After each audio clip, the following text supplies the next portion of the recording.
After knocking on the door, the doc and nurse swung it open. The doc said sorry for crashing their vibe, but he had to check on the patient. Music. The dude, who was washing his face at the time, blinked at the specialist, all surprised, but stayed silent. A few minutes later, the doc wasn't just checking out his new patient, but also ripping off his bandages. The shocked doc told the nurse he couldn't wrap his head around what was going down, since nothing like this had ever happened in his long career. The dude said the boy had totally passed out and was in rough shape from a car crash, but had bounced back like crazy. It looked like the kid had been healed by some gnarly holy magic. The patient thought to himself that this was all thanks to that holy magic and that it just kinda kicked in by itself, but our guy couldn't remember any crash.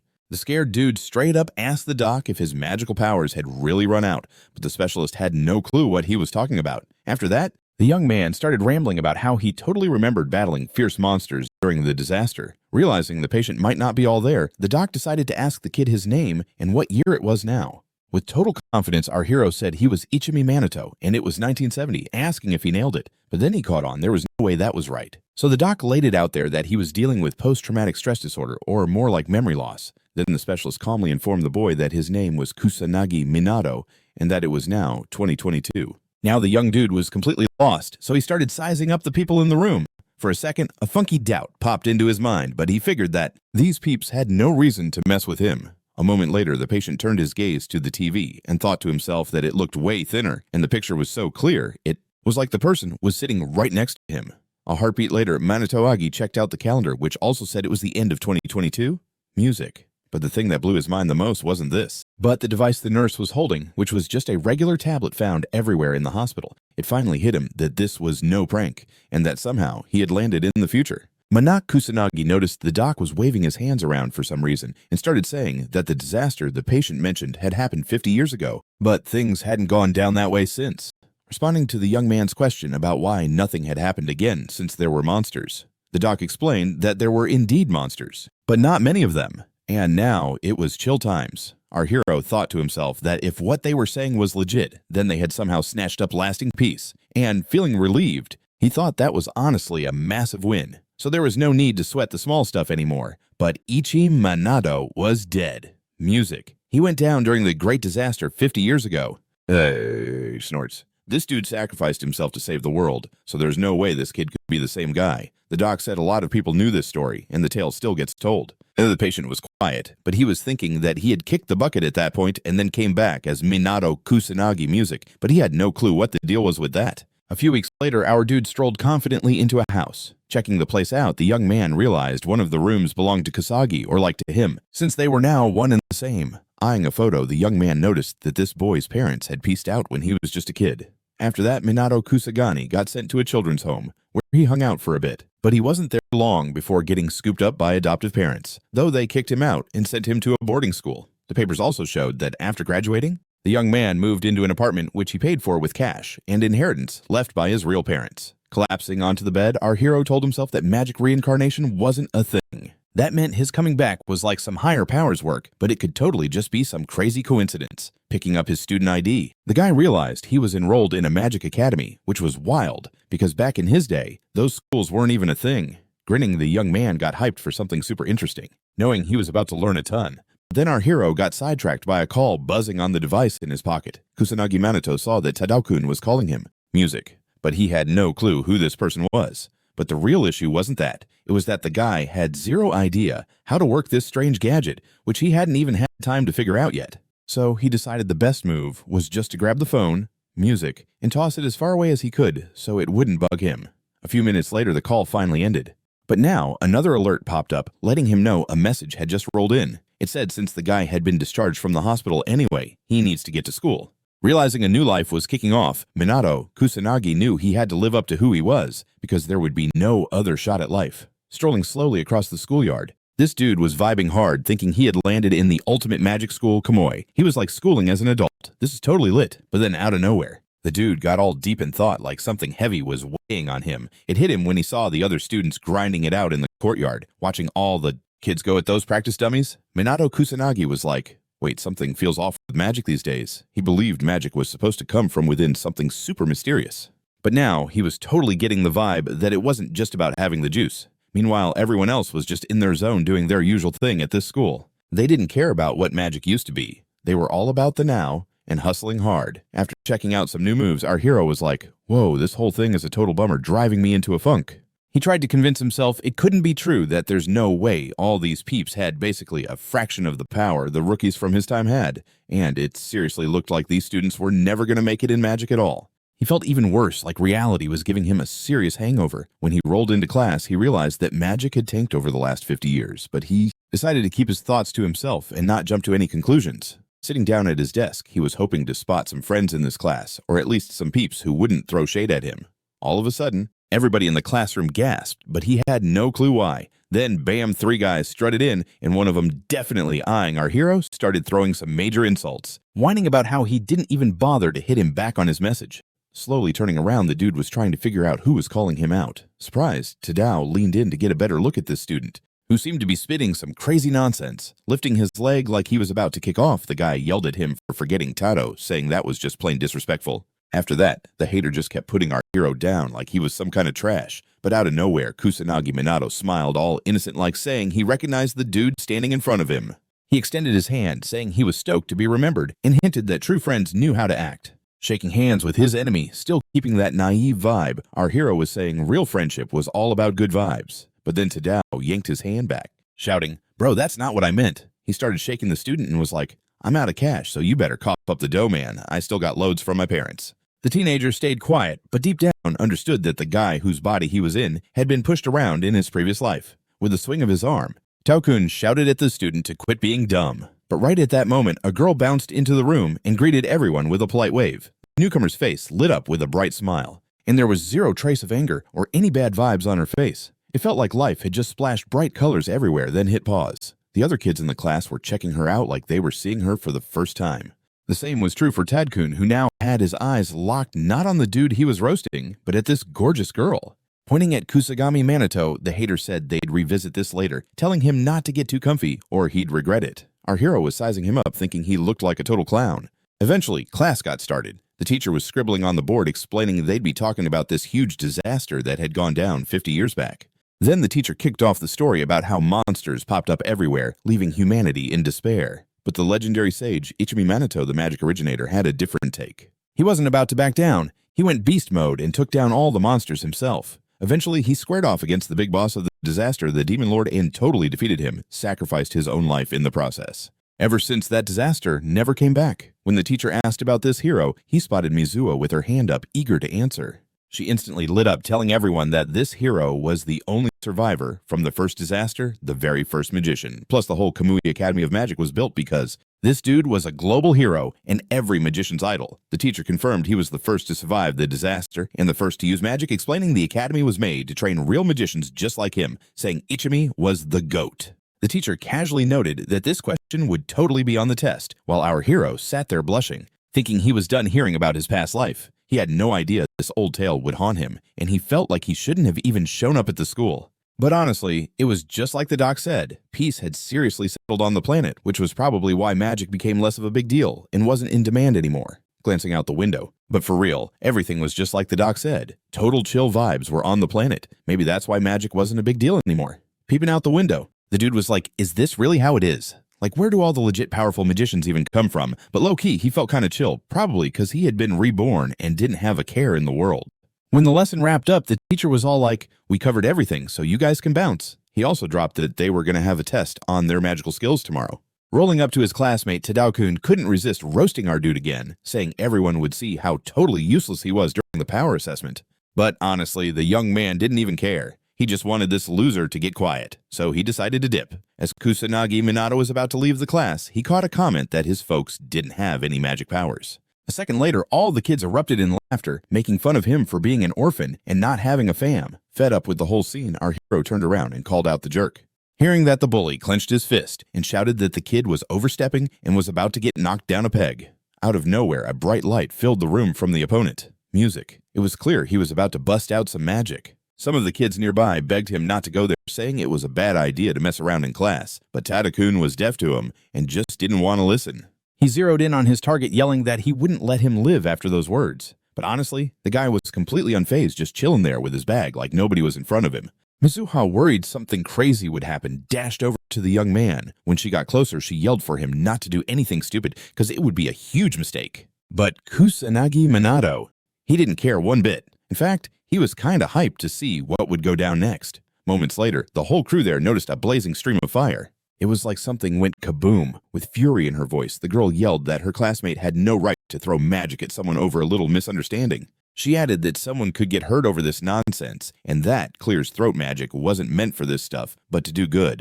But with a smug tone, Tadakun was like, "Not my fault, bro. All the blame is on that other kid." Everyone was glued to the spectacle, waiting for the smoke to clear up, thinking Kusanagi Minato was about to show up. The kids weren't sure what to expect, but in a flash, the outline of a dude appeared. Our hero was still standing there, music totally silent, looking deep in thought.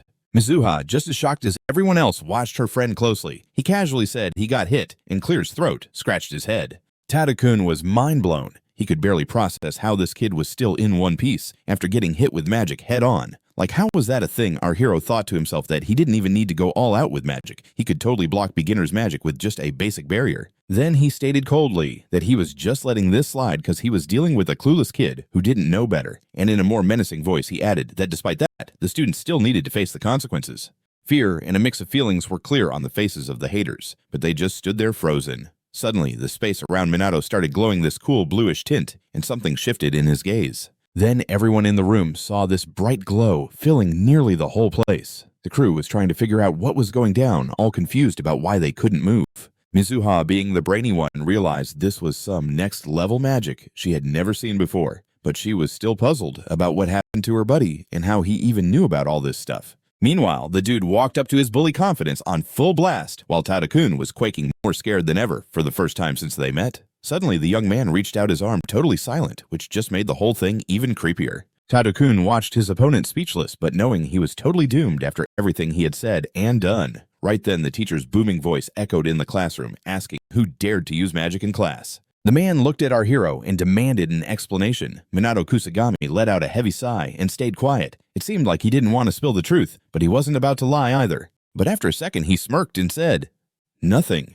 Major was going down in class, adding it was possible the students decided to do something fun outside. Hearing that no such classes were on outside, our hero stuck to his claim, explaining that some student probably used magic on their own, saying wizards are known for playing around with spells. Music. The teacher was skeptical because there was smoke in the classroom, but the student explained how he had also been outside. So the teacher finally gave in, saying that since Kusanagi claimed it, he had no reason to doubt it. Music. But that the students had decided to do something interesting outside. Hearing that no such classes were held outside, our hero continued to stick to his story, explaining that some students had probably used magic at their own discretion, adding that wizards like to play around with magic. Music. It was difficult for the teacher to believe this, because there was smoke in the classroom. But the student explained that he had also been outside, so the teacher gave up, saying that since Kusanagi had stated this, he had no reason to doubt it. Music, however. But the student was like, "Yo, I've been outside too." So the teacher just dropped it, thinking since Kusanagi said it, there was no way that couldn't be true. Music. But then, he shot up from his chair, hollering that he was still going to hunt down the culprit, and until he did, he wanted everyone to chill in their seats while he waved a hand at the teacher. The dude figured he needed to whip up some fake evidence so the teacher would never figure out the real deal. Mizuha kept quiet, but she was giving her classmates some serious side-eye. He felt her eyes on him, but didn't think it was worth turning around to explain anything, cause he was totally innocent. His rival was also bugged and was staring at him, but he wasn't saying a word either. Kusanagi Manato decided today wasn't the day to push it, cause he had other stuff to deal with. After a bit, he was cruising down the hallway thinking he should check out the city for himself. Old Shibuya looked super creepy since the busted buildings were still standing and power lines were everywhere. He realized he wanted to figure out a bunch of things, so he used magic to zoom through the air to his destination. Finally, he landed on some random crossbar and looked ahead, feeling all nostalgic about how much Shibuya had changed since he last swung by. But no time to waste. Kusanagi Manato picked up the pace and dashed forward. Staring off into the distance, he realized he wasn't picking up any monster vibes around here. Everything was wrecked, but it seemed like the cops had cleared everyone out. But like a second later, he admitted to himself he could sense some monster vibes, even if they were pretty far off. He plopped down and figured there was also some kind of human presence nearby. The dude wasn't about to just sit around, so he decided he needed to check out the source of the signal. Good thing too, because nearby there was a woman who was totally freaking out and yelling at the monsters to back off. But the monster was having none of it. It opened its jaw wide and started growling like it was possessed. Kusanagi Manato dropped down to make sure the woman was behind him. Ranker had a clear view of the beast growling and getting closer with every second, but he wasn't tripping. Just a couple of minutes passed, and the dude with his hands chilling in his pockets was eyeing the monster he could easily take down. Still, he wasn't in a rush to do anything else. He was just waiting. The tearful woman was in the same boat, still pressed against the wall, trying to wrap her head around who had just saved her. At that moment, his eyes got caught on a badge pinned to the woman's shirt. He thought she was with the magical police. He didn't bother to ask, though. As he turned around, he casually told the blonde to be super careful. Just as he was about to bounce, he heard the girl muttering thanks to him. The guy was already a good distance away, but even then, the police lady was still mumbling thanks under her breath. She had no clue who this dude was, but she figured only powerful magicians could do stuff like that. On his way, the young man was stoked. He had hidden his face because he had just transformed and didn't want to stand out or raise any eyebrows. But he couldn't shake the thought that such a low-level monster could have wiped this girl out, meaning the cop's magic game had totally dropped. Turns out people in this modern world were totally clueless about fighting monsters, and not just the students, but the police too. The word mage was all that was left. He realized this era was totally tech-savvy. But you couldn't say people had really leveled up their skills. Grinning, he thought even in this time, the folks in this city still needed his strength and smarts. Our hero decided he had to wipe out all the monsters in the area so they couldn't hurt anyone anymore. Standing next to some gadget, the teacher announced in today's class they'd be measuring the magical power of all the students. It's mad important to get both the sum and the attribute, since those are the key markers for peeps wanting to go pro in magic. Staring at the device in horror, our hero wondered if there was any other way to figure out his power. The dude was feeling bummed that even the teachers didn't know so many basic things. Yet, magical perception is like the bread and butter of magic. While he sat there with his head in his hands, Mizuha strolled up and asked if she could chat about something. His classmates watching the whole scene were basically in shock that any of this was real. Peering at the guy, the girl said it looked like their first convo, and then dropped her fam credentials saying she was UKA, the second daughter of the noble Mizuha magical family. Our hero looked at the total knockout. Surprised he learned that magicians had somehow snagged noble blood. She started to get a bit salty that he didn't know the deal, and pointed out that it was one of the 4 main noble houses running the magic scene. The dude remembered back in his day, there were 0 aristocrats, and they weren't even needed. Key markers for peeps wanting to go pro in magic. Staring at the device in horror, our hero wondered if there was any other way to figure out his power. The boy was bummed that even the teachers were clueless about so much basic stuff. But still, magical perception's got to be the foundation of magic. While he sat there with his head slumped down, Mizuha came over and asked to talk about something. His classmates witnessing the whole thing looked totally floored that this was happening. Locking eyes with the young man, the girl said it seemed like their first chat, and then introduced herself as UKA from the noble Mizuha magical family. Our hero was taken aback by the girl's beauty, shocked that magicians snagged noble status like that. She started to pout, frustrated he didn't know what was up, and pointed out it was one of the 4 main noble families ruling over the magicians. The young man remembered that back in his day, aristocrats weren't even a thing, and there was 0 need for them at all. Mentioned that it was one of those 4 big noble houses that called the shots for the magicians. The dude remembered back in his day, there were no aristocrats, and honestly, they didn't even need them. Plus, he had never even heard of a fam with that name. Looking at this girl, Minato Kusanagi was like, nah, this student's skills are super weak. Like seriously, given that her fam was full of epic magicians, her power should have been way stronger at the very least. A sec later, Mizuhaya was fuming.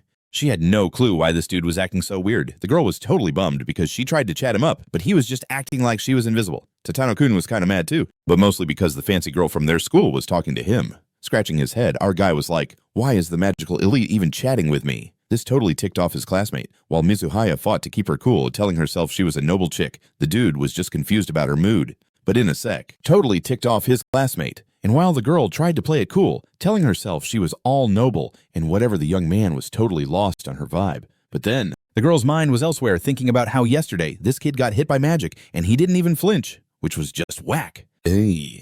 Music. Finally, she tried to mention what went down yesterday, but didn't finish because the teacher told everyone to head to class. Chuckling, Minato Kusanagi called out that it was time to see who's who. Mizuhaya was grinning, thinking it was time to show off their powers. In the classroom, Tadano-kun was pumped, announcing it was his turn, which made him super stoked. The guy confidently waltzed over to the device and slammed his hand on it. The system instantly told him he had a strength of 1,000 and his element was fire, which made his haters go wild, screaming that he was stronger than ever. Our hero was like, looks like the measuring standard hasn't changed at all in the last 50 years. Next up was Mizuhaya, who strutted over to the device like she owned the place, showing off her valuable vibes and ready to score big. The girl raised her hand to the device all slow, like she had all the time in the world. When she did, the system noted her power was at 2000, and her element was water. Our hero's rival was hyped that they both had the highest scores this year, claiming they were the best students ever. Hearing this, Mizuhaya shot a look at the guy, but her face was like, whatever. Meanwhile, their classmates were all buzzing about their scores, saying their strength was seriously impressive. Only Minato Kusanagi was thinking this was the worst showing ever. Back in his day, even noobs didn't score under 2,000 points.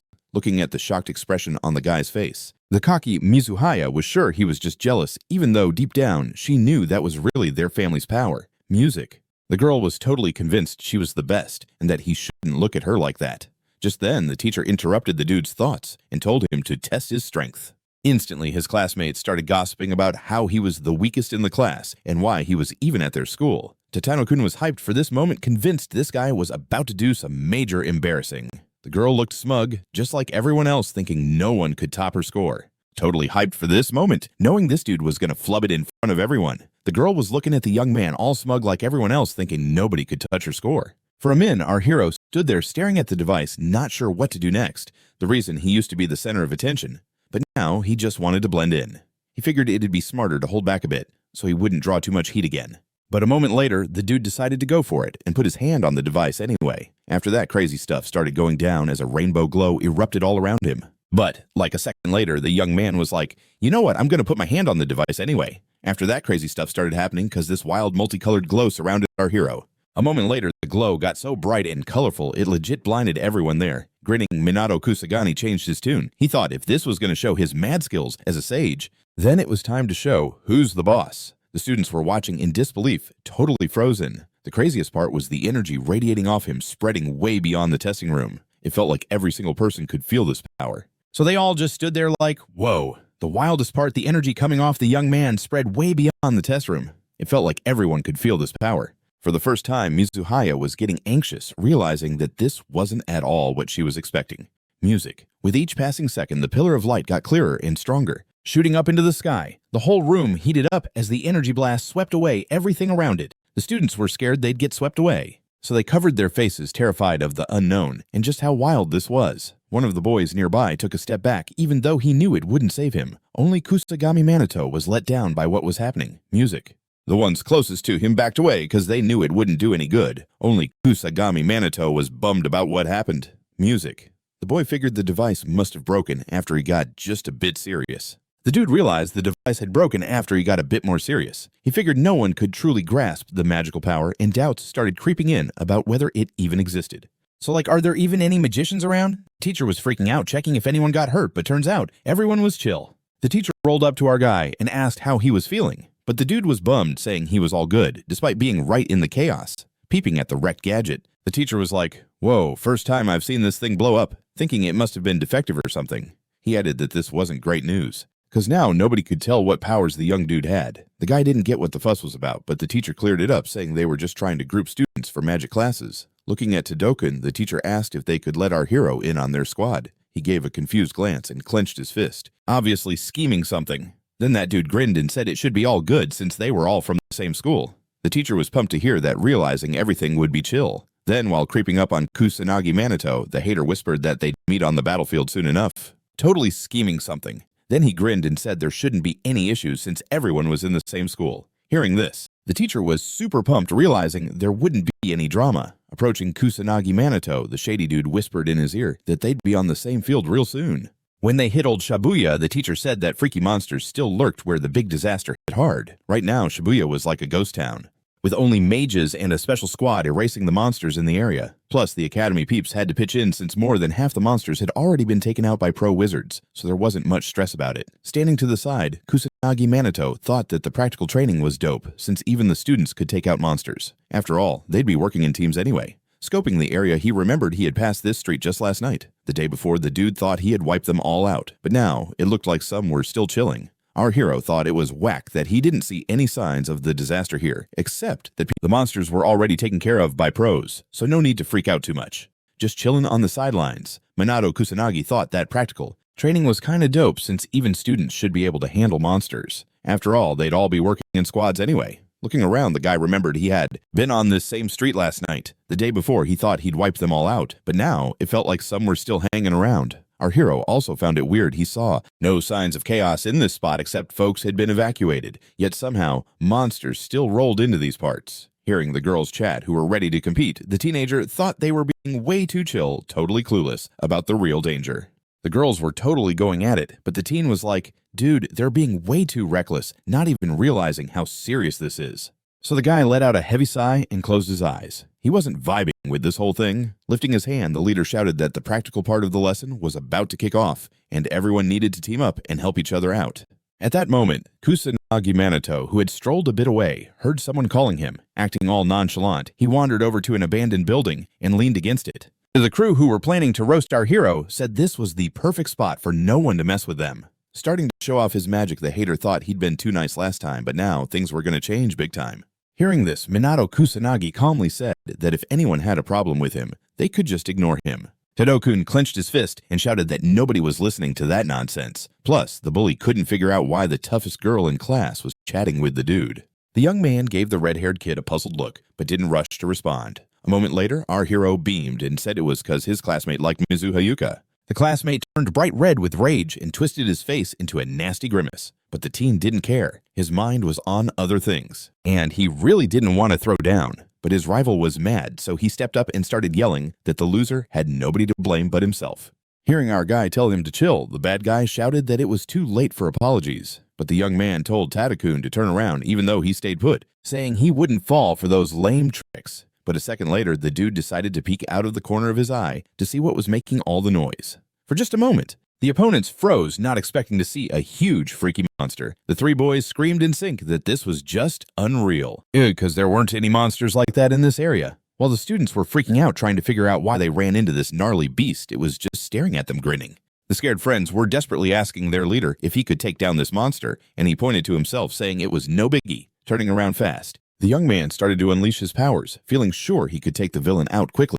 From the outside, it really seemed like his fire skills were so lit they'd handle the problem for sure. A minute later, wiping his face, a smug Tadokun bragged to his pals that he had wrapped it up. The defeated monster was indeed sprawled on the ground, but something about it felt off. A second after, the dude who had been boasting so hard noticed and wondered, how could it be that he hadn't even left a scratch on this tough guard? Our dude was thinking that a demon soldier couldn't be taken down by some lame basic magic. Suddenly, everyone watched as the beast bounced back up like it was nothing.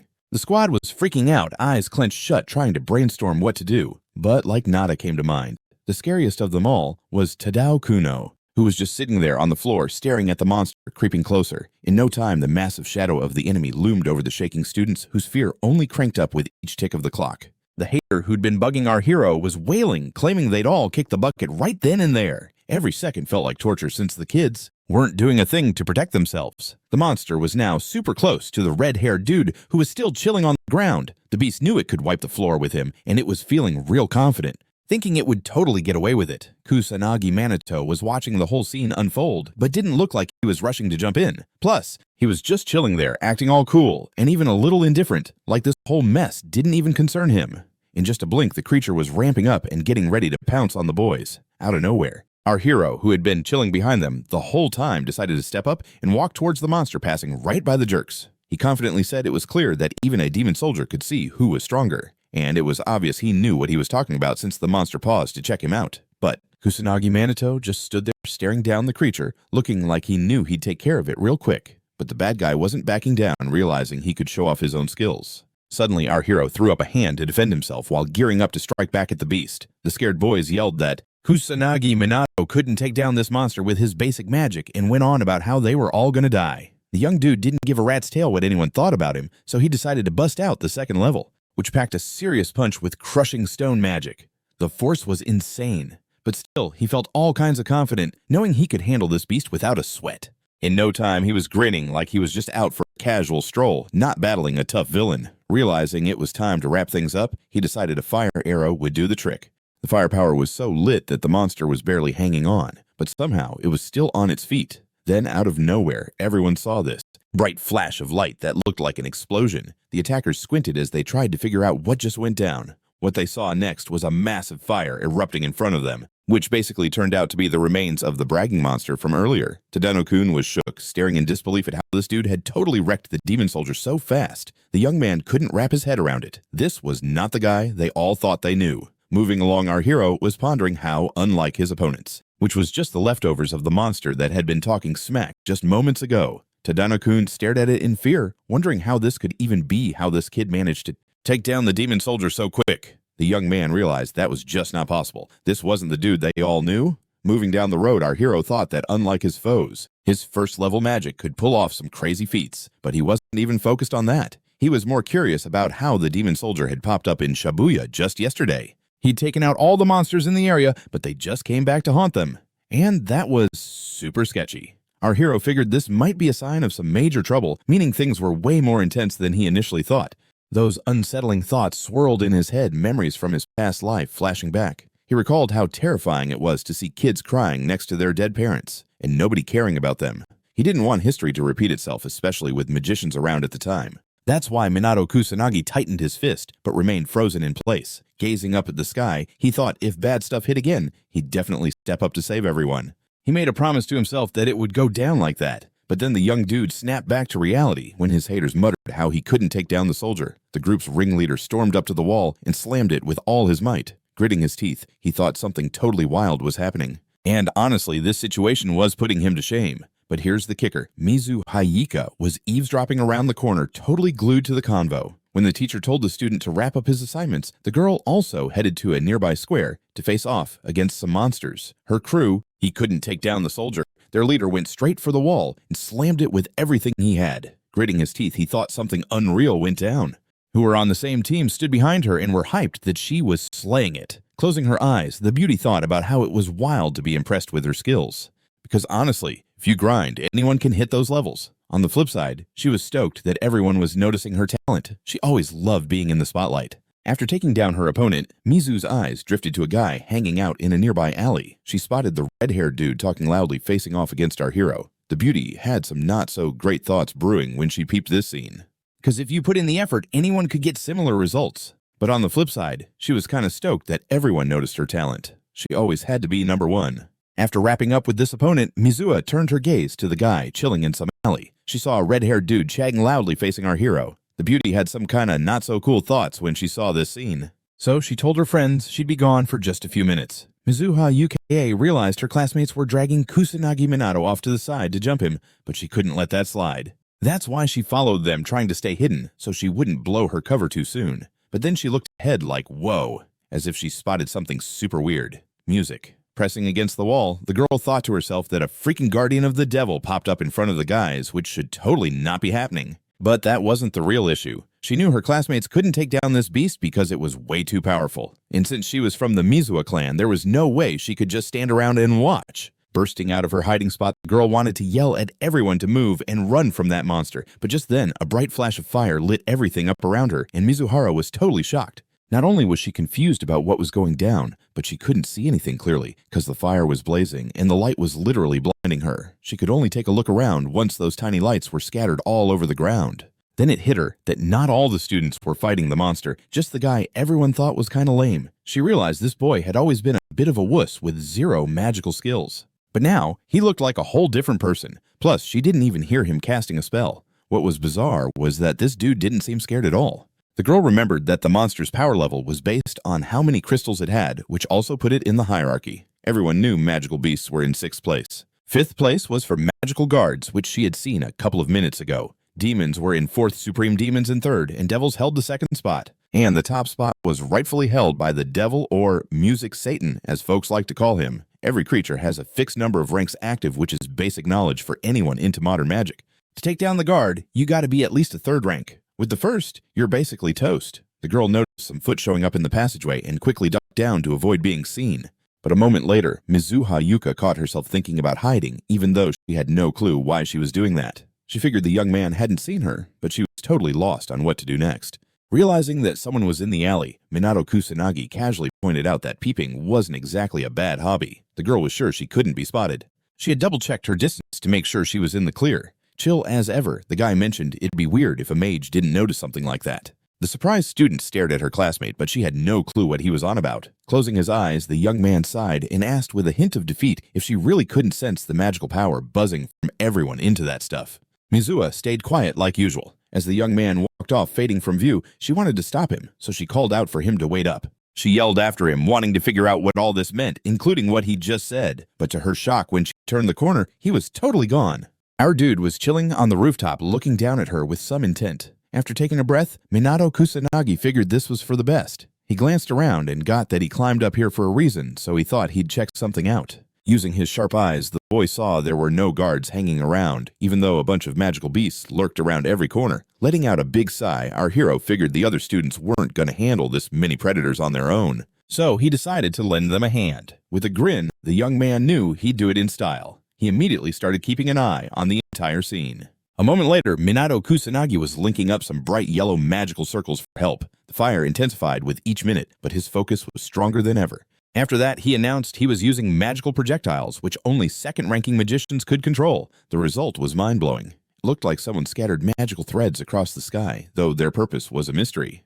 The kids on the platform thought they were witnessing meteors, but they were clueless about any connection to magic. A student who realized if it was magic, then its power was insane, sparking both joy and fear, also thought about this. And while some students chattered about magic, others noticed the beasts creeping closer. There were way too many of them, and the students felt they wouldn't be able to hold their own. Suddenly, so he thought he could lend them a hand a bit.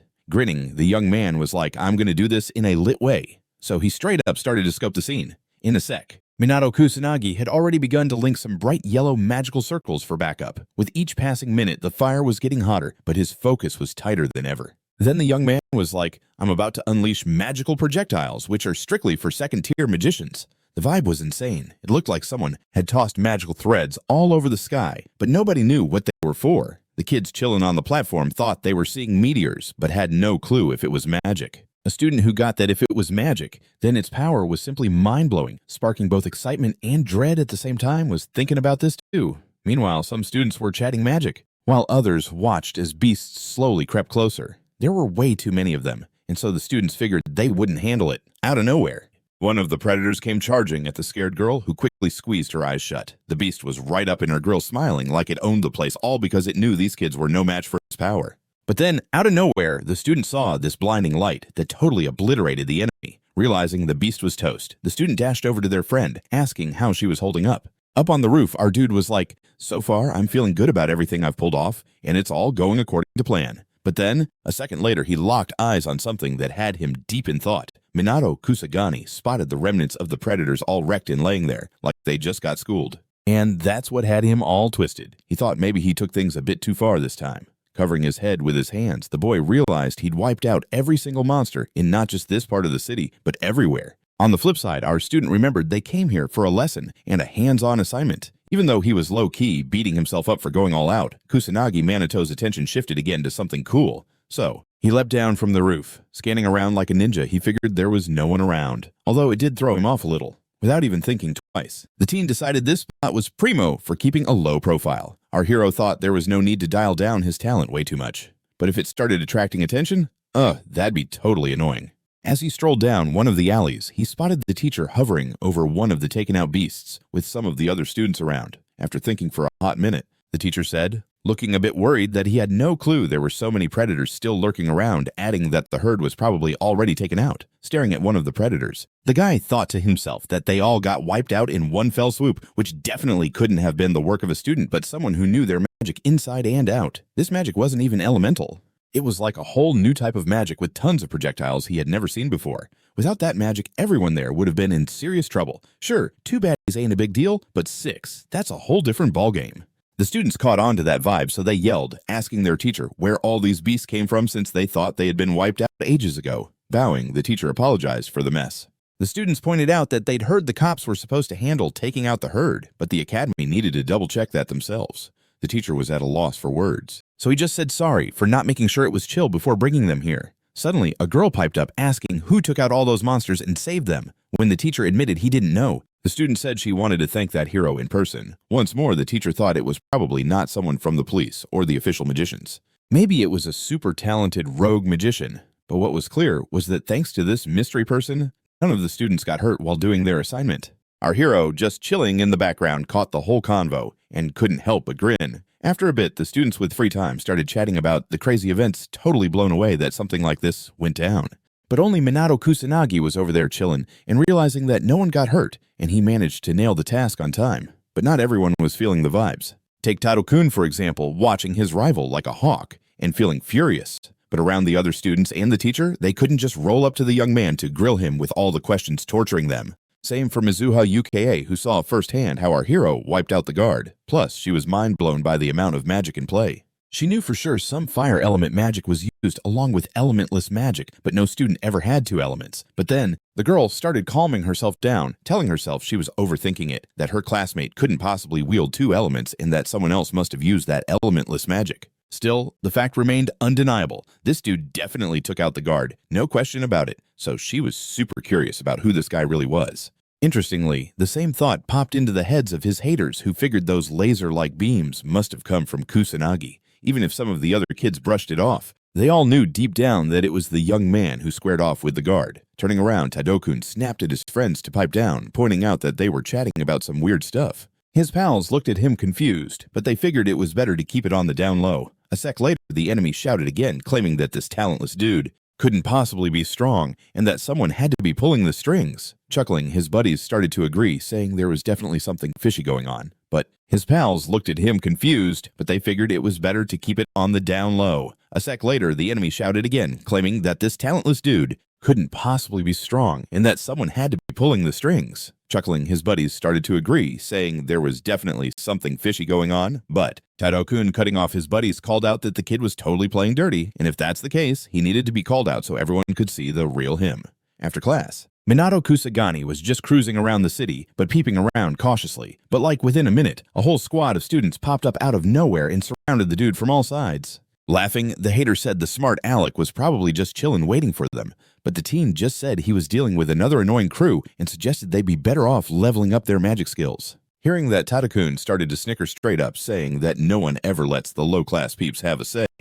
Music. Our hero was totally confused by what that even meant, so he asked again. The opponent shouted back that the dude was just frontin' music, saying no one would ever believe he could do high-level magic, and wanted to know what kind of trick the student was pulling. The young guy stared at this fool, not sure how to handle it. Sighing, Minato Kusanagi figured chatting with this guy who only hears his own voice was a waste of time anyway. The hater turned away, but a couple minutes later he called his buddy over. Standing in front of the crew, he said he'd give him props for not running away like a scaredy cat, but sticking around. Waving his arms, our hero said there was no need to bounce at all. But the opponent fired back, yelling at the young dude not to act all high and mighty and just say whatever. Clenching music, his fist, the villain kept saying there's no magic allowed in a fight. That everything's about raw strength. A moment later, he slammed his fist right into his classmate's forehead like it was nothing. Seeing this, their friends started cheering that this was exactly what the boy deserved, and they got pumped, raising their fists. Kusanagi Minado caught the opponent yelling that without magic, the boy was useless,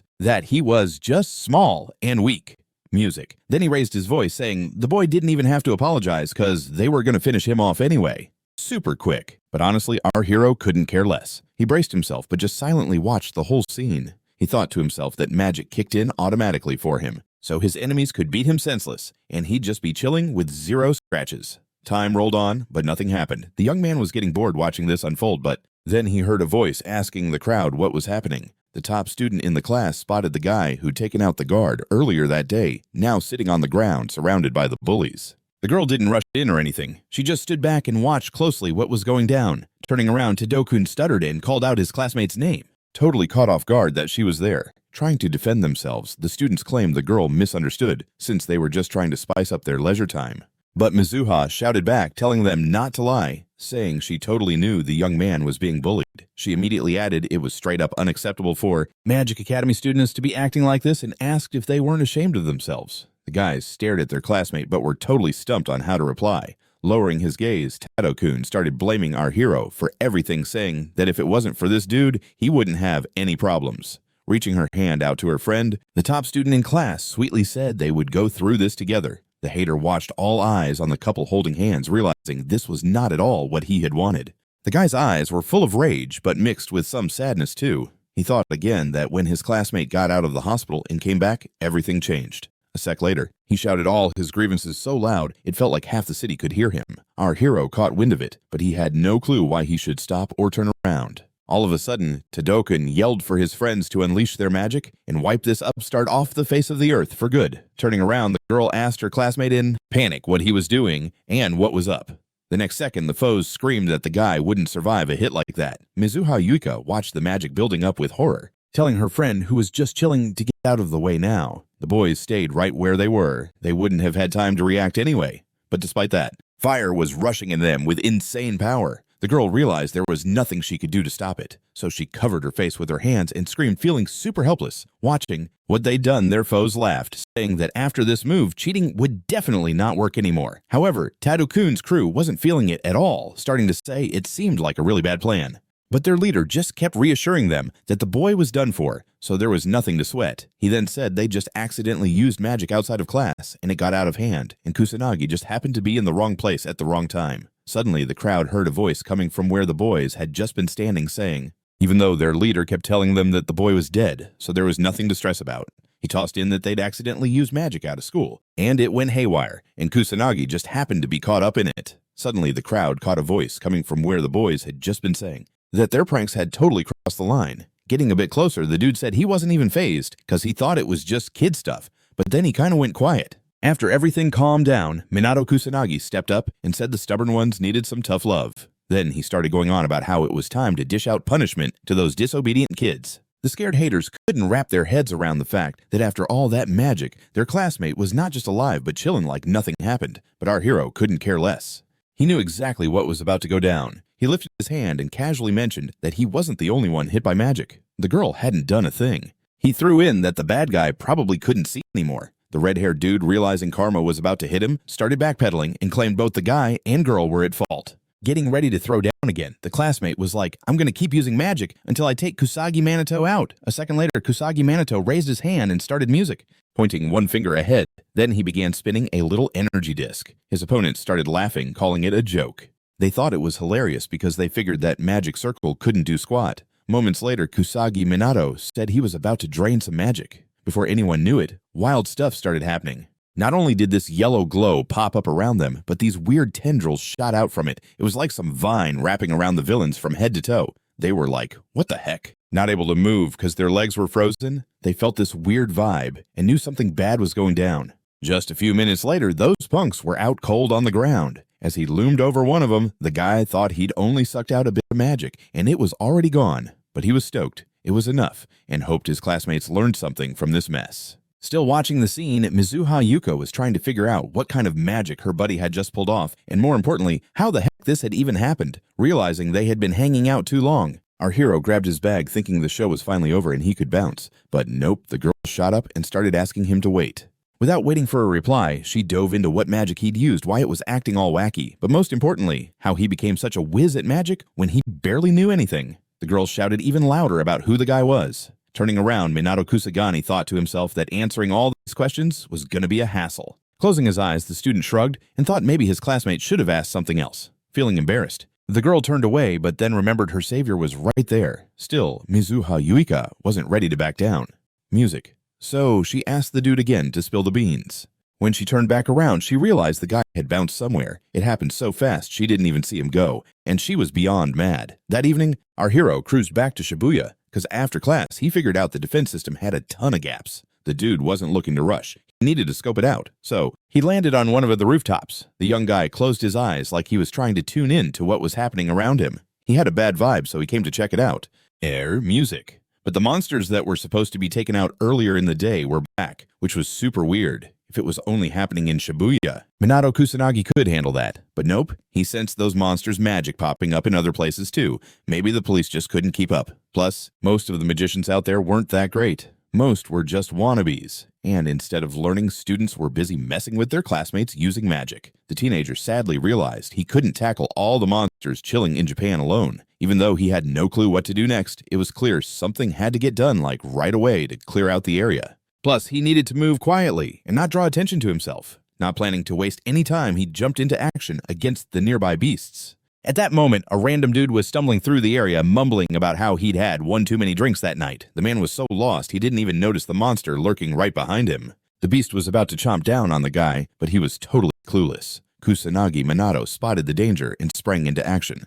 Hearing a sound, the passerby turned around to see who was creeping up on him. But when he saw nobody, he figured he was just imagining things, because he hadn't calculated his drinking right. Peeking around a corner, our hero sighed with relief that the dude was super wasted, practically dozing on his feet. But then, at that moment, a random guy was strolling through the area babbling to himself about how he had overdone it with drinks that night. The dude was so lost, he didn't even notice the monster lurking right behind him. The beast was already opening its mouth to chomp the stranger, but he was clueless. Kusanagi Minato realized the guy was in deep trouble, so he sprang into action. So this dude heard a noise and decided to check out what was up behind him. But when he saw nobody, he figured he must have just imagined it. Probably because he didn't keep track of how much he drank. Sneaking a peek around the corner, our main dude was totally relieved to see the guy was totally wasted and nearly dozing off on his feet. But just then, some random dude was totally filming on his phone the epic glow that shows up when Minato Kusanagi hits the ground. The girl was stoked that she accidentally caught such a dope video and was about to become famous. She decided to post that vid on some website to rack up as many likes as she could. The next day, all the guys who were part of the brawl got called into the principal's office. The teacher straight up said they heard students from their school were using magic outside of class, like that was the tea dropped last night. Music. So, if it was true, this was serious business. Glancing around at the students, the teacher told them to spill the tea on what really went down. Tadano-kun shot his hand up first, pointing at our dude, and claiming their squad had nothing to do with it, saying it was Kusanagi who kicked things off, and the rest were just caught up in the drama. Looking ahead, the guy couldn't believe how easily this hater could throw shade. Not gonna lie, it wasn't the best feeling, but that level of boldness kinda deserved some respect. Eyeing the leaders, the young dude figured he couldn't just stay quiet about this. Music. So even though he wasn't super pumped to do it, he knew he had to say something. While Kusanagi Minato was trying to gather his thoughts, the girl yelled out to everyone in the office that everything just said was straight up lies. Mizuki Yuka's eyes sparkled with confidence, making it clear she wasn't about to back down. She laid it out that Tadao and his crew had been bullying this guy, and they were the ones who kicked off the magic showdown first. When the teacher heard what the student said, he turned to her and asked if it was true that their hero used magic too. Mizuha Yuka wasn't about to lie, so she honestly said the guy did use magic, but only for self-defense, and he didn't do anything wrong. Kusanagi Manato looked at the girl like, "Wait, what?" He was shocked it was so unexpected. Suddenly, the opponents tried to defend themselves, but they barely got a few words out before the girl screamed for everyone to shut it. Turning to her classmate, Mizuha Yuka said it was wild that not only was the boy throwing shade at her, but he also dared to put the blame on someone else. But Tadao-kun, fuming, shouted that this boy was a nobody at the academy, that he didn't belong there, and he suggested he should be expelled. Hearing that, the beauty calmly fired back that only her classmate was unfit for the academy, not anyone else. He started bragging that he had the best grades in the entire course, like music. He was the only one who could even stand next to her, and definitely not that trash. The young man held his ground, saying he was the best. Then he said that the girl better start realizing that Minato Kusanagi wasn't going to have her back. He suggested she check out how talented he was, like offering her a relationship. With a straight face, Mizuha Yuka proudly declared that her hater could keep dreaming. Hearing this, the villain was so shocked his mouth was hanging open like no words could come out. Music. While her classmate was putting on a performance, the girl kept saying that she'd never go out with some dude who disrespects others and is all about that cruelty life. Music. Watching this whole show, our hero thought it was wild, but he felt a tiny bit of pity. After thinking about it, the principal announced it seemed like Tadao and his buddies were at fault, and that Kusanagi had only used magic to protect himself. So he said aloud that they didn't need people who use magic for their selfish music gains. And just like that, he booted the boys who started the whole mess. The upset boys whined about it being unfair, saying they were just following orders from their friends. Grinning, the teacher told Kusanagi and Mizuha Yuka they were free to go. While heading down the hallway, the student was furious, saying that was super low music, and she hadn't felt this mad in forever. Our hero was confused about what would happen to those dudes after they got kicked out.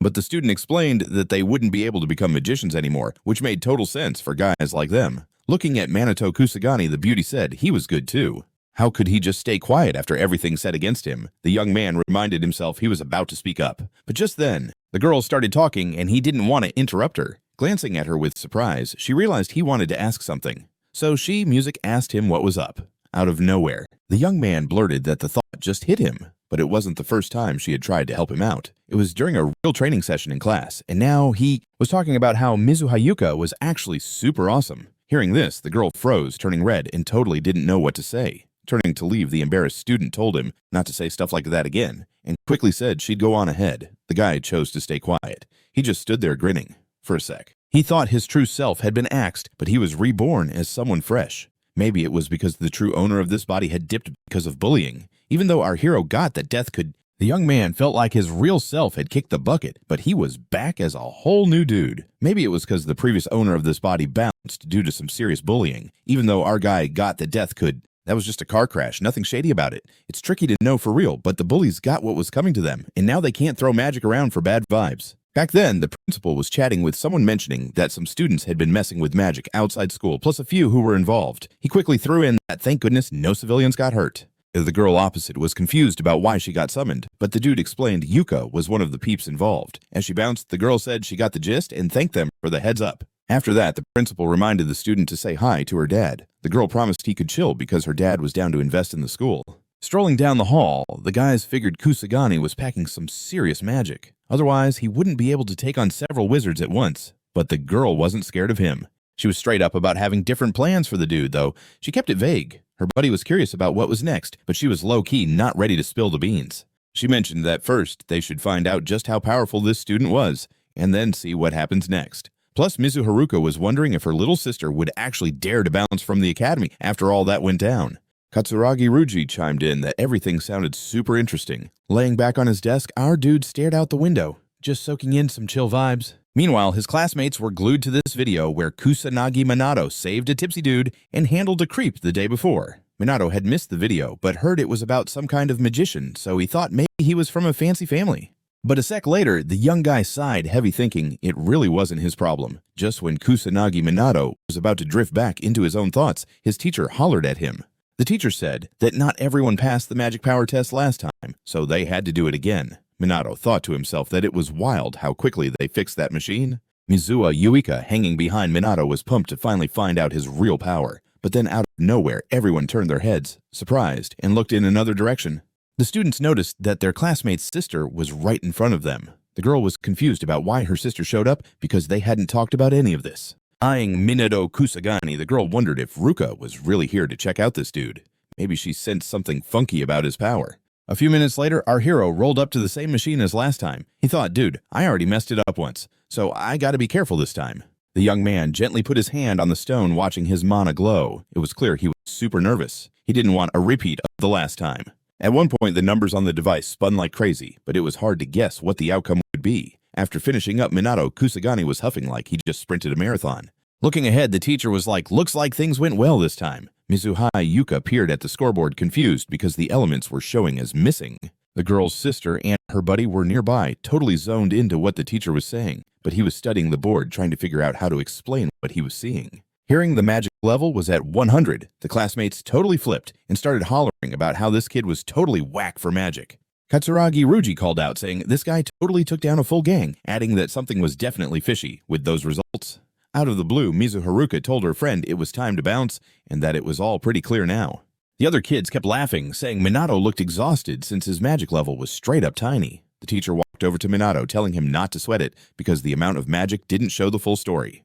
The girl, chilling on the sidelines, thought all this was really sketchy. She knew Kusagani's real power was enough to wipe out the magic guards, and he had to have fire magic as well as some other stuff. But she hadn't heard that magic levels could be adjusted, so she couldn't figure out how this dude was tricking everyone. Meanwhile, Ichami Manato was trying to chill, realizing he had burned through a ton of energy. At the same time, he was patting himself on the back for pulling it off because the result was straight up flawless. He knew that magic had to be adjusted perfectly, and it was exhausting, but the stunt worked, and that was the key. Bouncing down the corridor, the young dude asked his classmate why she was also hanging out in the assessment room, but before she could answer, they were totally stopped. Right in front of them were our hero's sister and her friend. Kusanagi Manato had never seen these peeps before, so he was like, who are these guys? The guy was patting himself on the back for pulling it off because the result was straight up flawless. He knew that magic had to be adjusted perfectly, and it was exhausting, but the stunt worked, and that was the key. Bouncing down the corridor, the young dude asked his classmate why she was also in the assessment room, but she didn't even get a chance to spill her thoughts, because at that moment, they got interrupted. Standing in front of them were our hero's sister and her pal.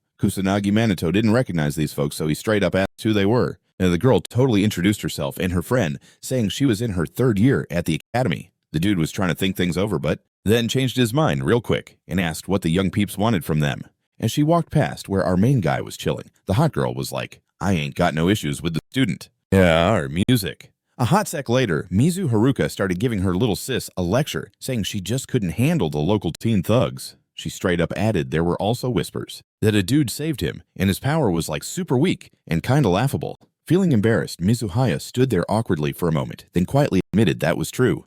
The mad third-year student began yelling at the girl again, totally bummed that she was like that. The older sis pointed out that her younger sis was totally falling short in grades, sports, magic, and like everything else. Then she said coldly that the best move would be for the student to bounce from the academy. For a sec, our hero's friend drifted off in thought. She remembered how her sis always seemed to be like way ahead of her. And honestly, she was way more confident, but she couldn't think of any solid reasons for it because they always practiced on the same level. But older sis claimed Mizuha Yuika had never beaten her at anything. She threw in that she wasn't meant to be a mage, and if she was the only mage in their fam, that'd be enough. Stuttering, the poor girl wanted to argue, but had no clue what to say. Music, still with a hint of desperation. In her voice, Ruka insisted that it'd be best to follow her advice. The girl noticed her sister was shaking, but repeated again that it was better to dip from the academy and hit up a regular school. The hot girl waited sure that Yuika wouldn't fight back, but Yui just clenched her fist, trying to mumble something low-key. But right at that moment, Minato Kusanagi said that all this sounded super arrogant.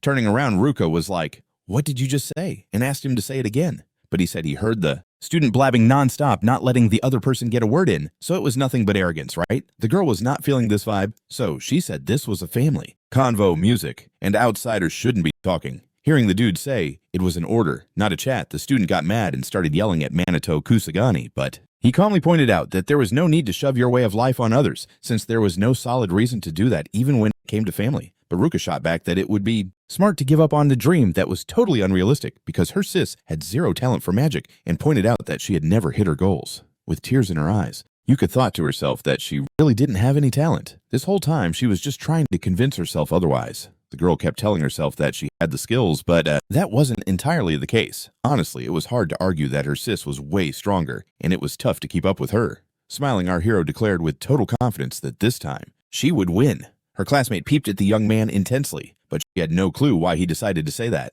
The older sis looked on in shock, not believing someone would dare to go against her, especially about something this serious. But our hero quickly explained that the win wouldn't happen now, or here, of course. The girl was like, "How about we do it in 2 weeks? It could be a magical 2-on-2 showdown." Kusanagi Manato smiled. For him, this was all an exciting adventure, something he hadn't experienced in ages. Mizu Haruka noted that after all this sass, it was likely the young dude was going to bail, but he assured her that wasn't happening at all because he was totally joining the duel too. Shoving his hands in his pockets, our hero turned to his friend and asked how she planned to play it from here. The blushing student gazed ahead, clearly unsure of how to handle the situation. The girl started to stutter. It was clear she wanted to prove herself, but she was scared. But a min later, she boldly claimed she was in for the fight too. The cheerful dude looked at his classmate and said they could call it a done deal. Music. He added that if he and Misahara Yuka won, then nobody would ever meddle in their lives again. Right away, the older sis was like, if they won, her little sis would have to dip from the academy. As they were leaving, the guys warned that no one would hold back, so it was about to get real. After a bit, our heroes stepped outside, and Mizuhara Yuka shyly asked her friend for a favor. Suddenly, the girl asked the young dude to teach her magic. Hearing this, the young dude was totally caught off guard. Music. He didn't get why she was calling him up to the roof and asking for such wild stuff. That's why he said he was a low-tier mage with a power level of 100 points. Yet, even with that, she was still asking him to be her mentor, which sounded just absurd. But the girl honestly said the guy was hiding his true strength. She was convinced he was way stronger than her. The young dude looked closely at his friend, but he was lost on what to do about it. But his classmate kept pushing that he totally knew how to get stronger. That's why he was all about beating her sister. Like seriously, he wouldn't just say that for no reason. After some thinking, Minato Kusanagi figured that people like his buddy always see things as totally black or white, which is why she kinda pushed him into that brawl. A second later, the beauty dipped her head down and started crying, realizing she was too weak to hang. Knowing it was the only way, the dude sighed and agreed to help. Lifting her gaze, his classmate stuttered, asking if it was actually real, and if she was that lucky. But the guy shot back, saying anything's possible as long as she followed his lead and didn't bail halfway through. Seeing the excitement lighting up Mizuki Yuka's face, he knew he couldn't say no when she asked with all that passion. Plus, the country needed solid magicians, so this lesson was gonna be lit.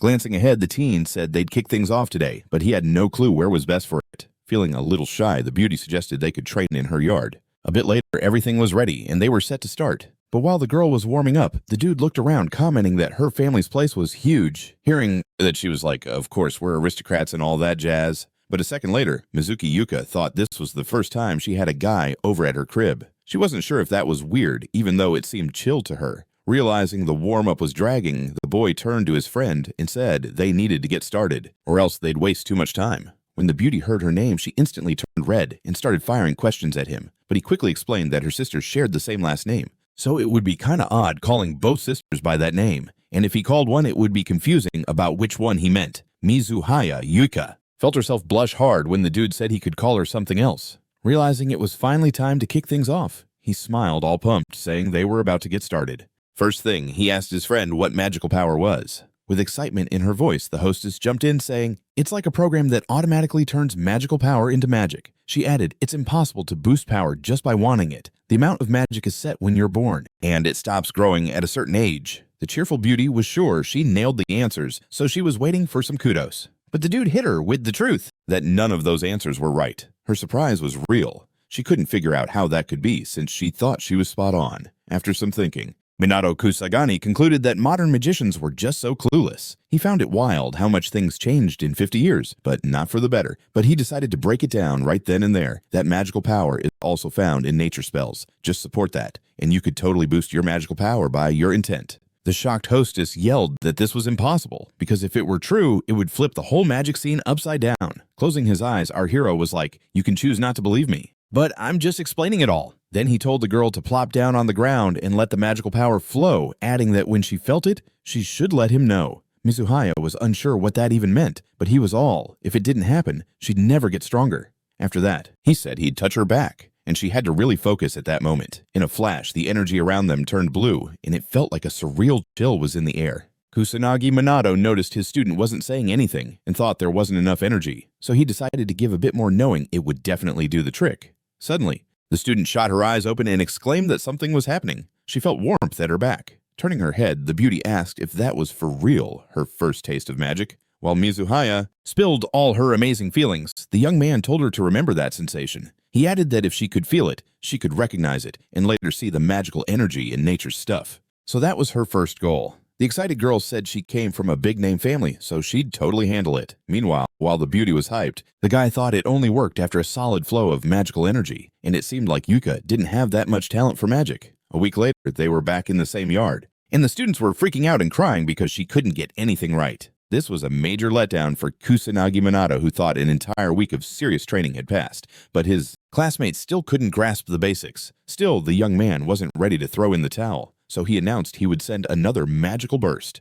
A second later, he touched his friend's back, hoping something would click this time. Realizing it was finally over, our hero told the girl she could gently open her eyes. Just then, this dude thought it only went down after tapping into some serious magical vibes. So it seemed like Wiki wasn't exactly cut out for magic. A week later, all gathered in the same courtyard. The students were crying and screaming because she couldn't do anything right. This was definitely grinding Kusanagi Manato's gears, especially since he believed a whole week of hard work had passed. But his classmate was still struggling with the basics. Still, the young man wasn't about to throw in the towel. He said he'd hit her with the magical vibes again. A moment later, he put his hand on his friend's back, hoping this time it would actually work. Sensing it was done, our hero told the girl she could finally open her eyes.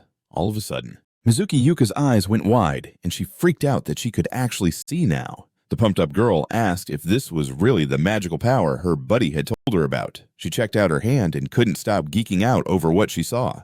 The gorgeous girl said she couldn't believe she was seeing mana so easily. She turned around all hyped, thinking she could finally see the crazy powerful energy of her mentor. But for some weird reason, Mizuki Yuka could only see a faint blue outline, and while the dude was hyping her up, she shyly said it was no biggie. And obviously, she couldn't mess it up. Realizing they needed to keep rolling with the lesson, Minato Kusanagi said she'd need to learn how to control that energy after figuring out how to sense mana. It's super important to keep track of how much mana she's using, and the main goal is to use that energy as smartly as possible. If she runs dry, it'll come back eventually, and the amount will be even more. Since Mizu Hayeka had figured out how to sense mana, controlling it should be a piece of cake. Closing his eyes, he started saying that everything he was dropping wasn't what they taught at the academy, which was kinda hard to wrap your head around, but the girl instantly shouted that she totally believed him. She added that she fully trusted her mentor now. The young dude was stoked to see her, so hyped, so he declared they'd jump to the next level and she needed to get ready. He wanted to look cool, so he chucked his jacket off and told her not to sweat it and just go for it. Getting pumped, Mizuki was like she'd give it all she got. But the guy also had to flex his skills too. The girl planned to start off with first-rank moves, bringing out water discs. Our hero had seen this so many times before, he just stood there and watched. But then, out of nowhere, Kusanagi Minato threw out his arm and put up this crazy-like shield. The surprised student blurted out that for some reason her spell just vanished. The dude explained that the first rank was an elemental magic barrier, and if she couldn't break it, she wouldn't be able to take down his sister. The beauty seemed to get what he was saying, so she geared up to give it another shot. While setting up a defense, the young man reminded her not to stop moving and added that if she eased up fighting the mage, she might as well throw in the towel. Mizuha Yuika was a solid student, so she poured all her energy into her attack, claiming she was hitting with everything she had. A few minutes later, hitting the ground, the beauty honestly admitted she was done training. The young man came over saying that this wasn't the end of it. The real quest was still ahead of them. He explained that if the girl figured out how to control her mana, she wouldn't need to keep casting spells. Creating a magic circle, our hero decided to show how his student could use magic with one of his demos. After that, he focused on some principle only he understood, showing the huge difference because in his case, the energy was all pointed forward. Mizuha Yuika, chilling nearby, was starting to catch on that her mana was just fading away. A sec later, the teenager explained that magic could be used without spells, but only if someone knew how to control mana. The house host was shook and couldn't believe that was even a thing, but the guy noted that it's a bit tough for now, but in the future totally possible. He added that for now, she had to learn to shorten spells, and then when she mastered controlling her mana, she could totally ditch all spells. By shortening spells, they could score a major advantage in battles and save tons of mana while using them. After hearing the young man say she needed to keep going, Mizuha Yuika was a bit taken back, but he explained it was super important to lock in what she learned, or else it wouldn't mean anything. He quickly added that the student should act like she was fighting for her life. The scared student stared up at Kusanagi Manato as if she were looking at a straight-up monster. Realizing she was flat on the ground again, our hero pointed out they'd have to do this every single day. But now the student was totally over it. That same evening, Minato Kusanagi hit up Harajuku to check things out, knowing the vibe in the country was pretty rough. The teenager thought to himself that monsters were definitely lurking around here. Plus, no matter how many they got rid of, there were always more popping up. So it was hard to say where all this would end. Suddenly the young man heard something and spun around to check it out. He spotted a huge monster zeroing in on this dude on the balcony without losing focus. That's why the young man shot up from his spot and bolted over where he was needed. The teenager saw a little girl who was just standing there staring at the monster, but she was silent as a mouse.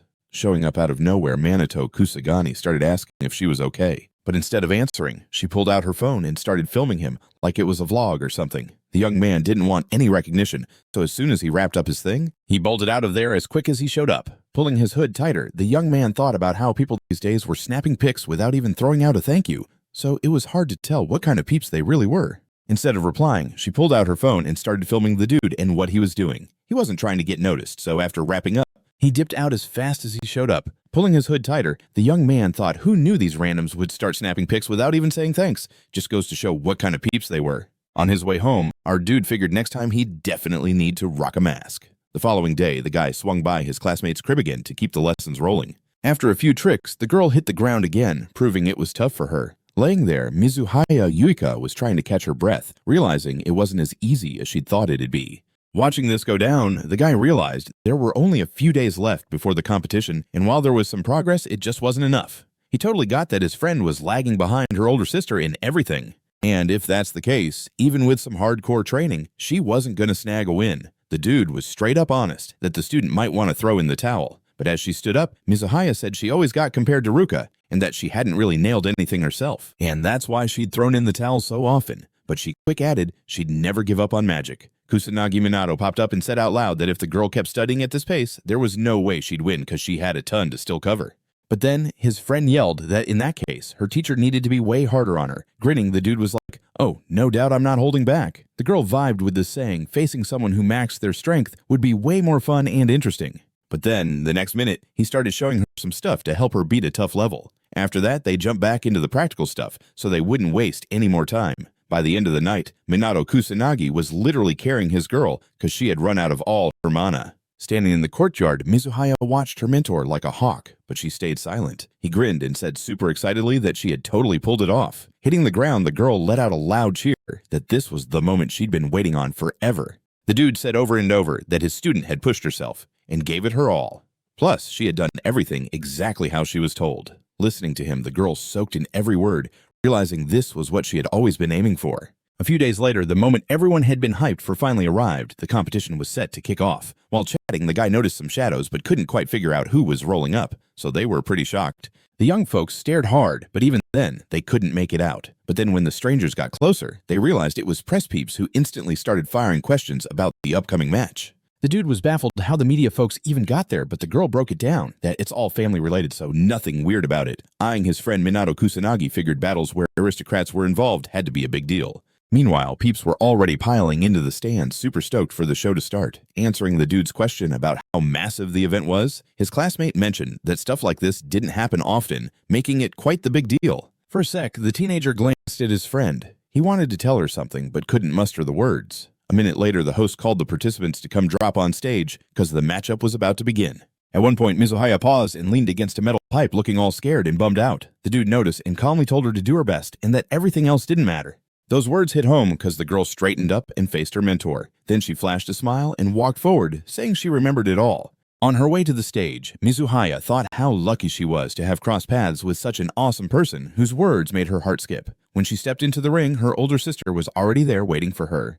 With her arms crossed, in a haughty tone, she declared that the student had come not chickened out. Our girl had no plans to explain herself, so she shot back that of course she hadn't bailed. Her sister kept at it, asking if she was really thinking about winning. She straight up added if she thought she could actually beat a magician like her. Seemed like the girl had found some confidence since she shouted, "Of course I'm gonna do it." But Ruka wasn't letting her off the hook, saying her sis had gotten way too cocky in just 2 weeks. Standing there, she recognized her sister was strong, so she knew not to underestimate her.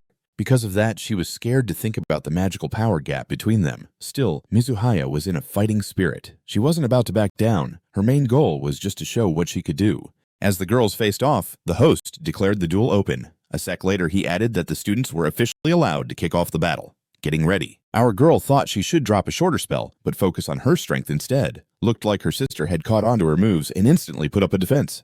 Kusanagi, Minato thought. With her arms crossed, she declared in a haughty tone that the student had come, not run away. Our heroine wasn't looking to explain anything, so she just said that of course she hadn't run away. Her big sis kept taunting her, asking if she really planned to win. She tossed in a question of whether she actually wanted to beat a magician like her. It seemed that the girl had gained some confidence, so she shouted that of course she was going to do it. But Ruka wouldn't let up, saying that in a couple of weeks her sister had gotten all sorts of cocky. Standing there opposite her, she realized that her sister was intense, so she knew not to look past that. So she didn't want to think about the magical power gap between them. But still, Mizuhaya was throwing down. She wasn't about to give in. Her main aim was to show off what she could do. And while they were staring each other down, the host declared the duel was opened. A moment later, he added that the students were cleared to start battling. Getting ready. Our heroine thought she should hit a short spell, but focus on her strength instead. It seemed her sister had figured out her moves and immediately set up defense. Kusanagi Minato thought. That constant movement was totally the game plan, and it was obvious Ruka knew what was up with the Magician Smackdown. But Yuika was so stressed, she kind of blanked on that tactic. So, she totally missed out on spell speed. Now, it was hard to predict how things would go down. Our hero's sidekick thought she'd kick off this duel with the basic rank and water discs, but her sister caught on to what she was about to do right away. She jumped into defense mode, and all the peeps watching were glued to the scene as the two water streams clashed. Then, out of nowhere, Yuika felt her sister's water slamming into her, soaking her through. But hey, that wasn't all bad. She told herself she'd managed to keep it together. So it was safe to say she leveled up a bit. Her older sis noticed that too, and confidently called out that compared to before, Yuika had really stepped up her game in just a couple of weeks. The compliment jived with Yuika, even though it was kinda backhanded, but she was stoked about it anyway. But Ruka was totally confused by Yuka's happiness and asked why she was so pumped. She quickly clarified that she was just making a comparison, not dishing out praise. After that, she bragged about raising her rank, thinking it'd stretch the competition longer. Out of nowhere, the battle ramped up again, and Yuika realized that this time her defense wasn't holding as strong as before. The water blast belonged to a bigger rank, and it came at her way harder. Our hero's apprentice felt the impact and understood that the water was packing some serious heat. Kusanagi Minato nearby watched Yuika hit the ground. He felt a bit bad for her, but kept quiet. He figured if it was a speed contest, Yuika would have totally crushed it. Too bad. Her opponent was on another level. As Ruka approached, she snapped at the guy lurking nearby, saying how it was lame. He wasn't even helping her friend up. But the dude was chill, saying there was no need. Yuika was puzzled and asked him what he meant, but he didn't reply because just then the girl who was down slowly got back up. Ruka was like, "That's just dumb," suggesting she should have stayed down since it was a solid hit from the higher rank, which is no joke. But Mizuha Yuka proudly shot back that she wouldn't just roll over and give up, and she would fight for her win. She added that magic was all she had, so even if she flopped in other stuff, she'd never back down in magic. Then, she unleashed a serious blast of energy towards her sister, and wow, it was intense since the student barely managed to defend herself just in time to dodge the deluge. For a sec, it seemed like our hero's sidekick actually had a shot at winning because she started off strong. But a couple minutes later, it was clear she was holding on by a thread. Despite saying she'd never quit and would show everything she could do, suddenly, everyone watched her crumble to the ground. At that moment, the announcer boomed that Mizuha Yuka had drained all her magic, and her opponent took the win, showing she totally earned it. As Yuka tried to get up, she mumbled to herself that she had flopped. The young man, seeing her struggle, thought it was a match where outcomes relied on how much magic was used along with the flow of magical power, and unfortunately, his classmate had come up short. With his arms crossed, the rival said it was clear for everyone to see her sister had zero talent. Instead of arguing, Kusanagi Minato just rolled with it, standing up and agreeing her talent was non-existent. And looking at tear-streaked Mizuha Yuka, he kept going, saying she was klutzy, hadn't made any real progress, didn't get the deep stuff, and her performance was weak. But with a big grin, he praised her grit. She practiced every single day sometimes to the edge of foolishness, but she never quit. But her older sister immediately shot back that the results were pretty clear. The student had simply lost, but the guy wasn't done yet. He claimed he had mad respect for hardworking people like her classmate. But she just sat there crying. In that moment, Minato Kusanagi declared Yuka was a student, and he wouldn't let anyone trash-talk her. After those words, Yuka cried even harder, realizing she had let her mentor down, and he was probably embarrassed because of her. Just then, Ruka piped up, pointing out that it was probably a big deal for someone who had a magic rating of 100. But our hero brushed off her comments calmly, replying that a mage with a rating of 100 would wipe the floor with her. The girl immediately shot back that this wasn't the first time Kusanagi Minato had acted all high and mighty, but she wouldn't be the one to challenge him. Warming up his hands, someone with 100 points would totally wipe the floor with her. The girl shot back that this wasn't the first time Kusanagi Minato got cocky, but she wouldn't take him on. Warming up his hands, Katsuragi Ruji was totally stoked, announcing it was his time to shine. As he walked past his pal, the girl told him to wrap up the competition like ASAP. Our dude wasn't going to ditch his classmate, so he gently scooped her up and took her to the bleachers. After he plopped her down in her seat, he told her to keep her eyes glued on his fight and catch every single move. Meanwhile, the student found it wild that her body didn't hurt anymore, and it seemed like any scratches were nearly gone. Stepping into the ring, the young guy thought this would all look easy-peasy to everyone, so he didn't want to go all out. His magic had to be like spell-free and element-free.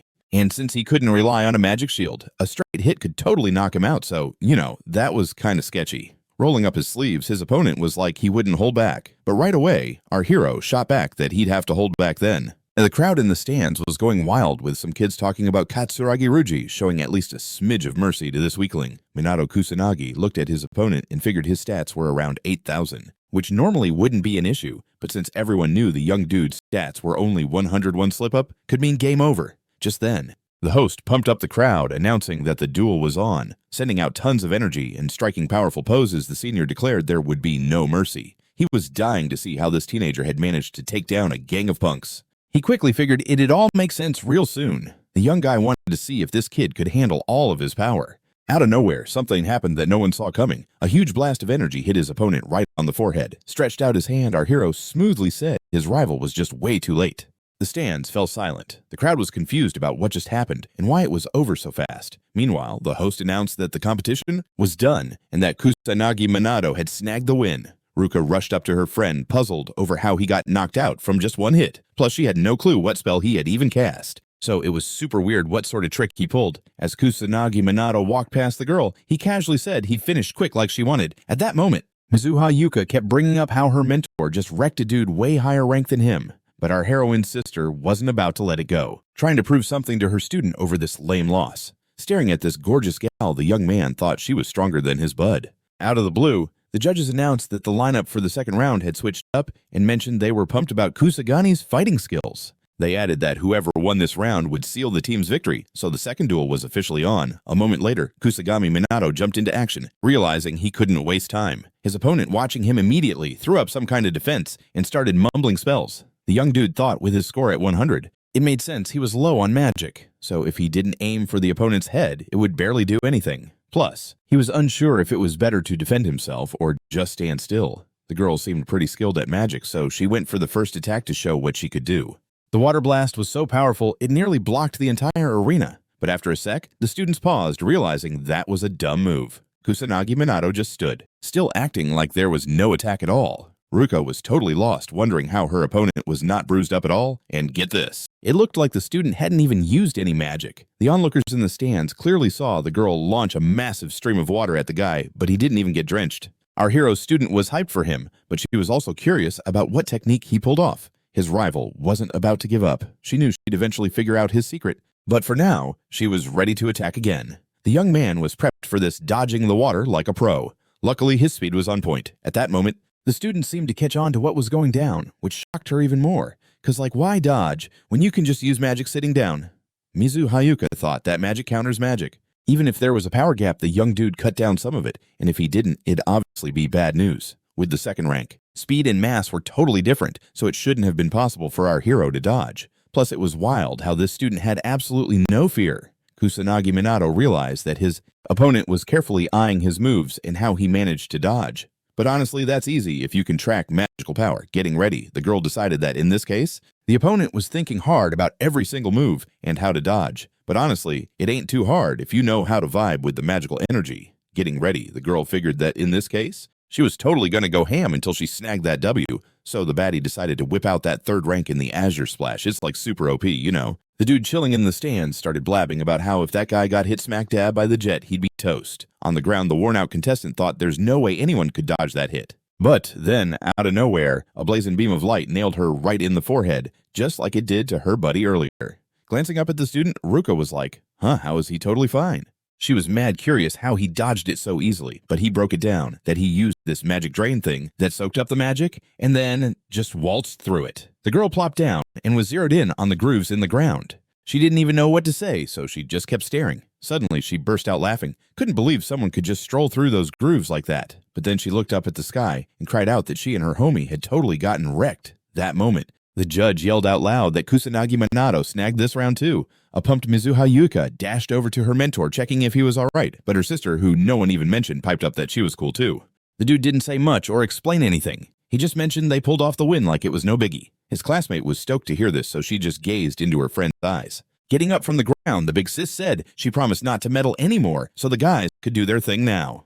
The young man didn't say a word, just let out a heavy sigh. When the student walked away, the guy noted that Mizu Haruka had thrown in the towel since her sister's injuries were practically invisible, but she put up a solid fight, even though she started denying it all. After that, the teen admitted his little sister had seriously leveled up over this time, so he didn't need to be all overprotective. Hearing this, the girl shouted back that she'd get even stronger, so Ruka wouldn't need to stress about her or babysit her. Bowing her head, she said kinda sadly that she got it, but a second later, the guy chuckled, watching the sisters exchange looks. Then, out of nowhere, everything shifted. The guy abruptly raised his head and scanned the sky. Man, Kusanagi could totally feel some foreign magic that was super close. At that moment, everyone on the podium was freaking out, screaming it was some kind of disaster. The classmates who got kicked out a few weeks back were now digging through the students' stuff, talking about how they were going to rob everyone while the duel was happening. One of the haters declared there was nothing good to swipe except textbooks, and added that Kusagi was way too neat. Tadano-kun got mad, saying he didn't care about cash, but he needed proof that this boy had something stashed away, since how could he pull off such heavy magic? Out of nowhere, one of the students froze and peeked out the window in total horror. He heard another guy ask why he was so quiet, but he couldn't find his voice. Suddenly, the red-haired kid's eyes got wide.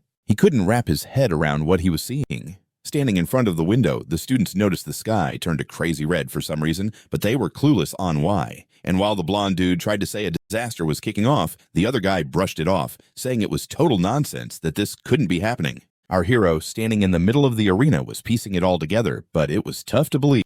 The girls couldn't peel their eyes away and were frozen in place. Other students were also. He heard another dude ask why he was silent, but he couldn't say anything. Unexpectedly, the red-haired boy's eyes widened. He couldn't believe what he was seeing. Standing in front of the window, the students' music noticed that the sky had suddenly turned red for some reason, although they did not know why. And while the blonde guy tried to say that a disaster had begun, the other guy declared that it was all nonsense, that such a thing couldn't be happening. Our hero, standing in the middle of the arena, understood everything himself, but found it difficult to believe. The girls also, other students were also couldn't take their eyes off it, and were unable to move. Everyone was chatting about it like wild, but they were super convinced no disaster would hit. Only Minato Kusanagi had the deets, but he couldn't make heads or tails of why. He just had this vibe. It was somehow linked to being in Shinjuku.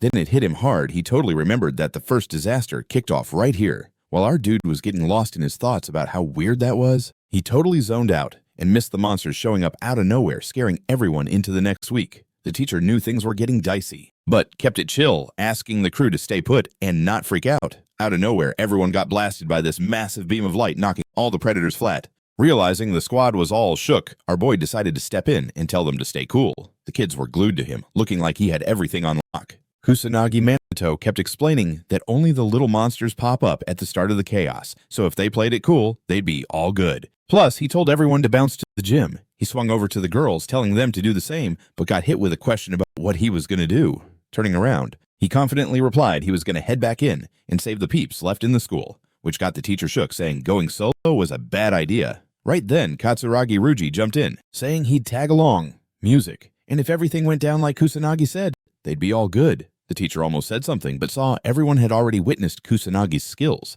so he let it slide but said no unnecessary heroics. Our hero got hit with a question about if the third year was going to bite the dust, but he just shrugged it off. Getting closer to his girl, Kusagami Manato spoke softly, letting her know it was clutch time for him to roll out. The scared cutie just asked him to play it safe. On the way, Katsuragi Ruji yelled they'd go first. He was thinking running 100 meters in 10 seconds was child's play for them and challenged the dude if he could keep up. But in an instant, the young man not only kept pace, but somehow smoked the guy he'd raced earlier that day. They both agreed they'd totally be the first to save the day. Speeding up every second, Katsuragi Ruji was hyped about their mad speed. He threw in that speed on its own, didn't seal the deal. So he wanted to see how strong they really were in a fight, and yeah, he wanted to save everyone too. In that moment, Minato Kusanagi's mind was buzzing that the magic power level in the school felt like 58.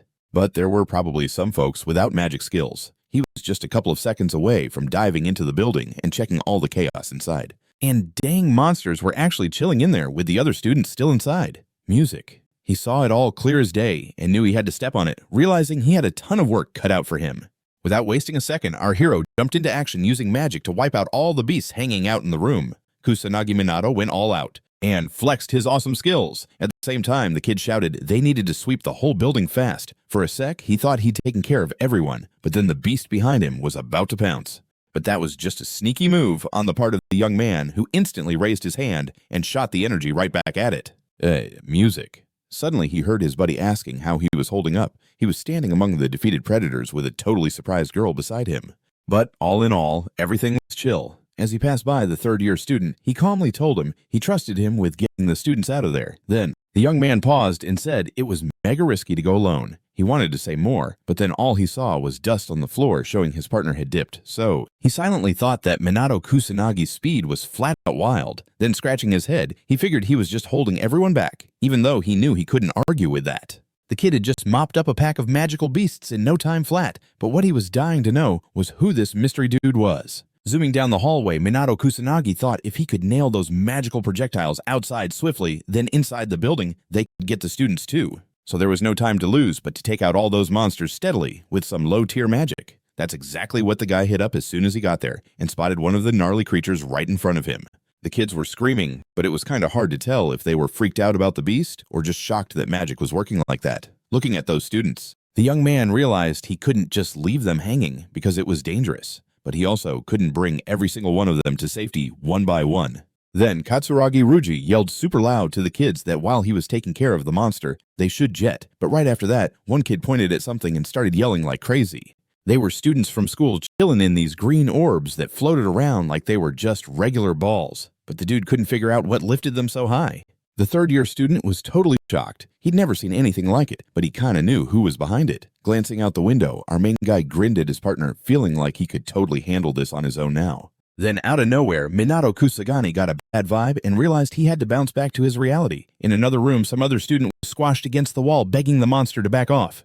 But the real issue was there were tons of these freaks. And even worse, they had the poor girl cornered. With each tick of the clock, her fear just blew up, and she tried to scream for help, her voice all shaky.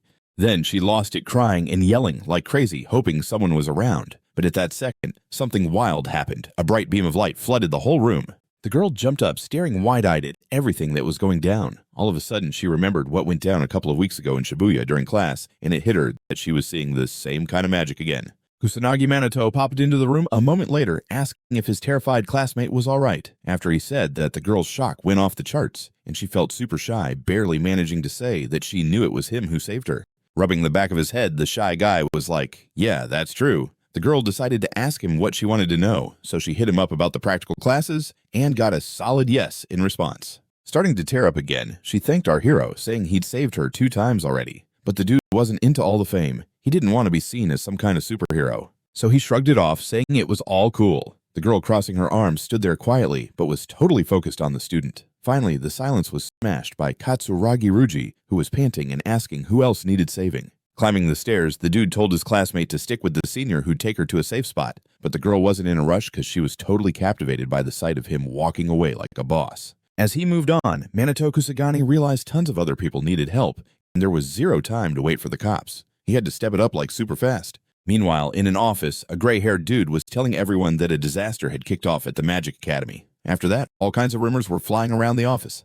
Those present were confused, thinking there was no way this was happening, because 50 years ago, all those creatures had been wiped out, so how could they come back so quick? But the president kept saying they were reaching out to the aristocrats and the monster-fighting police, and that the ground forces were already ready. Discontent rippled through the room. As many pointed out, they didn't have enough magicians to take on monsters, which was a major bummer.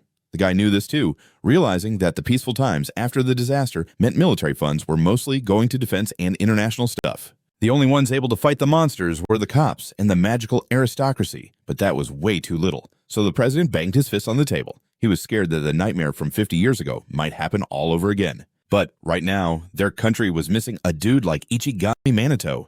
Music. Cruising down the street in their car, the cops were chatting. Sure, there was no mistake. The chaos had definitely begun. Now, the blonde lady was freaked out since nothing had gone down in 50 years. Everything seemed chill, and everyone thought it would stay that way forever. Police Inspector Shigo was convinced they would somehow figure it out. His partner, Sonnet Karen, was also trying to keep her cool, but it was tough. Music. The cops had no clue how things were really going to turn out, so they weren't keen to chat about it. After a bit, the press started buzzing about the situation. Reporters claimed the sky suddenly turned red, and monsters were popping up one after the other, all starting at a magic school. Other media folks who made it to the scene were giving updates from the gym where they had sheltered with the students. The teacher was telling his class that the only enemies they could fight were magical beasts, so he was sure they could take them down together. But even with that, there were so many creatures it was impossible to clear the area, so the students were stuck there. Bystanders watching the videos from the academy suddenly said they were super close to that place. And then they realized the monsters weren't just in the school music, but these freaks were actually looking straight at them. 2 random guys on a balcony in one of the buildings were also watching everything unfold, totally unable to believe what they were seeing. The cops had no clue how things were really going to turn out, so they weren't keen to chat about it. After a bit, the press started buzzing about the situation. Reporters claimed the sky suddenly turned red, and monsters were popping up one after the other, all starting at a magic school. Other media folks who made it to the scene were giving updates from the gym where they had sheltered with the students. The teacher was telling his class that the only enemies they could fight were magical beasts, so he was sure they could take them down together. But even with that, there were so many creatures it was impossible to clear the area, so the students were stuck there. Bystanders watching the videos from the academy suddenly said they were super close to that place. And then they realized the monsters weren't just in the school music, but these freaks were actually looking straight at them.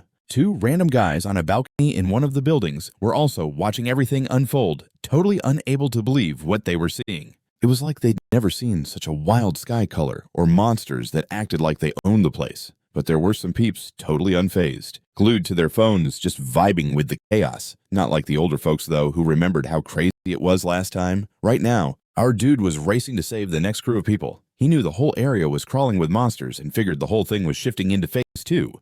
The monsters just got tougher as the phases went on, and no matter how many you took out, they just kept coming. Until the boss got taken down, the monsters would keep popping up.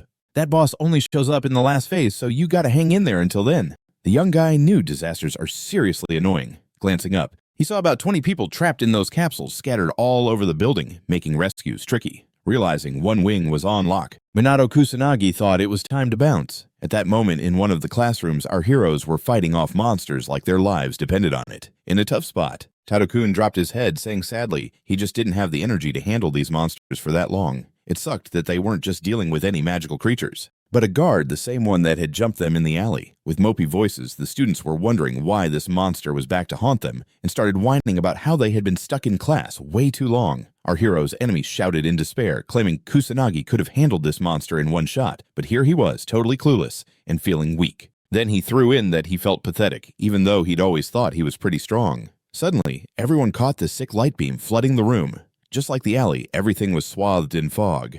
Then random sparks of fire popped up on the floor, and right in the middle of all this chaos stood Minato Kusanagi peering intensely at the students who got kicked out. He didn't feel like saying a word. He thought there was no point in hashing it out, so he turned around ready to dip. Plopped on the floor, the red-haired dude was thinking about how this teenager had come back and saved them, how history was just repeating itself. But this time, he wanted things to be different, so he called out to our hero not to ghost them so quick. The student wondered why Kusanagi even bothered saving them, since he should have hated everyone and just got rid of the guard. In a chill voice, the young dude said there wasn't really any deep reason behind it. It was just an opportunity, so he did what he did. Tadamukun lowered his head and repeated what he just heard. Then he freaked out, yelling that he was being played, that it couldn't be true, that it was just impossible because the dude was talentless. He barely used magic and wasn't supposed to be this strong, so how did he even do it turning around? The teen just kept it real, saying Minato Kusanagi had once bit the dust in a car crash and then got reborn. But his classmates still didn't get it, like what happened after that accident.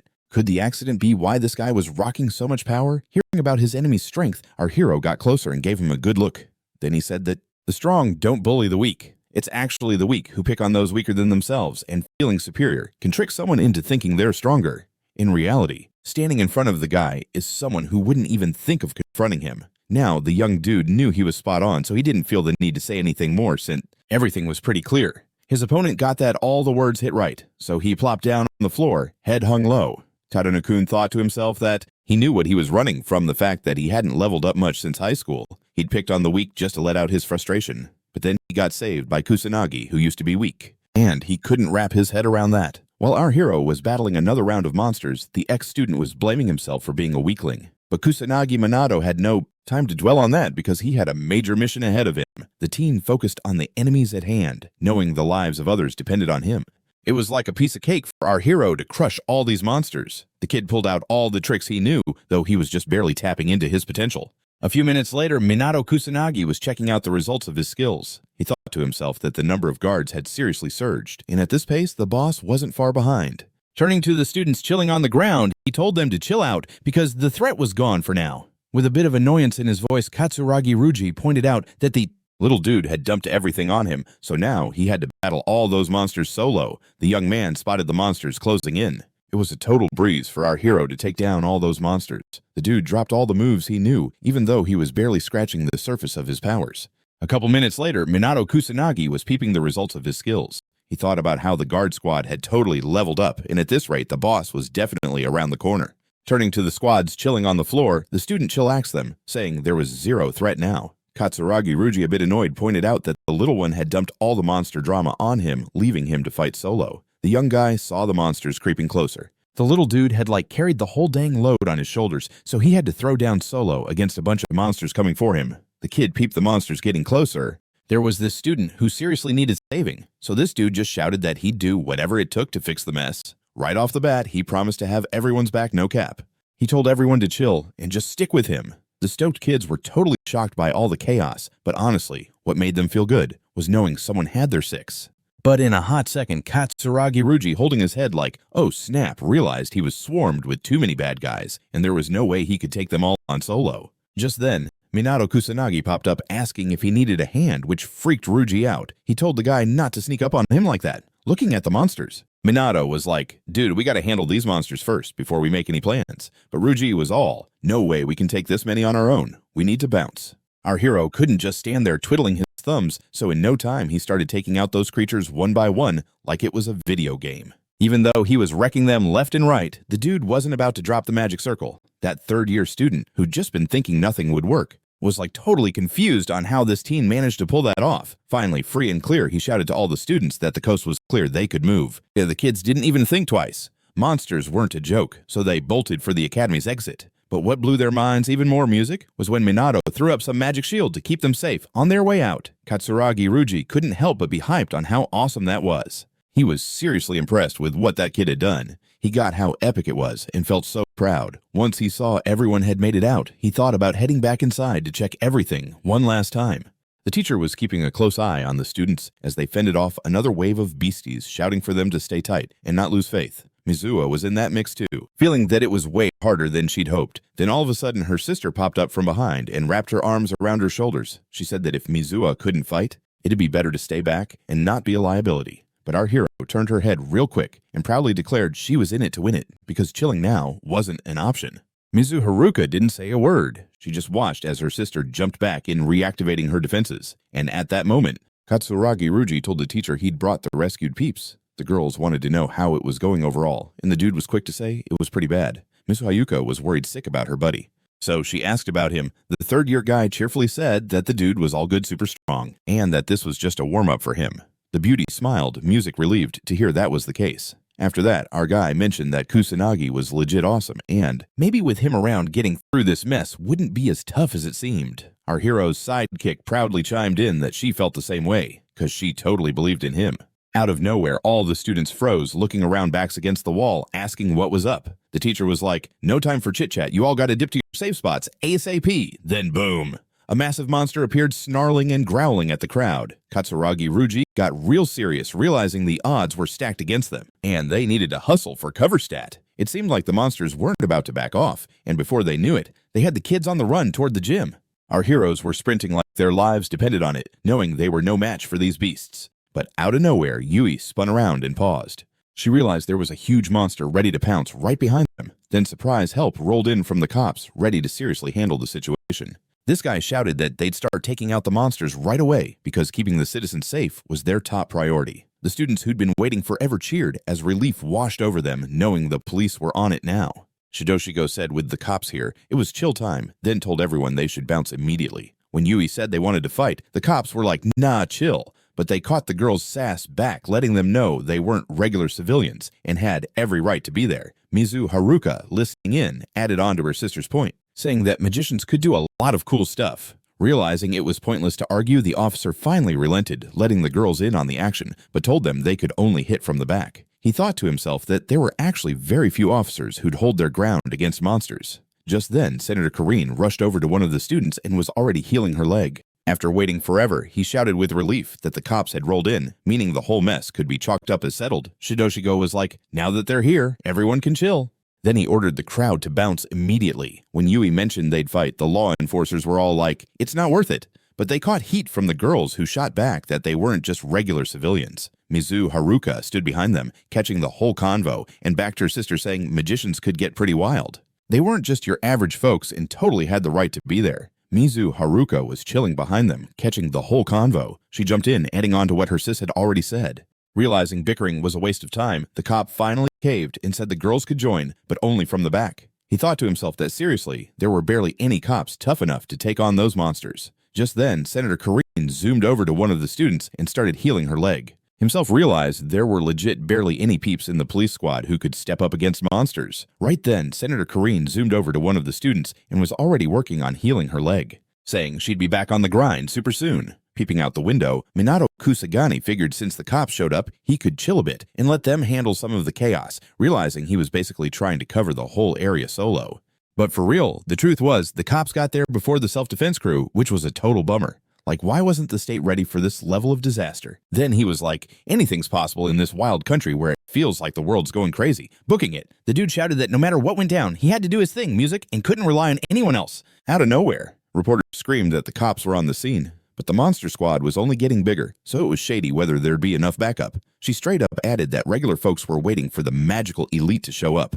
The average Joes watching this report got that they not only wanted to hear about this elite crew, but also see them in action. The older heads were like they pay taxes, so those powerful magicians better come save them, and now it was just a waiting game. The media rep, almost reading the room, said that the aristocracy better get there pronto, because things would get tough without them. Right then, Fukujin, who was one of those fancy aristocrats, told his assistant to chill. He was quick to say the police could handle this little mess, and they didn't need aristocrat help. The dude wanted to argue but had no clue what to say, so he was like, "Where you headed, boss?" Without even looking back, he casually said he was heading to bed, bowing, like whatever, but once the door was shut, the old assistant just whispered a good night. The cops were busting it, but after a bit they realized things were getting even worse. Asking his teammate if they could clean up the monster madness at the entrance. Music. The guy was like, no way, there's just too many. Shibuya was thinking to himself that these monsters were popping up way faster than they planned, and they couldn't evacuate anyone.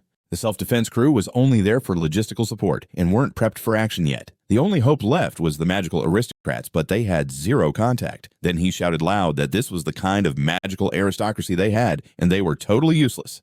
The students who stayed behind were putting up a solid fight against the predators, doing everything they could, realizing they could only depend on themselves. Again, the cop thought he had the info, but the real disaster was way worse, and folks had fought tougher battles decades ago. He freaked out about what had happened when their boss showed up, who was stronger than all these little critters combined. Just then, the students noticed some crazy predator that looked super gnarly. Everyone knew they were facing a top-tier beast, but they still hung onto some hope. But like nobody could find their voice. It was like everyone got hit with this spine-chilling fear. With a shaky voice, the cop, who knew there was no point in hoping for a miracle, said this was the real deal, the demon boss. This beast was a rare sight in the modern world, and only the magical elite could take it down.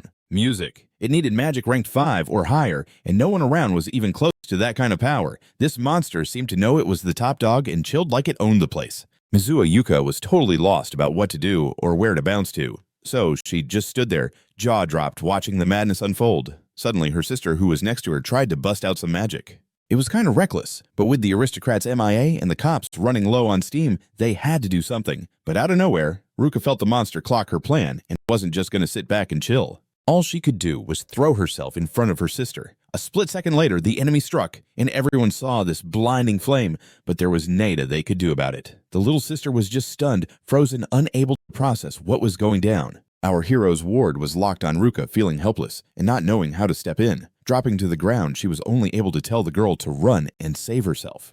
Music. But the student was glued to the scene, not grasping the full deal until it was way too late. Clinging to her sister, the poor girl looked up at the sky, wishing for a hero to swoop in. The police knew they were running on empty. There were hurt kids around who couldn't be evacuated. So they started yelling and begging for help. Katsuragi Yuji echoed the calls, even though he was just as clueless about who could turn the tide. Suddenly, the boss unleashed a flaming column, a fierce blast of fire that was straight up 5th rank. After that, the cops figured out they couldn't take it on. Holding her sister tight, our hero's ward called out to him over and over. Who was nearby tried to unleash her magic too. It was risky, but with the aristocracy nowhere to be found and the cops running thin, they had to step up. But then Ruka caught the vibe that the monster was onto their plan and wasn't just going to hang back. All she could do was throw up a shield for her sister. A second later, the enemy struck, and everyone saw the intense flame, but they couldn't do anything. The shocked younger sister looked dazed, unable to absorb what just happened, and stood there in disbelief. Our hero's ward was focused on Ruka and felt totally powerless. Dropping down, she urged the girl to run and save herself. Yet the student was still glued to the action, completely unaware of how dire it truly was until the very end. Clinging to her sister, the unfortunate girl gazed up at the sky, wishing for someone to come save them. The police recognized they were outmatched. There were injured kids who couldn't be moved, so they too yelled out for help. Katsuragi joined in, although he didn't even know who could shift the odds back in their favor. Suddenly, the boss kicked off a fiery column, a raging wave of fire that ranked 5 and hit hard. After that, the police realized there was no way they could push back. Holding her sister, our hero's ward kept calling out to him again and again, and was wishing for the hero to come swoop in and save them. The police were fully aware they didn't have enough muscle. There were kids who were hurt and couldn't be moved, so they also yelled for help. Katsuragi Ruji followed suit, still clueless about who could shift the situation their way. Suddenly, the boss unleashed another flaming column. A fierce blast of fire ranked 5th. Right after that, the police got it. It was hopeless. Holding her sister close, our hero's ward called out to him over and over, just wishing he could do something. As time crawled by, the student felt totally crushed, so she started crying and screaming louder and louder, the boss just chilling in his flames. Didn't hear a thing. He was too busy fantasizing about obliterating the city. A little smirk teased his lips, but he wasn't rushing to attack or anything. Out of nowhere, Minato Kusanagi popped up and sheepishly said that he was sorry for being late. He noted he kept everyone on hold, but it was all good, really. Yet, Mizuhaya missed all of that. She just kept crying, glancing at her sister. The young dude softly reassured her, saying Ruka was all right. She just passed out for a bit, but would be back on her feet soon. He knew it wasn't the time to worry about that, though. There were bigger fish to fry, but our hero was taking his time. Knowing his friend wasn't doing so hot, there were lots of injured folks chilling around, but that wasn't the real issue. The main thing was to take on the boss, standing up. Minato Kusanagi stared intensely ahead, his face showing some tension, but you could tell he was super determined. Nothing was going to stop him from getting stuff done. When the girl called his name, he calmed her down, saying he was going to take down this boss for sure. She just nodded a bit, showing she totally believed in him. Before bouncing, our hero pulled off something wild, and the whole ground lit up with a bright healing glow. Yuika, who was totally in awe, asked what in the world was happening, but then she noticed the wounds healing up not just on her sister, but on everyone else too. The light just kept getting brighter and softer, and it was like the greatest thing ever. Even the students who were really messed up started checking out their injuries and vibing that it was finally over. The cop was shook. She realized this was some next-level holy magic, like 3rd rank the Sacred Fifth, and even she couldn't pull that off. She ran over to her partner asking how he was doing, and he just said the magic was running low. But then something weird happened. Sanada-Karn was trying to catch on and wanted to ask his partner the same thing, but he was just like, nah. He didn't have time to process it all. All he knew was that it was crunch time to save folks. Knowing her buddy was running on fumes, the cops started to grill him for being so reckless, but he brushed it off, saying they had to go all out. Meanwhile, the officer thought it was pointless because it was a done deal. Looking around, she said they were totally wiped out and they couldn't handle this alone. The dude saw it too and pointed out that they'd been waiting on help, but the army, the self-defense forces, and the magical aristocrats were ghosting them. Regular folks were left alone facing an army of horrific beasts. And to make matters worse, their boss was right there, the one no one could take down. The journalists were reporting, freaked out, saying this had to be some kind of joke since the police got wrecked. The onlookers were crying out in despair, saying there was no help from the magical aristocracy, who thought it wasn't worth their time to show up. There was nobody left to fight, no one who could take down the ultimate demon. In all this madness, only Minato Kusanagi was chill and focused on his mission. The cop screamed at the teen as he made his way toward the monsters, warning him to turn back or he'd be toast from the demon's glare. But our hero was deaf to the warnings because his eyes were locked on his target. He coldly told the boss he was acting way too high and mighty, but the demon just watched him, zero interest in talking back. The guy sitting nearby caught everything and heard the boss say he was going to kill Kusanagi Manato. The police understood they had done all they could, but against a demon they were totally powerless. A second later, the bad guy shot a massive stream of mana right at the young dude, but he just told the boss to shut it because he wasn't there to chat. Trying to sound intimidating, he yelled, thinking he was the king of everything. Our hero reminded himself he had to stay cool during this whole disaster. Then he sent a massive burst of energy straight at the enemy. The cops watching all this thought the kid was done for. The guys who were close enough to see all this thought so too, but thought the student was done for. The crew standing nearby, who weren't super close but could see the chaos, were thinking the same thing. Music. However, Minato Kusanagi gathered all the energy he could and crafted several discs ready to hit and defend. And just like that, in 1 minute, powerful bright energy threads started shooting out from those discs. And they were way stronger than what he'd shown during training. And if before that, the cops were shocked thinking the student had gone down. So like no one had a clue who he was. Right? Even the media noticed it, saying that while you couldn't see the dude's face, he was totally a student from the academy. But they couldn't do anything because out of nowhere, this epic fire blast hit hard. Mizuhaya, who was already on her magic disc, thought she had chilled out and could get back in the ring. But just as the girl was gearing up to unleash her power, her mentor pulled off something so insane, it was like a scene from a movie. Everyone else was hype cheering for their classmate, really hoping he'd wipe out the bad guys and save the day. But bam, out of nowhere, these low-level monsters popped up all around them, and there were tons.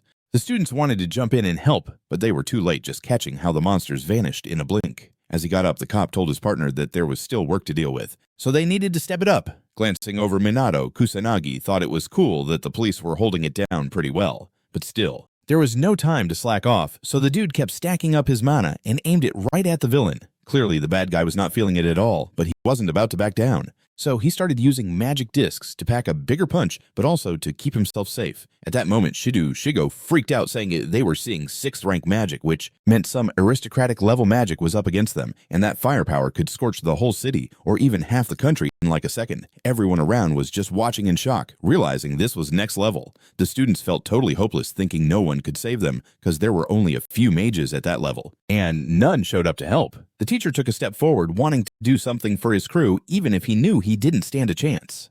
The students got it. Their teacher was just too weak to take on this monster, so all they could do was watch and wait for the outcome. The policewoman hugging one of the students was hoping, deep down, that this boss would go down. But her teammate was not so sure about Kusanagi Manato, thinking that no matter how strong the kid was, he couldn't possibly take down this demon. Only Mizuha Yuika was totally convinced her friend could pull it off. There was no other way. The girl had seen what he could do and knew his power was basically limitless. Meanwhile, the boy was thinking this demon was massive but kind of slow, and he totally messed up using that 6th rank. But at the same time, the dude felt pumped, realizing that he didn't have to stick to the 2nd rank, which despite being lower, was way harder to pull off. Starting his dope magical moves, Kusanagi Manato sighed, not really wanting to grab attention. Watching all that magic whirl, Shidosho thought it looked like a huge water snake. But it was really something else. Like it was a mix of magic. Then, out of nowhere, the snake's head popped up, which was basically a massive stream of water. The boss was shook seeing how our hero not only soaked up his power like it was nothing, but also hit back hard with some crazy fusion magic, even as he screamed that he'd wipe out the boy and everyone else. The student was totally determined not to back down. He knew what he was capable of, so he focused hard, paying more attention to the outcome with every tick of the clock. Finally, our hero zeroed in on the results of his magic.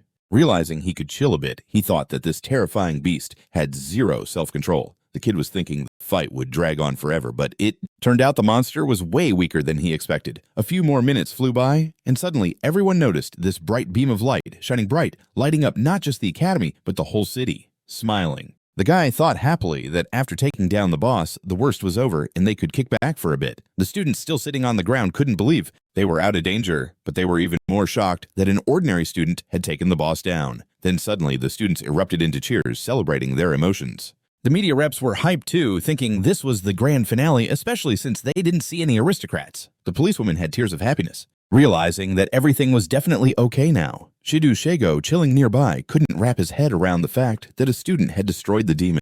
The young guy figured that even if the aristocrats had swung by, they wouldn't have done a thing. But a sec later, the cop plopped back down on the ground, saying loudly that his legs were totally jelly from the shock he had just felt. Approaching Yuika, the young dude said he had wrapped up the battle, hearing that she had never doubted him. After that, crossing her arms, the beauty thanked her hero for his help. The young man, gazing at her, said he was stoked to lend a hand whenever he could. Suddenly, our hero noticed a whole squad of guys charging toward him. They all rushed to hype him up, saying he was not just awesome, but also super brave. The guy was totally not holding up due to the shock he just went through. Rolling up to Yuika, he said he'd wrapped up the battle, and the girl was like, "I never doubted you for a sec." After that, crossing her arms like a total boss, she started thanking her hero for saving the day.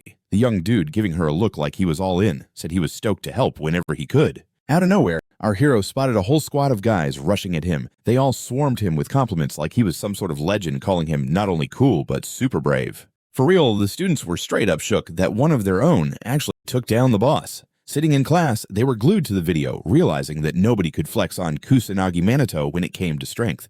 They were like, "Dude, he's amazing," and instantly started gossiping about how he got moved to Class S. Then out of nowhere, the girls started throwing shade at the guys, saying they were bothering the hero and that they should just zip it. Our dude was hoping his classmates were being all noble and stuff, but then they hit him with a bunch of annoying questions. The dude with the glasses by the window made a snarky comment that Minato Kusanagi had gotten a big head. But seriously, no regular student could be packing that kind of power. Music. While the squad was focused on the glasses kid trying to prove a point, our hero saw his chance and dipped out of the classroom. Out in the hallway, he was just vibing in the silence without anyone's comments bugging him. Turning to her bestie, Mizuha Yuka joked that she thought someone was having issues, but then heard the guy tell her not to clown on him. But quickly she was like, "Nah, this dude is a hero who's got everyone's back, and we can't deny that." Trying to switch gears, Minato Kusanagi asked if it was true that one of his classmates had also scored a spot in Class S. The girl broke it down about how it was all due to her lit performance during the fight and her role in that crazy disaster. When he asked if she was stoked, she was like, "Totally," and reminisced about someone special. After that, Yuka said her sis was doing great and that they were bonding way more than before. Our student was genuinely hyped that they were finally getting closer and even vibing with each other a bit better. A moment later, she flashed a big smile and thanked her friend for always being there during rough patches. But instead of being all mushy, the dude gave her a light slap, and he did it like it was no biggie. Mizuha Yuka was all confused about what she did wrong, but the guy said that once was more than enough to show his gratitude. So no need to keep praising him all the time. The girl wanted to argue, but then figured out that her mentor was kind of right, and there was no point in getting offended. At that moment, some suits were having a hush-hush meeting with a serious vibe. The guys were talking about how to help in case another disaster hit, and they realized that other countries were already getting stretched thin. But what really had everyone buzzing was the rumor that an ordinary student knocked down the boss. As for the cops, nearly all of them were taken down. Though they knew trying to figure this out was pointless, it made more sense to set up a conference for a possible disaster so they'd be ready this time. A few minutes later, our heroes ran into the peeps who used to be their enemies on the street. Ruka was checking out the guys with a serious look, but she seemed pretty bummed and quiet. Mizuha, Yuika, and Kusanagi were just standing there, not sure what to say. Out of nowhere, our hero's sister spoke up, saying she had one thing she wanted to ask him, and she needed him to make it happen. In a more straightforward tone, she said she wanted him to take her on as his student. Music. But this convo didn't just pop up randomly. There had been stuff leading up to it a few days back. The two sisters were chilling on a bench wanting to chat about something, but neither knew how to kick it off. Finally, Ruka started talking in a cold tone about the disaster that went down. The girl said she thought the boss had taken out Kusagani, but UKA flat out said that it had gone down like that because he used 4th rank magic synthesis. Hearing that, the student was like, no way even a top-tier mage couldn't pull that off, much less a regular student. But the little sister calmly responded that it wasn't just a fairy tale, it was legit even if it sounded nuts. Out of nowhere. The girl flashed a smile and said she believed it because her sis would never lie. She added that she always knew her sister was real, kind, and always willing to help others. After that, she was like, I don't think her sis should be a magus if she has no talent, but it felt like her approach was a bit harsh. Yuka went silent and stared ahead, unsure of how to reply. Then she jumped up and declared that she could get way stronger, much stronger, so no one would need to worry about her anymore. Then she shouted even louder that her sister didn't have to stress about her, she just needed to chill. Her sister listened carefully, but now she was at a loss for words, closing her eyes. She stated that UKA was already grown, which meant she could take care of herself. Music. For the first time in forever, there was no misunderstanding between the sisters. It felt like they finally connected. At that moment, Ruka was thinking that Kusanagi Manato's real power was totally not just high school level. He was probably even more powerful than her dad and definitely stronger than most of the aristocrats. That's why the girl turned to her sister and asked if she could ask her for one big favor. Standing in the middle of the courtyard, her dad was a total powerhouse, even stronger than most of the high-ranked nobility. That's why the girl turned to her sis and asked if she could score one favor. Standing in the middle of the courtyard, the girl was tripping again. She got that with how things were going. She might as well be an advanced mage, but she definitely needed some stronger magic help. Fast forward to the now, Ruka was all like, my bad to our hero, saying she didn't mean to diss him and felt super sorry. She was quick to say she totally got it. Ruka knew this request was kinda selfish, but she decided to throw it out there anyway. Bowing her head, the girl was like, honestly, I just really want to learn, out of nowhere. Minato Kusanagi said he'd totally take her on as his student, but then just went quiet. The girl couldn't believe what she heard. She thought he'd shut her down. So, she asked him why he was cool with it, and heard that someone asked him to help out, and he was all in. He added that she apologized, so he thought, why not? She had put a request out there, and he was like, sure thing. No hidden agenda here. Ruka was just staring at him in shock, but had no clue what else to say. Meanwhile, Katsuragi Ruji showed up behind them saying he had a request too, and it was kinda similar. Our hero was chill, saying whether he had 1 or 2 students didn't matter. Yuika was just glowing with happiness, knowing her new buddy was awesome. Even the third-year dude who already hugged his mentor started spilling some stories. The next day, Minato Kusanagi and his new pal were chilling in one of the academy's offices where a press conference was going down. Across from them were the police officers who had bravely battled monsters, but now they were loaded with questions. Bowing, the young folks said they wanted to kick things off by expressing their gratitude for themselves. The whole police squad and the regular folks that knew who the real heroes were. The young dude calmly said the cops had already thanked him a bunch during their questioning, but he was like, what's up? Why are you here? After that, the cops explained they had wrapped up their investigation on the recent mishap, but there were still some loose ends. Shidu asked our dude if it was true his powers kicked in after that car crash, and instantly noted everyone was saying the same thing since so many peeps had witnessed it. But the real question was, how did this accident change the guy who has no issues with magic? Or chatting it up, Minato Kusanagi sat silently for a sec, mulling over how to respond. The cop chimed in that everyone noticed a flip in his vibe and his magic was on a whole other level, which was awesome and all. But where did this crazy power come from that could take down even a demon? Suddenly, Yuika stepped in, asking how the conversation related to the case. After thinking for a sec, the young man figured he had to reword things, so it made sense. A moment later, the cop asked if he knew the magician in black. Hearing that got the guys shook.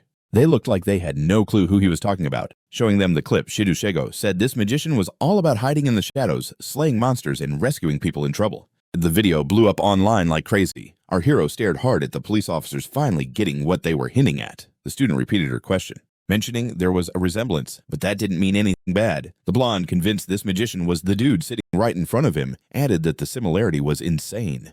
Apparently, the magician in black was a beast. Not many could pull off such skills at such a young age, and the timeline of when he started matched pretty close to when the boy got out of the hospital. Looking at the teacher, he reminded them that using magic on the streets without permission or a badge is a big no-no. But as an academy student, the young man could do a bit more courtesy of the school. But with all this hype, the cops couldn't just stand back. Getting kicked out of school wouldn't be the end of the world. But if he fessed up, the law wouldn't go hard on him, so he had to choose his words carefully. After that, he peeped the people sitting across from him. Kusanagi Minato knew he wasn't about to blow his cover, so he casually explained that it wasn't him.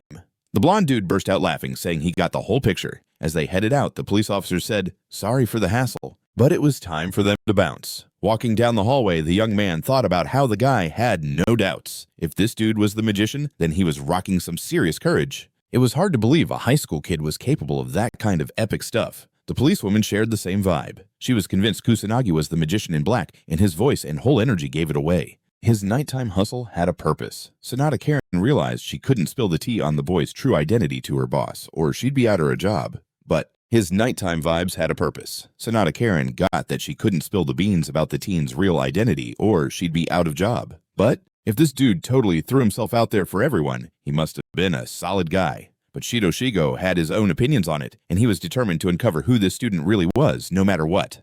At the same time, the girl figured she had to keep the guy's background and skills under wraps. The next day, the teacher called our crew to the blackboard and made the intros. And the teacher announced that from now on, they'd be hanging in Class S and asked everyone to keep it chill. But honestly, that was unnecessary because the guys were already flocking to Minato Kusanagi, firing questions at him about how he took down the demon. The girls were all into UKA too, since she came from a fancy family, so they wanted the scoop on her. The teacher, hoping the students would be nice, but not too nice to mess up class, told everyone to sit down right away.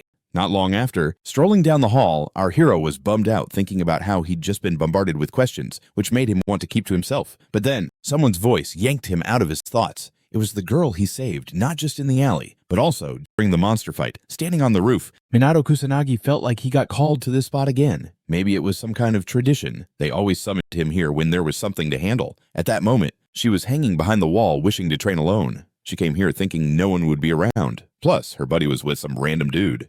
So she wanted to eavesdrop on what they were chatting about. The stranger was checking out Kusanagi and asked if he remembered her, but he said he couldn't recall anything. When he realized he saved the student during the disaster, the guy totally got who she was talking about. Then the student timidly mentioned she'd been rescued by a mage during a battle lesson, asking if it was true the mage was a dude. For a sec, the teenager was like unsure how to respond, and then the girl started thanking him again for saving her, but as usual, the guy brushed it off, saying it wasn't a big deal, since he just did what he could. Bowing her head and looking shy, the student mentioned that the young man was straight up doing epic stuff. Still behind the wall, Yuika was getting annoyed that she couldn't catch what the two were saying, even though she was so curious. A moment later, the student confessed to our hero that she liked him and asked him out on a date.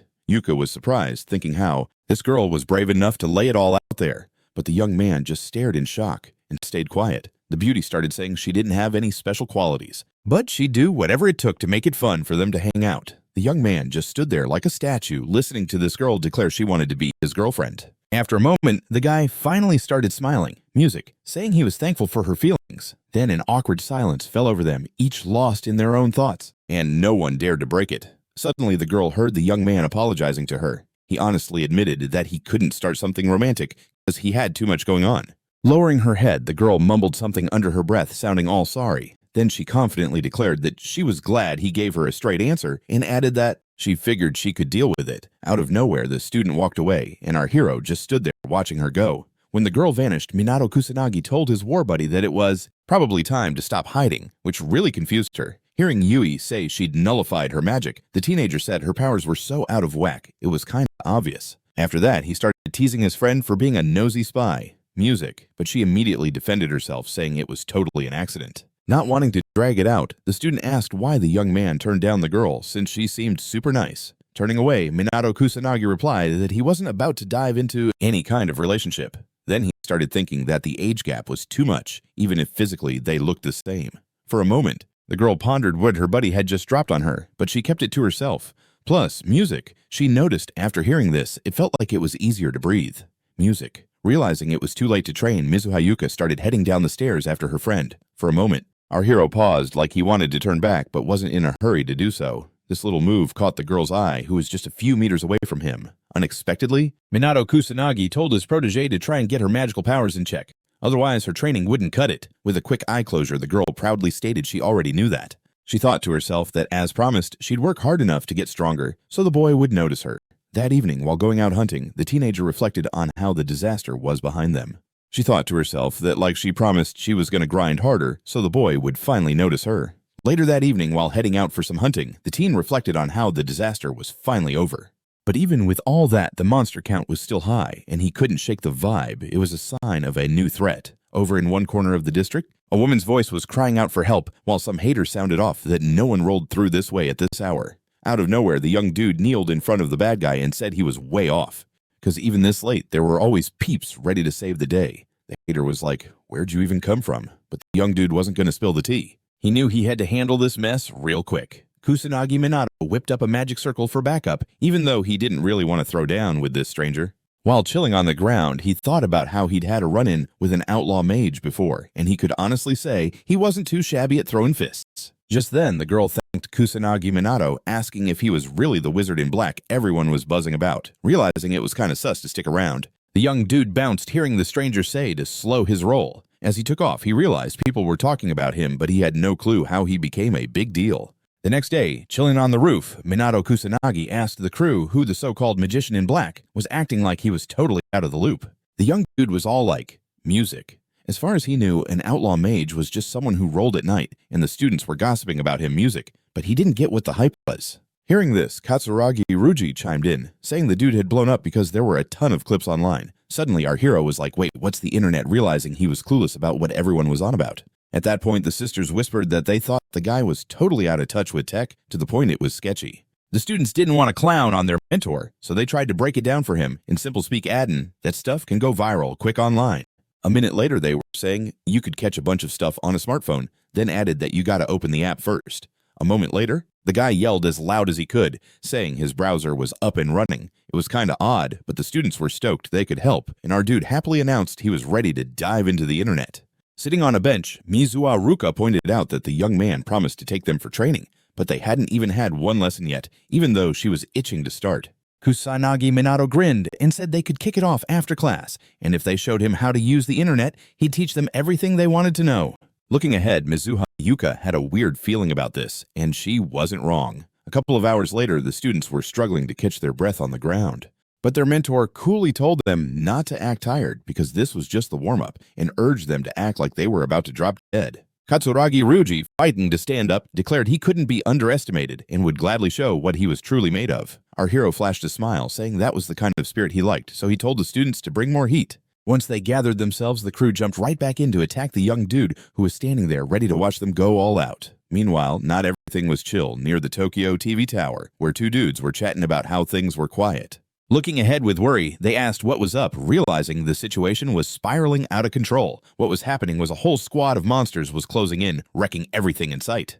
While the monsters were going ham, our heroes were still training hard in the courtyard. Kusanagi Minato looked at the students and asked, a bit sadly, if they were already running on empty. The guys caught on to their plan to catch him off guard, so they sprung up from their seats to go after him again. The teen was ready for this, so he quickly set up a solid defense. In music. Plus, he decided to throw a counter knowing this could happen. A second later, the students caught on and slaps were flying at them just like in the tournament. Noticing a gap in her mentor's defense, Yuika dove in to attack, aware that she was stronger. Turning his head, the young dude shouted that it was all in her head. The shocked girl couldn't believe it. She didn't get how he dodged her since she thought she had planned his every move. And then the slap that hit her buddies a few moments ago was now headed for her head. While the students tried to recover, Minato Kusanagi called out that it was break time. One of the girls dashed off to grab some water, knowing it was what she wanted most right now. The rest started wiping themselves off, or just sat quietly. And then the slap that hit her buddies a few moments ago was now headed for her head. While the students were trying to recover, Minato Kusanagi called out that it was break time. One of the girls dashed off to grab some water, knowing it was what she wanted most right now. The rest started wiping themselves off, or just sat quietly feeling like they had no words. Mizu Haruka suddenly asked if the dude was too strong, hinting she'd never seen anything like it before.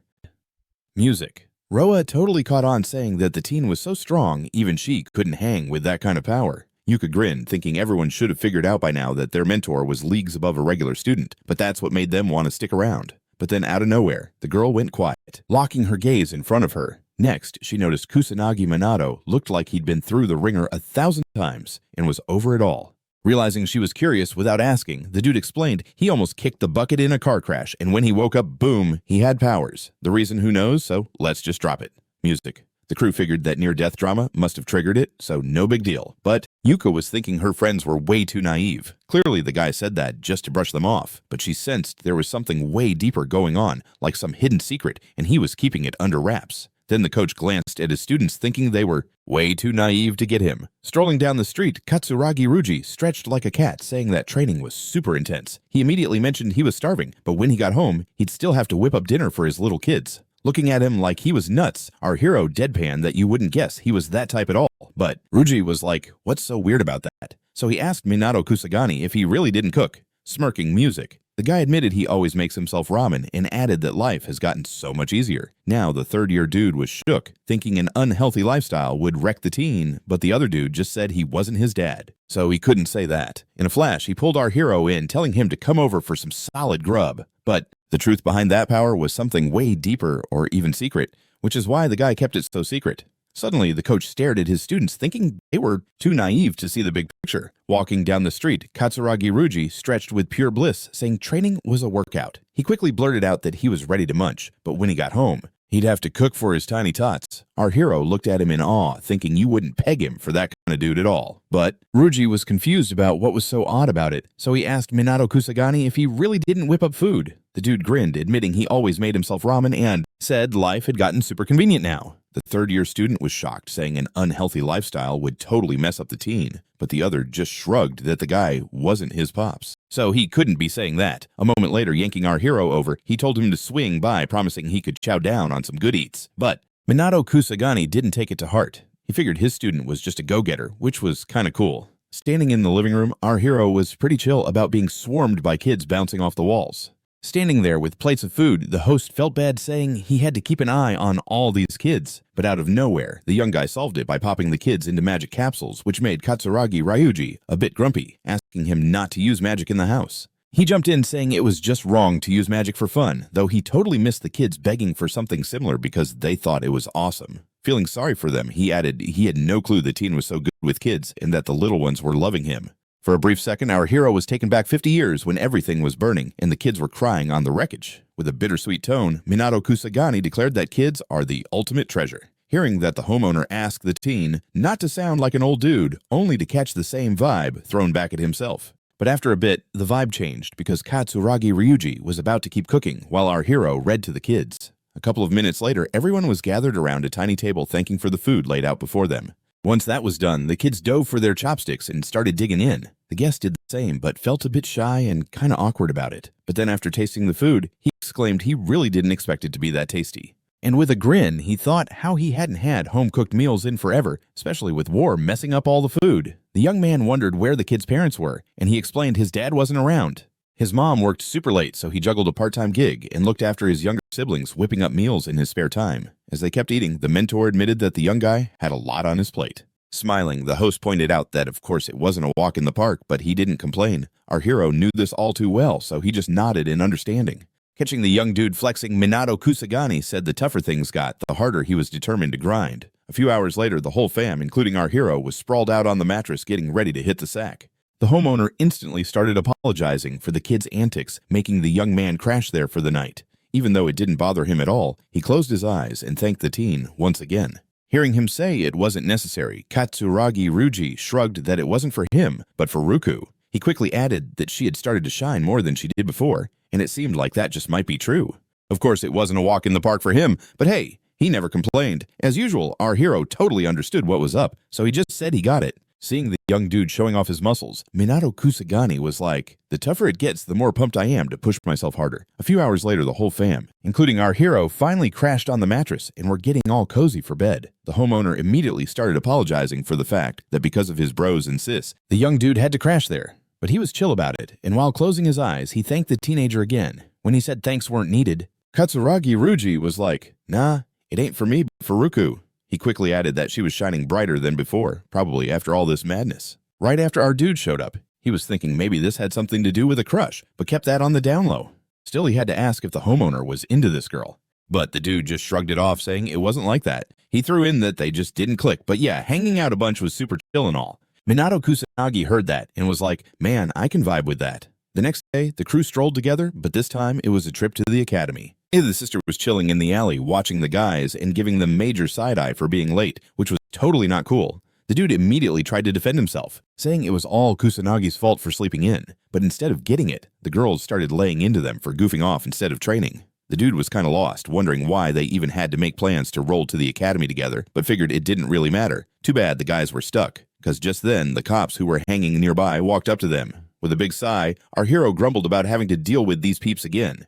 Music. The girl quickly said they had something urgent to chat about. She dropped the bomb that monsters were invading around the Tokyo TV tower in music. Since it was probably linked to some disaster, they were there to ask for his help. The young dude thought it was a setup or something, replying that he was just a regular student, but the cops started pushing back, claiming he was the one who stopped the disaster on his own, and he definitely wasn't just your average student. To put it bluntly, the police were totally struggling to handle it. The young folks candidly talked about how the law enforcement was failing to deal with it no matter how hard they tried. After that, Shidoshigo turned to Kusanagi again, saying they really needed him. Realizing the cops were out of their depth with the monsters, Minato Kusanagi figured he couldn't say no to their plea for help. Music. Deep down, he wished he could just stay under the radar again, but didn't want to drop that on the cops. Right away, the officers mentioned there'd be a reward for helping out, and they'd chat with the director about his absence from school. The guys chilling on the side who heard all this yelled that they weren't going to just sit around and want it in too. They said they'd have his back. With a tired sigh, the cop said he appreciated their enthusiasm, but they couldn't pitch in this time. When he heard the students say they were the best, Shibuya chimed in, saying it wasn't a regular fight, but something way stronger and more powerful. He straight up added that the students didn't have the same kind of juice as Kusanagi, which was another big deal. Hearing this, the squad went quiet because they realized their mentor wasn't just on another level. He was something insane. Walking up to the squad car, the cop suggested it would be better for the kids to head to class and that the young man would roll with them since time was tight. But then out of nowhere, our hero called out to his teammates, who perked up and looked his way. With a wink, the teen told them to keep up hinting they had some hidden power too. The students were surprised and stared at Minato Kusanagi but didn't say a word. In a flash, the group of friends made their way to the academy, knowing they had their duties to handle. A bit later, there was a meeting at the Central Police HQ where it was reported that about 100 demons had shown up around the Tokyo TV tower. The chief indicated that to handle this invasion, they had reached out to a student who had been pivotal in the recent disaster there for some help. So everyone got to lay eyes on the young legend, and he stood up right away. The cop in the room couldn't wrap his head around how this kid ended up there. But the rest knew he was the one who had faced off with the main boss. With her eyes closed, Sonata Karen was more on edge than anyone else, thinking no one would take this kid seriously. Suddenly, Shibuya approached the mic and cleared his throat to grab everyone's attention. All chatter in the room came to a screeching halt as everyone turned to check out what he had to say. The young man broke it down, saying Minato Kusanagi was the student who'd shut down the disaster at the academy, and he'd seen the kid in action firsthand and could vouch for him being a total pro. Pointing at the teen, he added that this guy had faced the biggest disaster they'd seen in ages, so they really needed his help. While the cop was asking that Kusanagi be treated like a pro, the naysayers kept making noise, saying they were dealing with a kid and that only the pros should be involved. The chief, realizing the convo was dragging, stood up and yelled that this kid was not just some random person, but was right there doing the same kind of stuff. So it was go time to take down the monsters. The police ultimately got the message that there was no more debating to do, so it was time to roll up their sleeves and get to work. Popped up near the Tokyo TV tower, the chief said to stop the invasion, they hit up a student who had jumped in during the last chaos trying to save the day. To introduce the young hero, they asked him to stand up, and he did it without hesitation. The cop in the meeting was low-key confused about how a kid like that got dragged into this, while others knew he was the one who bravely faced off with the boss. Sonata Karen, eyes closed, was more worried than anyone else, thinking no one would take the kid serious. Suddenly, Shibuya stepped to the mic and cleared his throat to grab everyone's attention. The buzz in the room cut off instantly. All eyes were on him. The young guy broke it down, saying Minato Kusanagi was a student who stopped the chaos at the academy, and he had seen this dude in action up close and could vouch that he was a total pro. Pointing to the teen, he added that this kid was part of the disaster, a first in ages, so his collab was super crucial. And while the officer was pushing to treat Kusanagi like a real staff member, the haters kept whining that they were just dealing with a kid and that adults should take care of this. The chief, realizing the convo was going nowhere, stood up and yelled that the kid wasn't like them, but was out there doing the same thing. So it was time to get serious about taking down the monsters. The cops figured there was no point in yapping anymore, so they decided to get to work. A few minutes later, Shibuya rolled up to our dude and started apologizing for his buddy's actions, but he was like, I get it.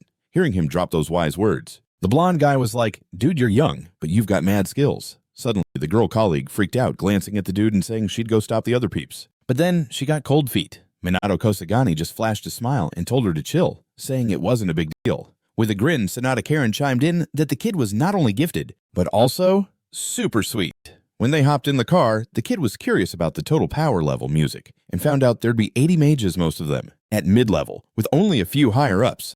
Our dude thought to himself that as far as he could recall, mid-level mages could cast magic up to rank 2, while those just one rank higher could go up to rank 3. The blonde guy, catching on to what the young dude was thinking, said it kinda sucked to admit, but the student was the only one who could pull off 4th rank magic synthesis, which meant he was the baddest of them all. As for strategy, there really wasn't one. Everyone would witness the battle's outcome, which was going to go down in open terrain, just using magic. The teacher figured there wouldn't be any issues with magical creatures and guards, but creatures like demons were tricky, so they needed to prep for that, because going in headfirst wasn't really a plan. When the guy asked about weapons, the cop broke it down, saying there weren't any. Weapons that would do anything against those beasts, and a lot of folks just fought in whatever clothes were comfy to move in. Kusanagi remembered that there used to be actual weapons. But the blonde guy clarified that only the rich folks had a few now, and even those were rare. Bowing his head, our dude thought there's no way that could be true when there had been so many weapons before. But now it felt like only the bottom-tier mages were left. Shibuya kept an eye on the guy in the rearview mirror, but decided to stay quiet for a bit. After a minute, the whole squad rolled up to their spot, which they could see from a distance. The cops were waiting, so everyone was gearing up for the battle to kick off soon. Staring at the monsters, the dude thought that the real chaos hadn't even started yet. But the amount of creatures was kinda wild. For this reason, the young man didn't get what was really popping. The cops who had been throwing shade at our hero in court were now freaking out that there were way more beasts than the report had said. They quickly added that they were spotting demons they couldn't handle, so they'd need to hit up civilians or the magical aristocracy for backup. The blonde dude explained that requests had gone out, but they probably wouldn't hear back since the monster count, and outlaw mages was going up everywhere, so everyone was swamped with work. Realizing that it was only those on the scene who'd be fighting, the guys were like, that's straight up suicide. Acknowledging the number of beasts, the event leader asked Kusanagi if they could take them on. Sighing, the kid said they had to step up since there was no other way. The naysayers suddenly yelled that the kid was basically useless rambling nonsense and that there were way too many monsters to even think about beating them. The student didn't argue back. He just whispered that things had shifted. After that, everybody's eyes locked onto the monsters who, music, were growling and staring at the sky. The police did the same, automatically, noting that the sky was going red again, signaling bad news. Right then, the radio blared that the disaster was ramping up again across the nation. Realizing that it was messy, not just at the tower, the dispatcher repeated that the disaster was kicking into high gear nationwide. The priority was rescuing the townsfolk, so everyone was told to jump into action to fight the disaster. They also stressed to focus on big cities, music, since there would be no reinforcements for other spots. The scared cops shouted again that the disaster was happening, but they were having a hard time wrapping their heads around how this was all even possible. Still peeping the sky, our dude mused that disasters are usually random, but this time, it felt like the monsters were making it happen on purpose. In 50 years, anything could have gone down. Naysayers who hadn't liked it before were now saying that without help, they wouldn't be able to do a thing. But Minato Kusanagi quietly stated that the work had kicked off. However, a second later, he wondered if it was for real that the monsters were moving toward the city, because it sure looked that way. The cops didn't respond. They started chatting among themselves, saying that saving the civilians was the main thing now, although in this situation, that was going to be tough. One of the younger guys started yelling and getting all riled up, claiming the police couldn't do anything and that no one stood a chance against all those monsters. Without saying a word, the teenager jumped over the fence in one smooth move and charged straight for the monster nest. After that charging down, the young guy boldly declared, without a single word, the teen swung over the fence in one smooth move and dashed straight to the monster's crib. After that, he plummeted down and boldly shouted. They were totally ready to do whatever it took. The dude noticed the monsters glaring at him, like they were waiting for something to go down, even though he was pretty sure it wouldn't happen. Just then, Kusanagi Manato touched down on the pavement, fully aware of what was up next. But if there were a few dozen monsters a sec ago, now it looked like there were nearly 100. The cops could see everything crystal clear. So they yelled at the kid to bounce, saying those monsters weren't going to let him off easy. But he wasn't hearing it. He jumped right into using the wind cutter. A super solid move. After that, the people who were throwing shade at the young dude just a moment before couldn't believe their eyes totally shook by how epic that was. Shibuya had seen some wild stuff like this before, and he couldn't help but grin, realizing this student had some serious skills. In just a minute, things got real chill around our hero since he had wiped out most of the baddies. But even though some were taken care of, another wave was lurking ahead, just waiting to cause chaos. They were watching the action, so they immediately went into defense mode and started shooting at the kid. You'd think Kusanagi Minato would freak out, but nah, not this guy. He just stood there letting his defenses do their thing. The teen thought to himself that he could handle it all without any magical shields. But he had peeps watching, so he knew he needed to flex a little. Otherwise, questions would start popping up, realizing that he had to protect himself but also smash the bad guys. The young man jumped right in. The blonde was thinking about how powerful this guy really was, but was super curious about how many elements he was rocking since no one else had stepped onto the battlefield. Out of nowhere, he shouted that he was joining the fray to help take some of the heat off the young dude. The other cops saw their buddies running into the action, but they still looked frozen, not knowing what to do. However, the next second, another officer clenched his fist and declared that it was whack for pros to run away. Trembling in fear, so they needed to keep up with this kid. The guys knew they didn't have that kind of power, but still, they did what they could. Distracted from the chaos, our hero peeped how the cops were throwing down and was surprised to see they weren't as lame as he thought. All of a sudden, the crowd started yelling that there was a demon ahead and to brace themselves. The cops were like, no way their ranks weren't enough to tackle that thing unless they were legendary mages. A cold protective vibe started swirling around the demon. You couldn't miss it. The guys hurriedly closed ranks and moved a bit back. Realizing this monster was no joke, Kusanagi Minato stepped up and said he'd handle this beast while the others took care of the rest so they could wrap things up together. The scared cops asked in disbelief if this guy really took down those monsters last time. They quickly added he was actually a dope magician. Seeing how the student was holding it down, the blonde, who was the boss, told his crew to wreck all the evil beings, and if any strong ones popped up, they should send them over to Kusanagi Manato. He was thinking about how 50 years ago, the whole world had gone to hell in a handbasket, and it was just the beginning of many disasters that followed, throwing everything into chaos. If history decided to repeat itself, it could spell disaster again. But this time, our hero was here, even if it wasn't in his previous self, and he wasn't about to let humanity go down hard. At that moment, Sonata Kareen, who was helping the cops, spotted a huge ghost in front of her that she couldn't handle. But then, this dude showed up and threw up a defense so nothing could mess with her. The young man knew he just made it in time to save the day and take out another demon. The pumped cop remembered it was the same surprise help she got that night in Shibuya. Walking up to the shaken girl, the young man decided to check if she was all good. Hearing her thankful reply, Kusanagi Minato also remembered that night because it felt so similar and figured she might recognize him. The policewoman was stuck on why this dude was dabbled in dark magic and how his student was so strong. She wanted to ask, but wasn't sure if he'd be down to talk to her later. Suddenly, the pretty girl started to cry and kicked herself for having these thoughts, reminding herself he was just a student. But the tears dried up fast because what she saw totally shocked her. The young man started throwing punches back at the attacks from all directions with a new burst of energy. The jittery police officer wanted to say it was super dangerous, but then she started apologizing, realizing she was totally missing the point. The guy got that this girl needed some backup, so he told her not to bail on him, thinking to himself that for some reason, she wasn't tapping into her combat magic. Still looking at Kusanagi Minato, the girl promised she'd do everything he said, and once again she wondered if this teen was really just a student. Or maybe it was all just some wild prank. The dude was acting way more grown-up than she was. The other cops out there fighting off those demons were all in it, but you could tell something was eating at them. They were all like, we're shaking too much to focus, and that was making it hard to even cast out any magic spells. And all this was going down while the main demon was going bananas ahead, but they knew they had to deal with it later. Out of nowhere, the blonde dude yelled that it wasn't the big bad demon, but a smaller version that was just a bit stronger.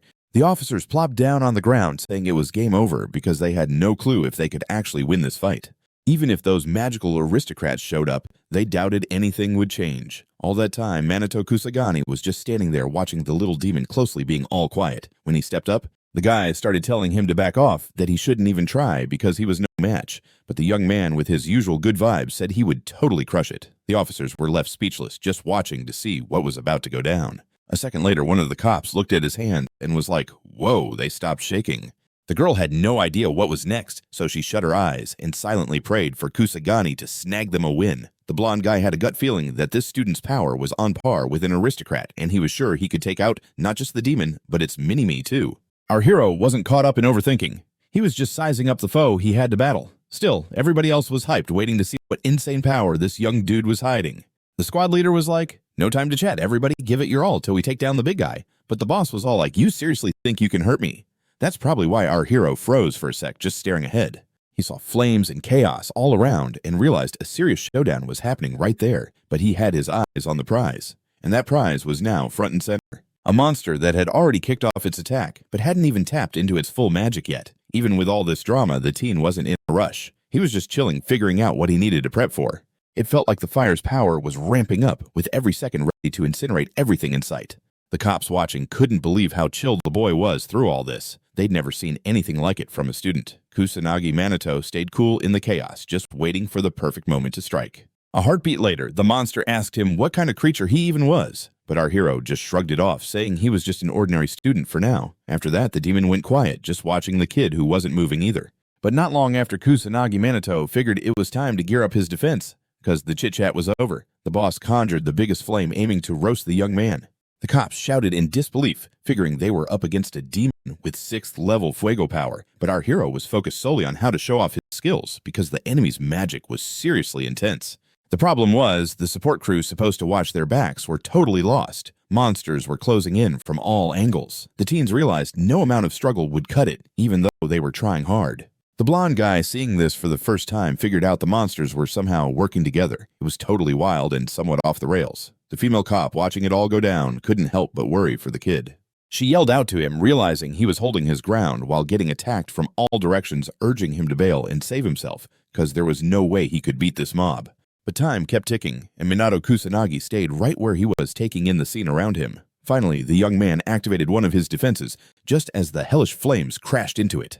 It was an epic 6th level blast that took your breath away, and still he stood firm like, this is no biggie.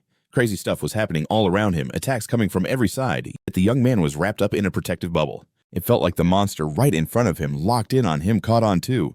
In the chillest tone, the teen asked the boss if he thought this was the end. The demon, stunned by what was going down, stammered, but couldn't find the right words to describe this exceptional dude in front of him.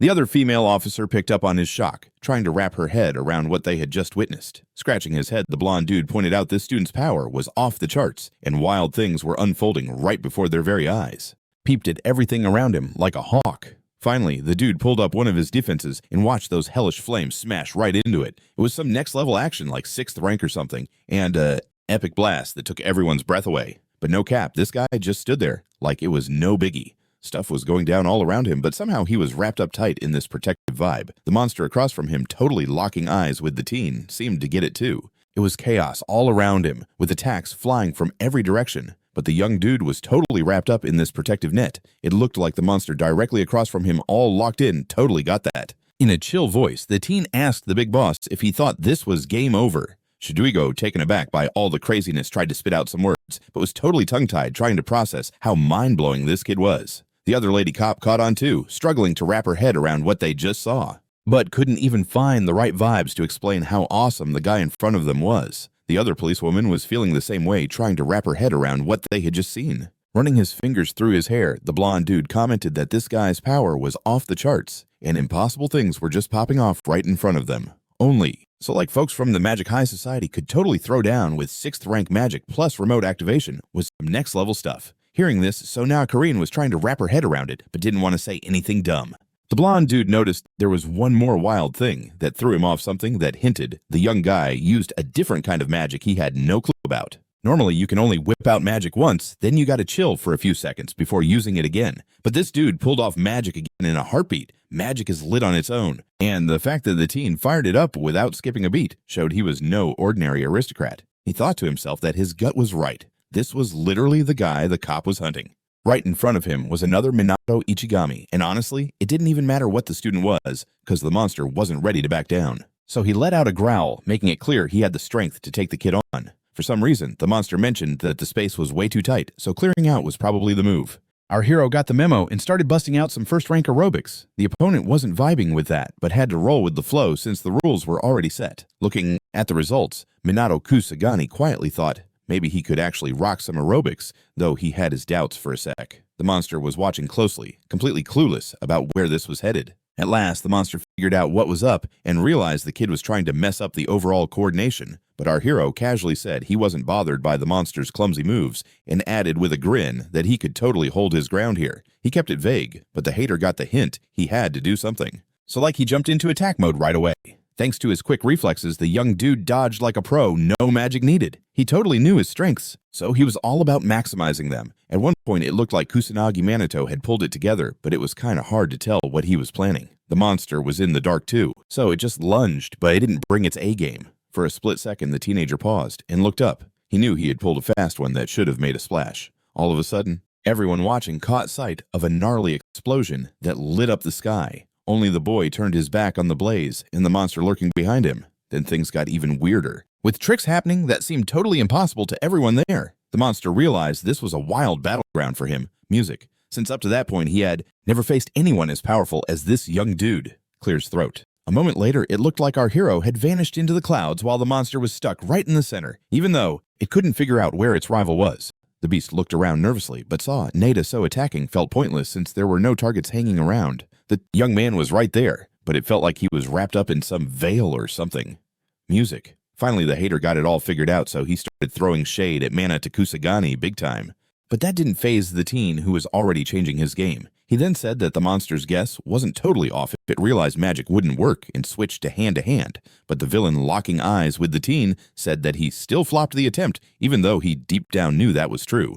In the next moment, the two were back in each other's faces, understanding the battle was far from over. Music. The young dude declared menacingly that he wasn't tripping about any strikes because they wouldn't hurt him anyway, and in a split second he swung and hit the beast, knowing full well he could go way harder if he really wanted to. Getting knocked to the side, the monster shouted that this had never happened before. No human blow could harm him. So the boss knew it was time to show what demons at his level could really do. But when he realized nothing was working, the monster asked what the kid had done to him. The kid replied, all innocent-like, that before this fight he thought he could just pull off magic.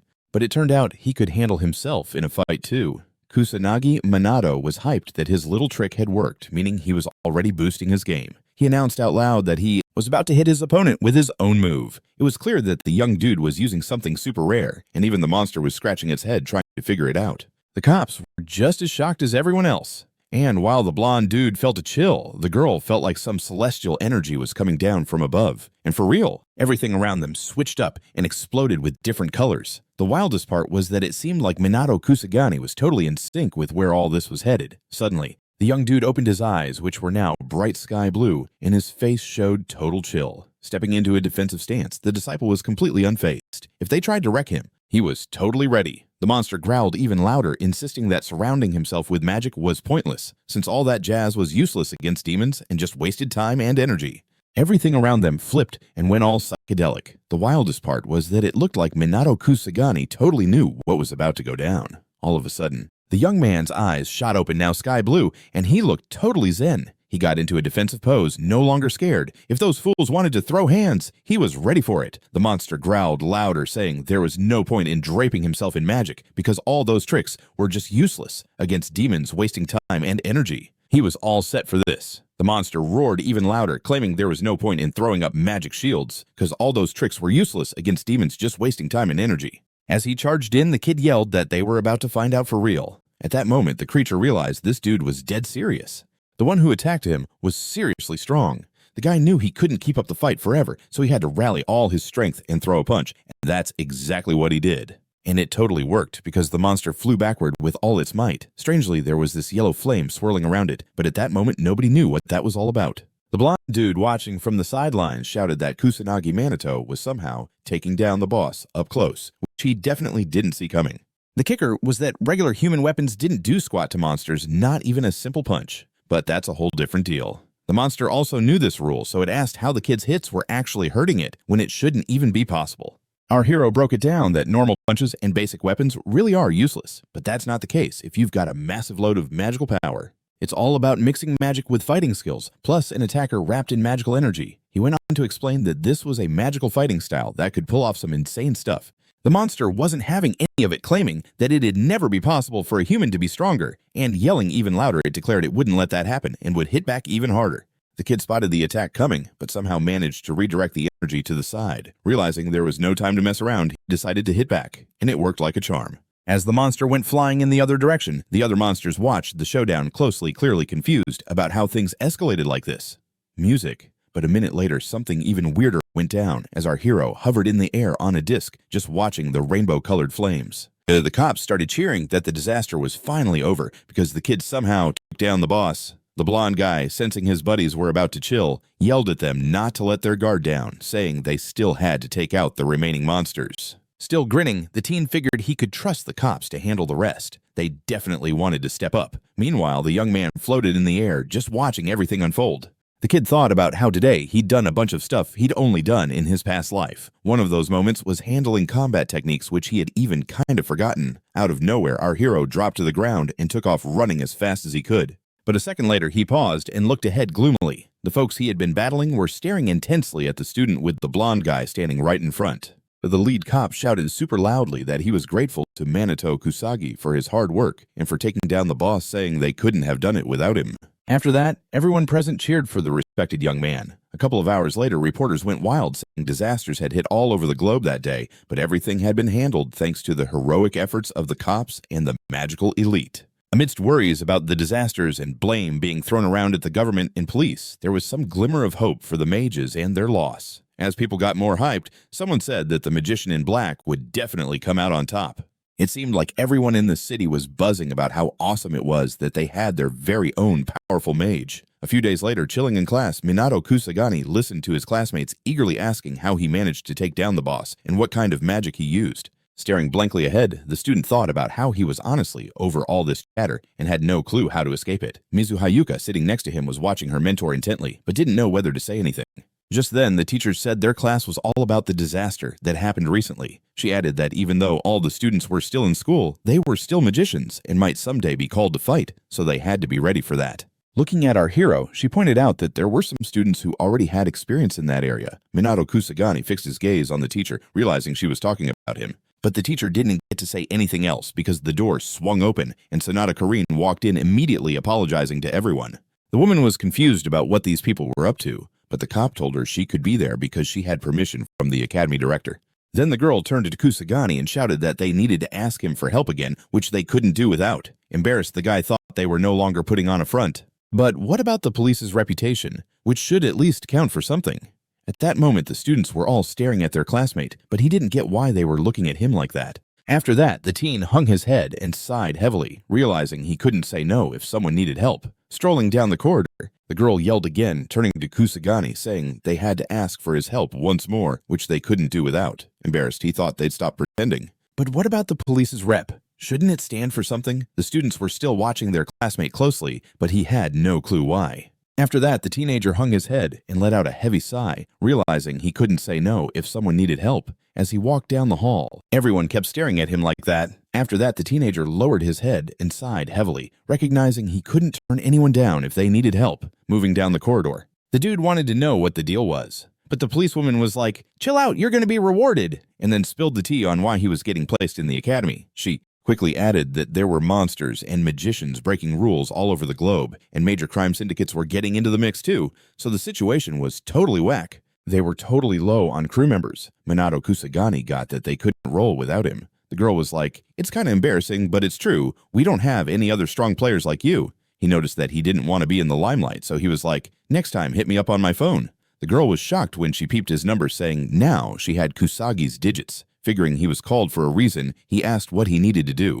The girl was quick to say they wanted him, if there were other strong people like him. Realizing the guy was trying to stay low-key, he suggested they hit him up next time through smartphone. Looking at the number like no way, the girl exclaimed that she now had Kusagi's digits. Realizing that the young dude was summoned for a reason, he was curious about what he needed to do. The girl quickly said they wanted to ask him to handle the monsters wreaking havoc in Harajuku. The policewoman started saying they would drive him there, but he shot back that it'd be too slow. He straight up said he'd head out first, and then bolted for the academy exit. The cops, totally dumbfounded, said they'd never seen speed like that before. The guy knew time was ticking, so he needed to get there, and that's what he did. There were two kids chilling on the ground, the older one trying to calm down the younger one, telling him to not sweat it because everything was gonna be okay. The older kid hugged the little one tight, showing he'd do anything to keep him safe. But that monster, it didn't care who it was face to face with. It was just watching those kids closely.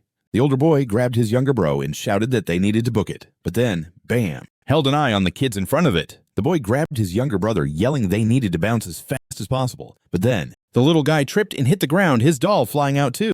At that moment, the beast's massive jaws opened wide, right above the crying kids. Then out of nowhere, they saw this bright flash of light that somehow stopped the monster looming over them. Kusanagi Minato, who rolled in just in time, was doing everything he could to halt this chaos. Standing next to the kids, the dude praised the older boy for being brave and chill, totally showing no fear. After that, our hero handed the doll back to the little guy, saying he must have dropped it. In an instant, smiles lit up the faces of those two kids, and the student couldn't help but smile back, realizing how awesome it felt to show up right when needed. As he took off, the young man told the kids pointing to the cops that they'd now be looking out for them. Feeling super pumped about showing up just in time to help.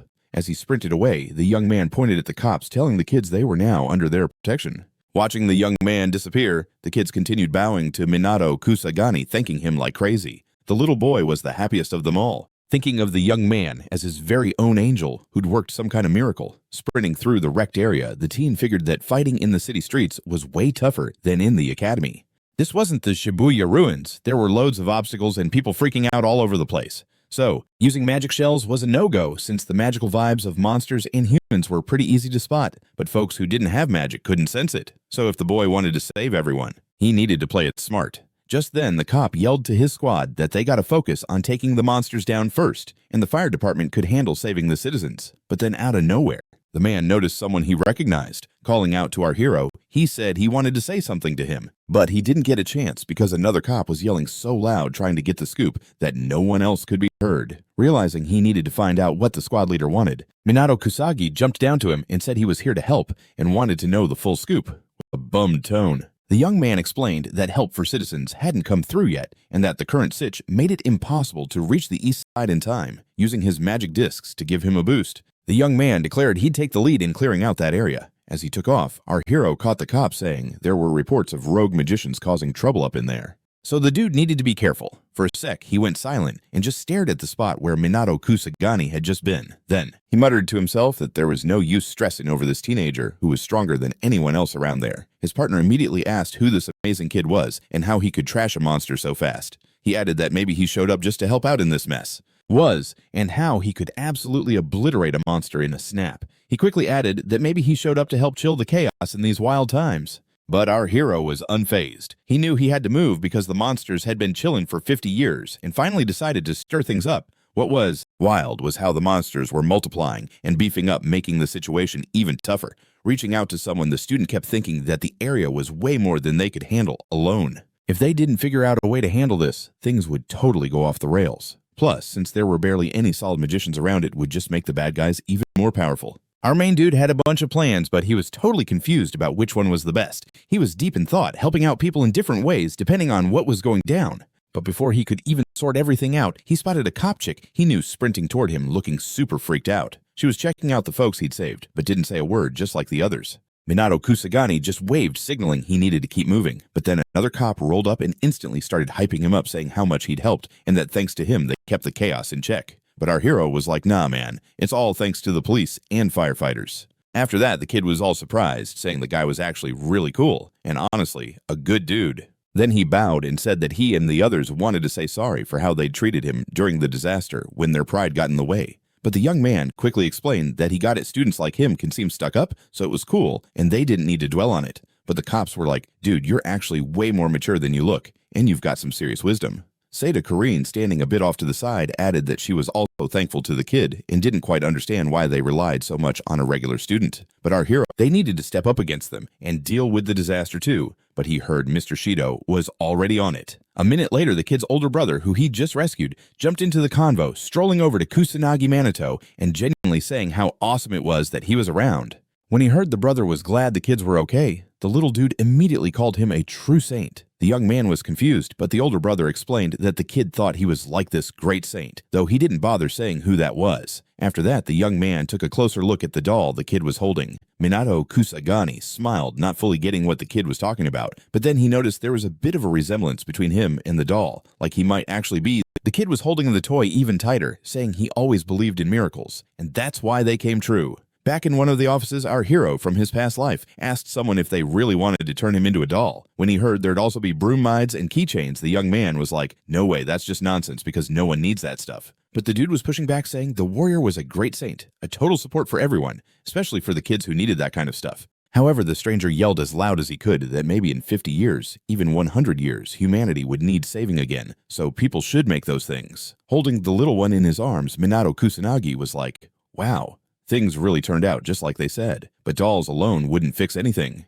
They needed a real great saint in these crazy times. Though honestly, it felt like folks should have learned something over the past 50 years. Meanwhile, there was some wild chat happening at a spot in the city. A crew was reporting back to someone that the scoop about the magician in black was exactly what they thought. The bandit in black who led the secret organization who just got rescued jumped into the convo too. He walked up to Kusanagi Manato and said how awesome it was that he was there. Hearing the little dude was stoked that the kids were all good, he immediately shouted that he was vibing with a true saint. The young man was confused, not knowing what that meant, but the older bro explained that the kid really loved the great saint, though he didn't dive into who that was.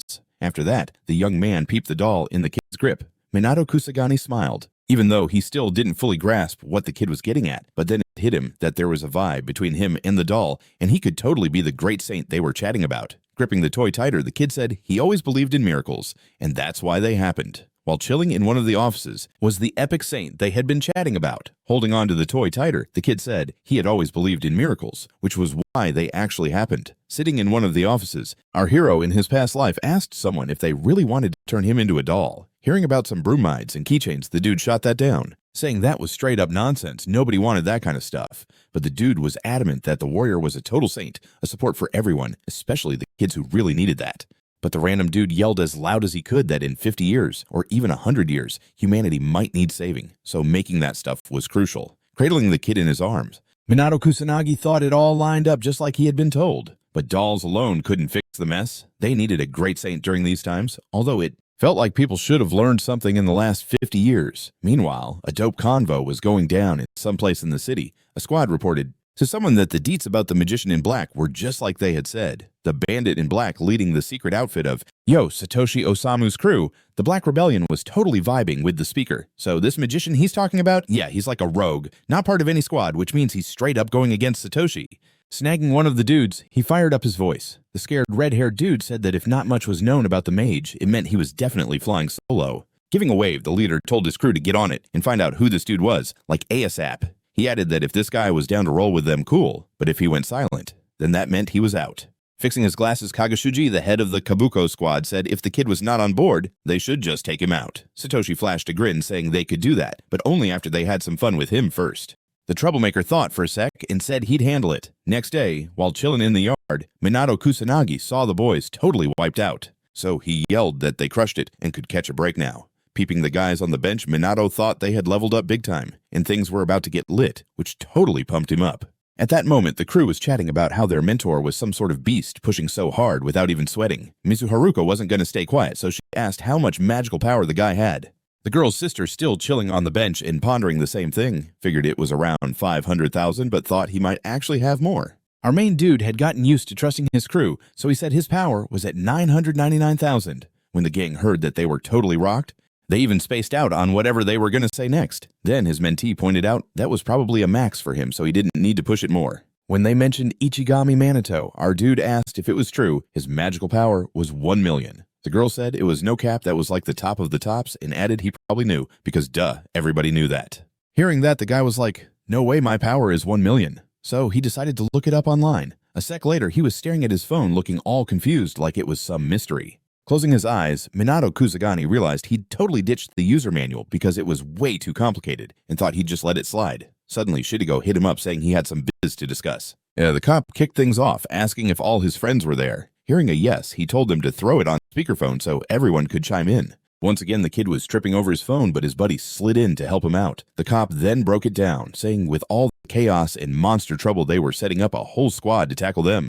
It's a special magical team that's going to do some serious tasks. He threw in that he wanted our dude to be the squad leader.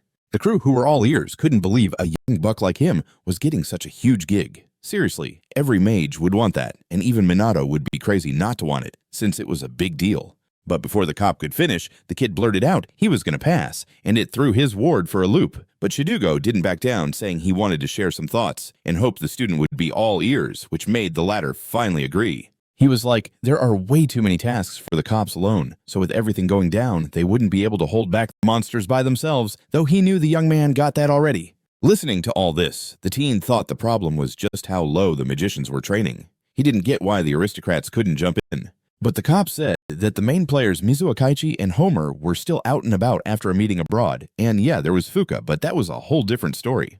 Right then, the dude turned to Yuika and told her he hadn't seen her folks, and she said they'd been off on their travels for a while. Then the cop mentioned there were around a dozen officers from the organization, and he wanted to bring our hero's crew into the mix too. Shibuya reassured him he'd manage anything that could go south, and it'd be best if Minato Kusanagi focused on training the magicians and running the show.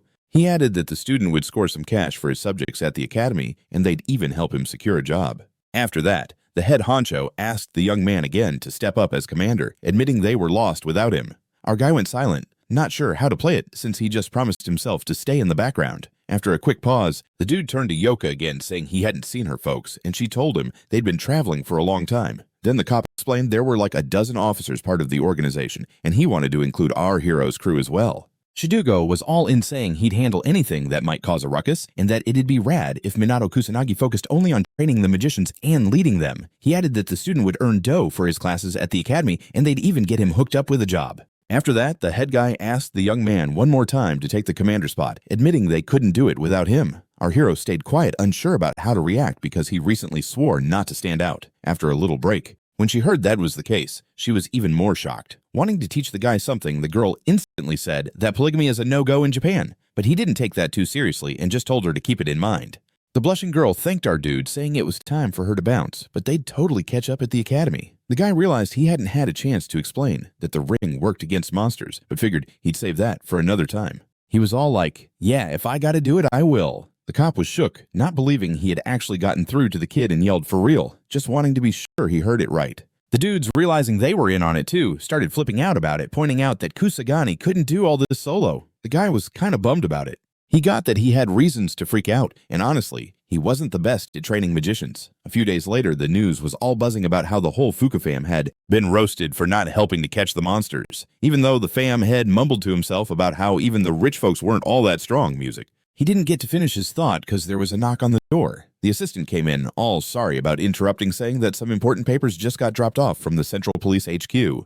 Realizing this was about setting up some snazzy magic squad, the dude was like, "This is a sad joke of incompetence." He quickly added that he got how the cops were stressing because the locals were mad, so they decided to keep the gossip on lock. After that, he told his servant to get his son so they could chat about what was going down. Der music. Our main dude rolled up at the police station where they were talking about how the magic squad was going to operate. Kusanagi Minato's crew was there too, but unlike our guy, Music, they looked way more pumped. The department head was scribbling on the board about an upcoming briefing Music so everyone could throw in questions and get answers. The young man asked something about 10 people, but Shido Shego was too busy with his thing and totally missed it. A minute later, the cop let them know there wouldn't be many people on the squad for now, but they were still waiting on more signups, even though the young man thought most folks didn't want to be bossed around by a student. Suddenly, he got all up close to a teenager and handed him something, saying he should take it.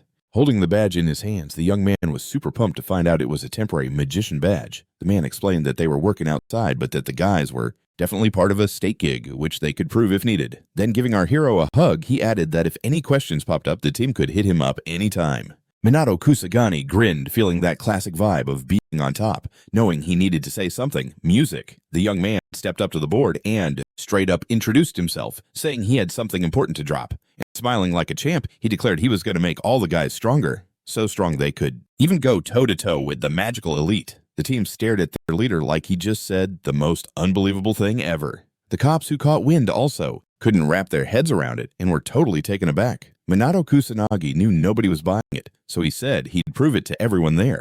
When the kid asked if they had a magic power measuring device, the cop said they did. A few minutes later, our hero's pals were chilling in a special room, but they had no clue what was coming their way. Turning to two of his crew, the young man ordered them to measure their power levels first. Up first was Ruka, who placed her hand on the device, feeling a surge of strength she never knew she had. Next was her buddy, who was vibing with the same feeling. Our hero recalled that Ruka's last score was 10,000 and Ruji's was 8,000.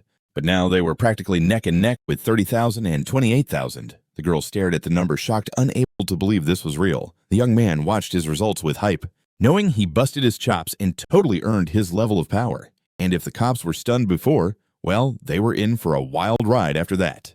They thought something was off with the device. Minato Kusanagi heard the cheers, but quickly said it was too soon to get all hyped because now his friend was going to show what she had been working on Music during this time. The girl focused ahead, her face cautious, because she had no idea what the device was about to tell her. Now time passed. But for some reason, Yuika just couldn't make herself step closer. It felt like she didn't believe in her own power. The beauty was torn over whether to test her strength or not. Because if her score was way low compared to her sister, she'd feel even worse again. The girl knew she worked hard not to let her mentor down. But still, fear totally got to her. Lowering her hand, the scared student decided she would no longer run away from herself or anyone else. And while she thought about not betraying herself, the cops were left watching the results in amazement. She opened her eyes wide. She got that everyone could see the results already, but she just couldn't bring herself to look. Suddenly, the number 26,000 popped up on the screen Music, which was almost too wild to believe. With shock in his voice, Shido Shigo noted that according to the records, The cops were totally shocked by what was happening. She cracked her eyes open a bit. She knew everyone already saw the results, but she just couldn't bring herself to look. Out of nowhere, the number 26,000 popped up on the screen, music, and it was hard to wrap your head around. Shigo, kind of stunned, noted that based on the records, this girl's score was like 2.00, so there was no way she had a totally different score. So rolling up to her, the dude said she could level up her strength, but it needed talent, no cap.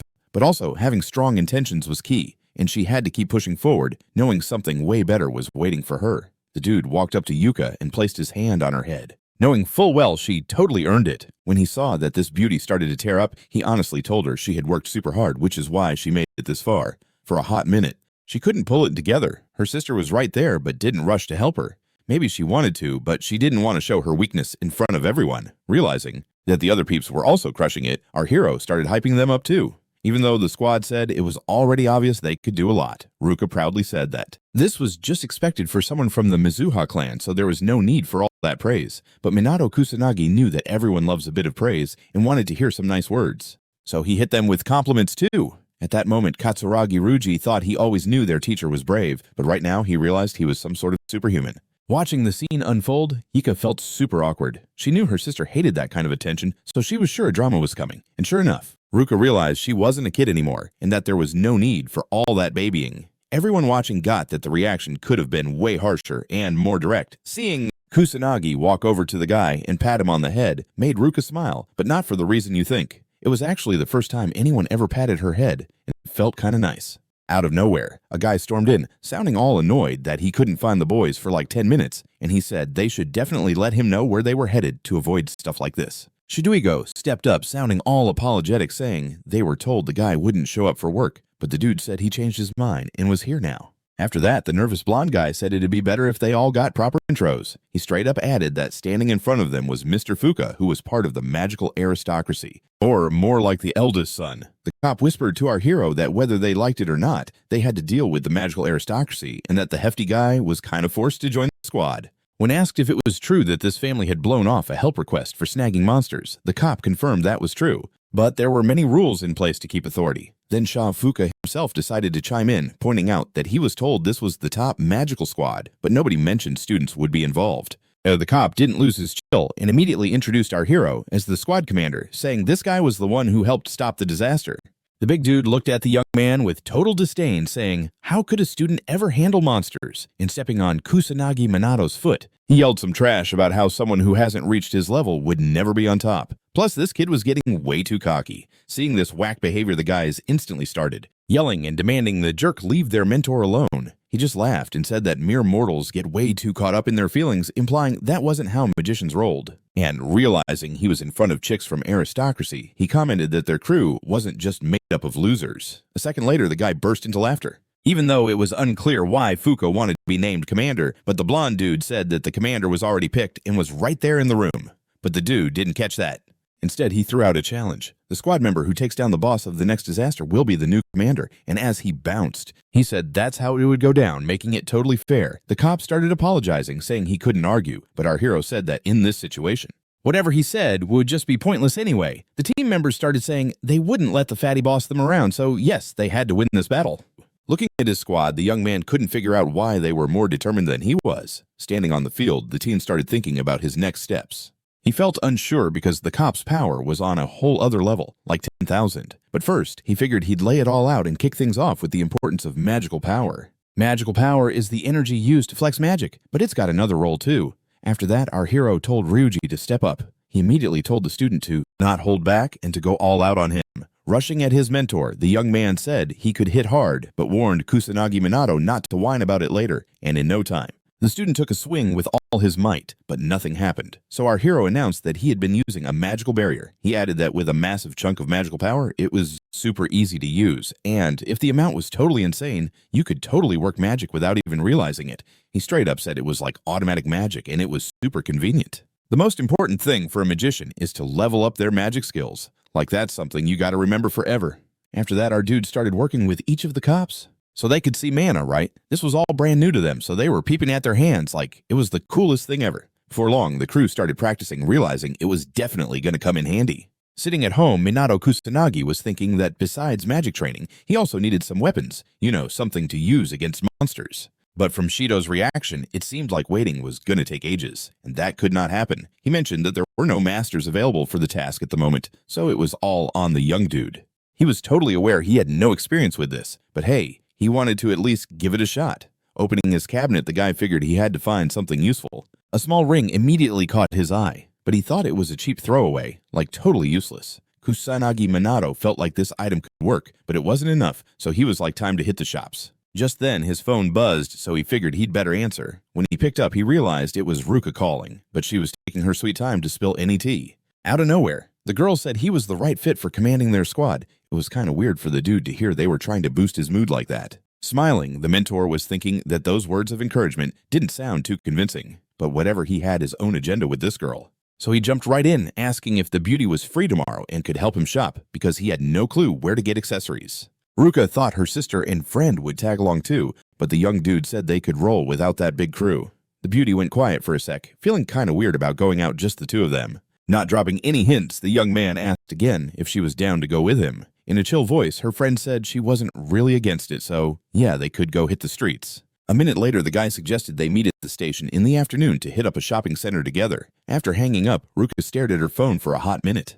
At that moment, Minato Kusanagi was talking out loud about how he needed to snag rings for everyone on his team, but for now, he decided to use the accessories he had to whip up some clothing against monsters.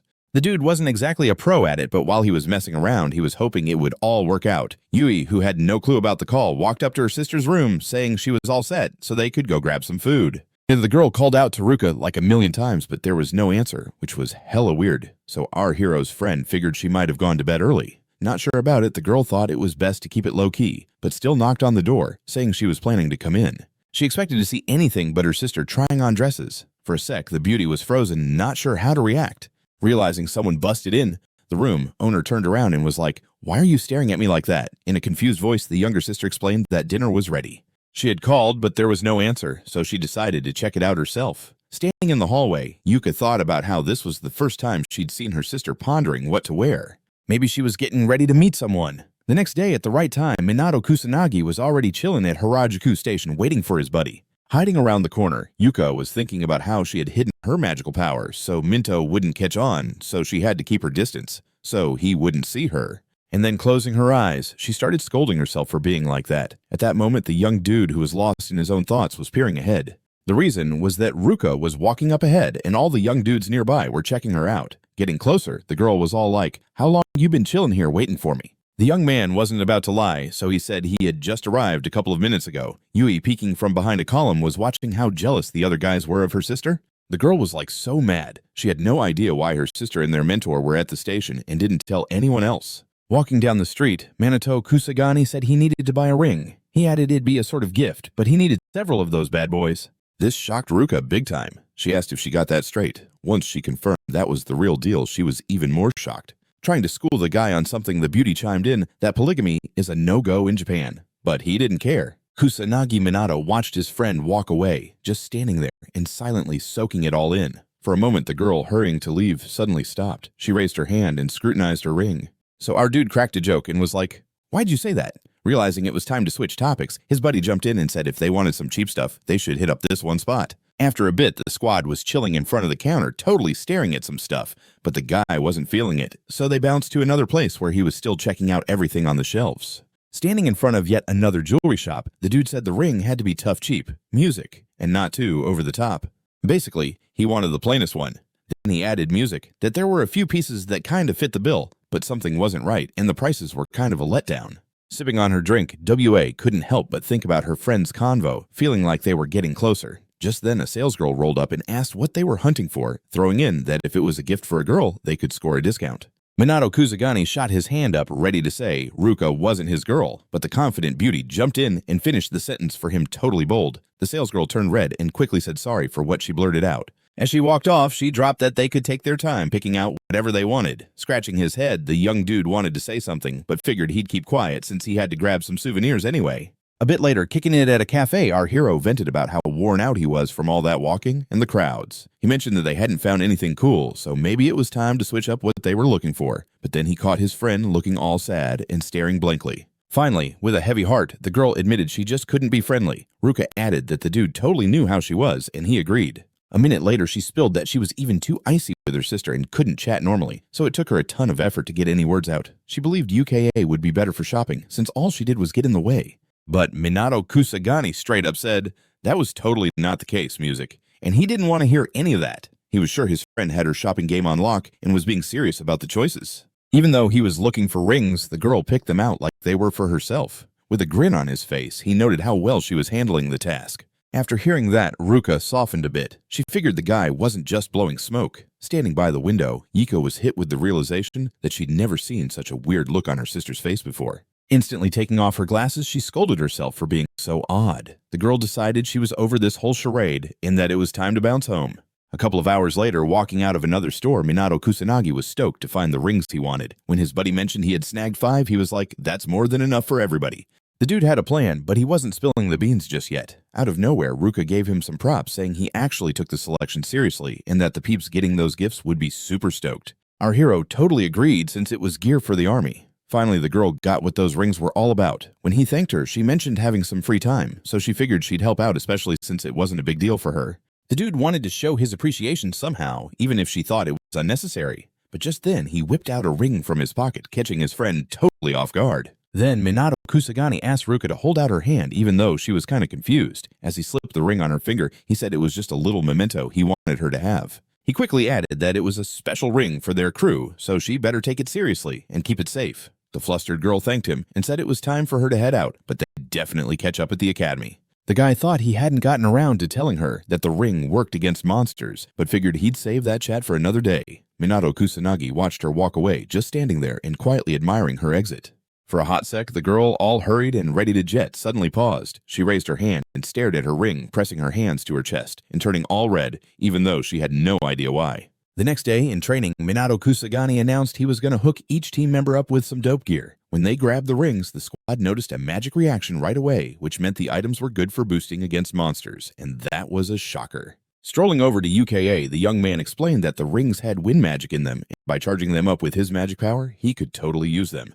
The beauty pressed her hands to her chest and blushed again, even though she was still clueless as to why. The next day, in training, Minato Kusanagi said he was going to give each member some gear. When they grabbed the rings, the police squad noticed a magic reaction, adding that this meant the rings were for wiping out monsters, which was pretty mind-blowing. Approaching UKA, the dude broke down that the rings had wind magic, and by charging them with his power, they were good to go. He said he was feeling all bored and down since the disaster hadn't hit yet, even though the police couldn't figure out why they didn't just wipe out the monsters. The hefty dude joyfully said he didn't want to do it, saying it was boring to him and that it was the cops' gig, not the fancy aristocrats. The squad got furious hearing that. They weren't about to let anyone trash-talk magic and monster fighting. But the aristocrat kept his ground, whining that the catastrophe still hadn't shown up. Suddenly, bam! Something crazy went down that our heroes weren't ready for. Looking up at the sky, Yuika yelled, "Music," that it was changing fast. While everyone froze, waiting to see what would pop off next, the hefty guy was just pumped like something awesome was about to go down. He blared out that whoever took out the boss first would get the chance to be the leader and immediately added that regular folks should get with the program, that this was a battle. The students all shouted together that there was no way they were losing to a dude like that, turning it into a matter of honor. So like this dude was totally shocked when he found out that the young guy whipped up these magic rings all by himself. He thought there was no way someone could just DIY that kind of magic. The blonde dude was like, nah, there are barely any skilled peeps who could make stuff to fight monsters. So he was totally skeptical. He thought it was wild that someone could craft something like that so casually. Closing his eyes, the young guy was all, this teen is just full of surprises. When he glanced at Ruka, his little sister kind of seemed like she didn't have a ring. But then, out of nowhere, she showed her hand revealing the bling, like it was no big deal, even though the guy couldn't remember her having something like that before. Suddenly, our hero's friend was all clutching her head, thinking something big went down after she bounced. But Minato Kusanagi knew they couldn't waste time. So he schooled them on their main problem. They were super slow, and sometimes couldn't get there in time by car. Shibuya was nodding, knowing it was true. More times than not by the time they showed up, the monsters were already on a rampage. As he climbed up, our hero said with the gear he handed out, everyone could use air magic, which would make them way faster. He quickly added that even though it sounded epic, it was just basic magic. Like its power was kinda weak, and not meant for attacks. After that, he looked at the surprised crew and told them it was their turn to give it a whirl. Watching everyone being all awkward, the young guy chimed in that to fly through the air, they needed to think about jumping first, then use flight and acceleration. A hot second later, Kusagami Manato spotted Yuika, who was floating like a pro, and looked all chill about it, with joy in her voice. She bragged that all of her training to control magical energy was paying off, and of course she could handle this. Then, out of nowhere, she shot a weird look at the teen who caught it right away. She turned away, feeling kinda embarrassed for following her friend yesterday, but then the guy switched gears and mentioned Yuika's crush on Ichami Manato. When she said he was her idol, the student was like, dude, this guy's magic is off the charts at 1 million, and he could use all sorts of magic before he sadly bit the dust after a showdown with a demon during some global chaos. Kusanagi Minado had no clue what happened to the magicians after that, but the girls said that only a few of them made it. The ones who did were part of the magical aristocracy working hard to bring it back. In a softer tone, she added that not many books or info about magic from back in the day made it through, which meant everyone had to start from scratch. When the guy heard that, he paused for a sec. He recalled that magicians had a high fatality rate, but how could there not be a bunch of magic books left behind? They should have been preserved for the folks after them. But for some reason, that didn't happen. While the squad kept training, the guy was mulling over how whack modern magic education was. Plus, there were loads of misconceptions. Mage skill levels were super low. Was it all just a coincidence, or was someone pulling strings, maybe even plotting? Wei noticed our young hero was deep in thought and asked what was up, but he shrugged it off, saying he was good. The girl went on to apologize, thinking she was being shady. There were hella misunderstandings. The mage's skills were super low too. Was this all just a freak coincidence, or was someone pulling the strings? Maybe even some shady character who set it all up. Wei picking up that the dude was in his own world, asked what was up, but he just shrugged it off, saying he was good. The girl freaked out, apologizing right away, thinking she was totally unreliable and wanted to help as much as she could. But Minato Kusanagi calmly assured her it was all fine, that everything she shared was super helpful. Still, he couldn't shake the thought that it wasn't the girl's fault. She wouldn't spill the tea, but he wondered about the mage in black. Maybe she was mixed up in it, so he had to be careful with what he said. After that, he squinted at his friend, who looked a bit jumpy. The young dude knew if he told Yuika who he really was, she'd probably freak out for meeting her fave. Meanwhile, the girl was thinking her mentor didn't trust her, which was why he was staying quiet, but she was determined to get stronger, so he'd change his view of her. She quickly declared she'd work hard to level up every single day. A week later, back at the same spot, would seriously lose it just thinking about meeting her fave person. Meanwhile, she was stuck on the idea that her mentor probably thought she wasn't dependable, which was why he was all quiet. But she was holding on to hope that if she leveled up, he'd change his mind about her. She immediately fired back, saying she'd totally grind to get stronger every single day. A week later, they all met up at the same spot. The young guy shouted for everyone to gear up for the attack. Sonata Karen, rocking holy magic and a sick holy crest, locked in immediately. At the same time, her blonde buddy was all about thunder magic, busting his butt to maintain that power. Katsuragi Ruji was tossing some stone rain around, clearly loving the feel of his strength. The sisters were smashing it with the water cascade, now leveling up their skills. Minato Kusanagi was grinning, watching the squad. He knew their team was leveling up.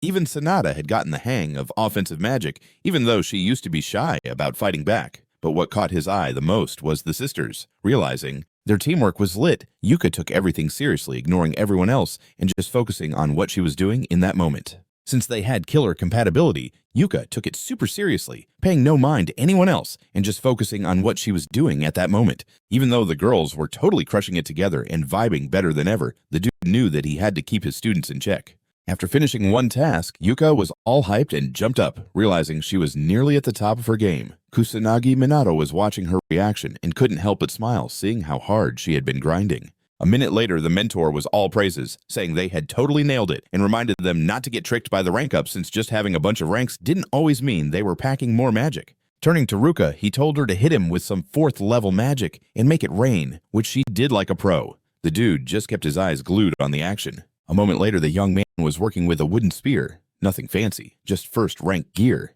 Everyone watching was blown away as the two forces totally canceled each other out, and they noted how the first rank wasn't lagging behind the 4th. He broke it down, explaining that ranks could bump up the max magic power, but that didn't promise stronger spells, even with the 4th rank throwing down all its power against the 1st. Sure, the 1st could win, but other factors play a big role. Like water's weak to wood, you feel me? Don't just waste all your energy trying to level up. Focus on mastering magic and leveling up your skills. That's how you get seriously strong. The crowd, even though they were way older than him, hung on his every word and didn't cut him off. He kept rolling, saying they gotta remember everyone has buddies, and working together makes them way stronger.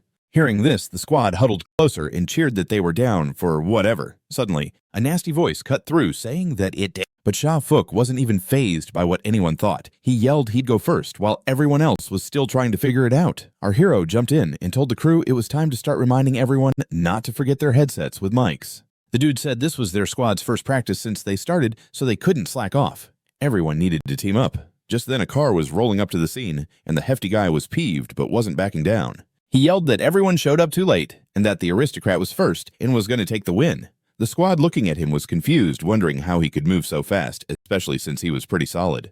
Kusanagi Minato peeped this and thought to himself that this dude was probably wicked good at wind magic, making it tough for the students to catch up. He knew he could outpace the baddies, but when you're in a team, it's all about keeping everyone safe.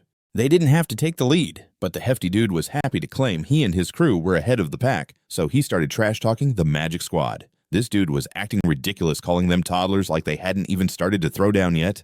Yui saw the petty guy and thought she couldn't hear him since he was too far, but she was sure he was just making fun of them. Meanwhile, Shu Fuka was pumped, shouting that they'd made it to their goal, and most importantly, they were the first ones there. Tesla stood in front of a group, but he didn't give a rat's ass about them, just stoked that a disaster popped off and their team would totally handle it. Twirling his magic rings, the hefty dude screamed that they'd take care of everything super fast now. People were watching, looking surprised, but it felt like they were kinda lost on what was happening. A girl stepped up to the wizard begging for help, so they couldn't relax. Everyone had to work together as a team. At that moment, a car was already approaching the scene of the accident. Realizing that it was probably reinforcements, the fat man was indignant, but he was not going to give way. He said that everyone had arrived too late, that the representative of the aristocracy was the first and would be the one to win. The guys looking at the ill-wisher did not understand how he managed to develop such unimaginable speed, especially considering that he was of strong build. Kusanagi Manato also saw this, and noted to himself that this man was most likely skilled in wind magic, and therefore it would be difficult for the students to catch up with these people. The guy knew he could outrun the villains, but in a team, it didn't make sense if there was no risk to the citizens. They didn't have to go first, but the fat man was happy that he and his people were able to go first. So he mocked the Magic Squad. The man behaved ridiculously, calling the guys a kindergarten, as if they hadn't had time to fight and were just moving slowly. Yui, seeing the ill-wisher, thought that she couldn't hear him because he was too far away, but she was sure that he was mocking them.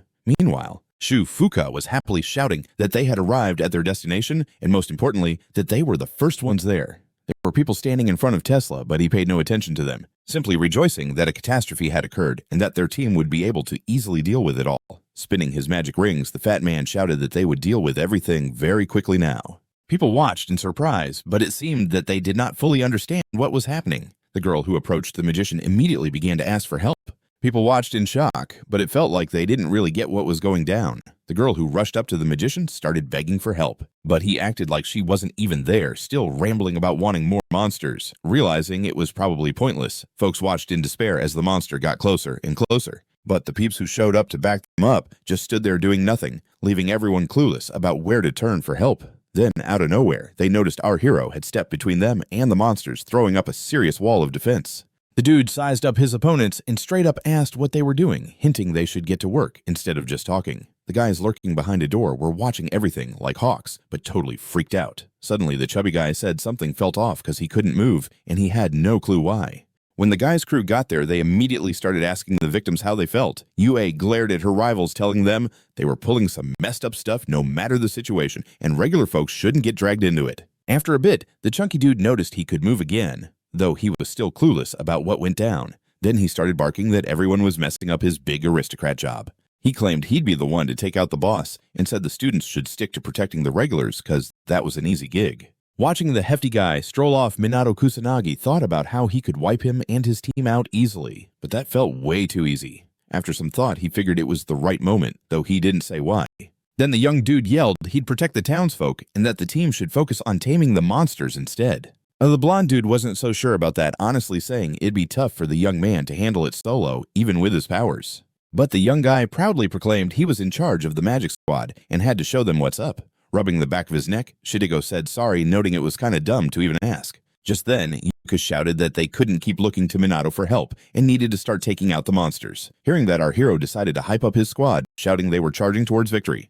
Picking up speed, the crew yelled they'd give it their all. It was a turning point where the youngsters formed a circle to strike hard. You could tell they all knew their roles perfectly and were ready to go all out. We who used the Azure Surge remembered how scared she used to be and felt totally useless, but now she was crushing the guard with ease. She was sure she was getting stronger every day, and that kind of blew her mind. Minato Kusanagi knew the magical energy was intense, and that the monsters were rocking that power, but a bunch of townsfolk were still stuck with no way out.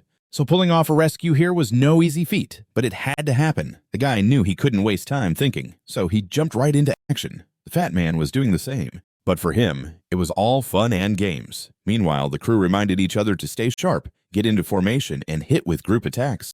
Then, out of nowhere, Yuika screamed, saying she felt some crazy magical power. Suddenly, this massive monster popped up in front of her and started creeping closer. Chofuka immediately spotted this beast and yelled that he had found his target and was ready to show off his supreme 4th rank. His buddies shouted that this enemy was the strongest demon and a 4th rank wouldn't stand a chance. But the hefty guy was like, "Nah, I got this saying that plenty of peeps who fought demons could brag about their strength and knowledge, and he could pull off the impossible." Then he shouted he was a magical aristocrat, so victory was definitely in the cards, and now he was about to show what he was made of. The monster stared ahead with serious intensity, clearly aware of its own power, and showed no signs of backing down. A minute later, the monster unleashed its 4th level power with a fiery blast. The fat dude backing away was tripping out about how his strongest magic got totally dissed, how the monster absorbed it, and showed it was way stronger. Realizing the heat was cranking up, Shah Fuka told his crew to bail, because there was nothing they could do. The folks on the ground saw the magicians dipping out, but had no idea where to run to. Our hero figured he could only count on his own strength, so he knew it was just a matter of time before the others would bail too. That's why the dude wasted no time and started shutting down the enemy's vibes to give the regular folks a chance to dip and hide. His crew also got their act together, channeling all their energy into one epic move and stepping up their game like never before. The young dude saw his crew in action and was totally stoked about their skills. The chubby guy on the ground caught the show too, but he was not about that life at all, clearly bummed about how things turned out. He was out here yelling about how his best magic got totally owned, like how did the monster even soak it all up and come out swinging way stronger? Music. Realizing the fire was getting way too hot to handle, Shah Fuka told his squad to bail because they were out of options. The folks on the ground got that the magic peeps were making a run for it, but they were super confused about where to go. Our main guy figured he could only count on himself, so he knew it was just going to be a matter of time before his foes bugged out. That's why he instantly started to crush the enemy's control, trying to give the regular peeps a shot to get out safe and sound. The young dude's crew wasted no time too, pouring all their power into one massive hit, going all out like never before. The young guy was hyped watching this, thrilled with how talented his squad was. The chubby dude still on the ground saw what was going down, but he wasn't feeling it at all. Dude saw this go down and was totally stoked about what his crew could pull off. The chubby guy chilling on the floor also peeped what was happening, but he was low-key, bummed about how things ended up. Wiping his brow, Shuka suddenly dropped the bomb that things were super close and mega dangerous. Yuika, totally fuming, shot back at her opponent, asking why he had dragged innocent peeps into this mess. The guy shrugged it off like it was no big deal, saying it was the people's own fault for not bouncing when they had the chance, and that instead of getting in the way, they might as well just kick the bucket. Hearing that, the girl straight up clenched her fist and started swinging. She knew she couldn't let this jerk's attitude slide, so she punched him as hard as she could and threw some shade his way. After that, she yelled at the chunky dude to stop yapping about magical aristocrats, because he had zero reasons to be proud. The guy holding his cheek whined that they had the audacity to hit him, a dude who was supposed to be the best magician out there. But the showdown was far from over, so the beauty backing away hollered at her crew that they needed to take care of the demon. They had to keep it moving. Kusanagi Minato was not vibing with these fights. He knew that when the enemy was lurking around, you couldn't let loose, and it was tough figuring out how to handle his squad. Plus, there were still folks who needed saving, and his students had to keep tabs on the demon's every move. The monster was just chilling for a bit, watching its foes like a hawk. At that moment, one of the fat man's sidekicks told him they wouldn't be able to take down that giant and convinced him to hide out for a while. Meanwhile, Shichuka thought this beast was actually way stronger than he figured, so taking it down was going to be a no-go. But then a light bulb went off in his head. He yelled that if he let the squad go in, they'd wear the enemy down and then he could swoop in for the kill. The dude said they should chill and just peep the action at first, and when the students were running on empty, they'd handle it like pros. At that moment, the students saw the monster creeping up on them. Even then, it didn't look like it was going to attack. They realized this monster was a powerhouse, and she wasn't sure if they could take it down, but she totally reminded herself they had to do it anyway. Throwing up his hand, Katsuragi Ruji declared that whoever made the first move toward victory would snag the win. In a flash, everyone in the squad started activating their powers to kick off the fight. For a sec, the young dude thought they were actually winning, so he loosened his grip. But once the dust settled, he saw the monster still glaring at them like it was ready for round two. The sisters also clued in that their attack didn't do squat, but they knew they needed something epic to take down this 5th-rank giant. The monster noticed the kids were slacking off, so it decided to flex its powers again. Realizing the fire it was packing could toast them, Yuika immediately told everyone to bounce. The girl thought to herself that this monster had powered up way more than just a moment ago, like double the strength of her magic. The real strength gap was insane. If they didn't think of something quick, winning was just a pipe dream. The blonde guy hanging around motioned to the beauty, pointing to the earpiece where the young man's voice was coming through, saying he wanted to throw some advice her way. He added they seriously needed to team up. She was puzzled by what her mentor meant, so she tried to convince him they were already a squad. But Minato Kusanagi kept insisting they needed to seriously join forces. The girl was lost, but the mentor just said it was up to the guys to figure it out. A sec later, the beauty turned around because something freaked her out big time. She realized the fire was closing in on her, meaning she had to retreat even more. Keeping her cool, Ruka shouted they needed to seriously think about what Kusanagi said, as his words had to mean something. Her younger sister was thinking back to how she believed in this guy, even when everyone else wrote him off as useless, so he had to know what he was talking about. Another thing was that it was a struggle for his teammates to piece everything together, but after a minute the girl said the demon's magic was fierce, but it took forever for it to read the spell. So maybe they should sort out the minions first, while dodging the demon's magic. After that, she told the blonde dude and his crew to attack from the east, and they would handle the western part. When it was their cue to strike, she'd give them the heads up. Time was of the essence, because the boss was still flexing on everyone. Once they were set, Yuika immediately shouted to kick off the attack. A moment later, she yelled for everyone to take cover because they were about to get hit. It was clear that the student was watching not just her own moves, but also those of her teammates. The mentor who was helping the injured caught sight of what was going on and was blown away by the fact that this girl had stepped up as the commander, so he figured she was probably the right person for the job. Leaning in, he realized their ranks and magic just wouldn't cut it to take down this demon.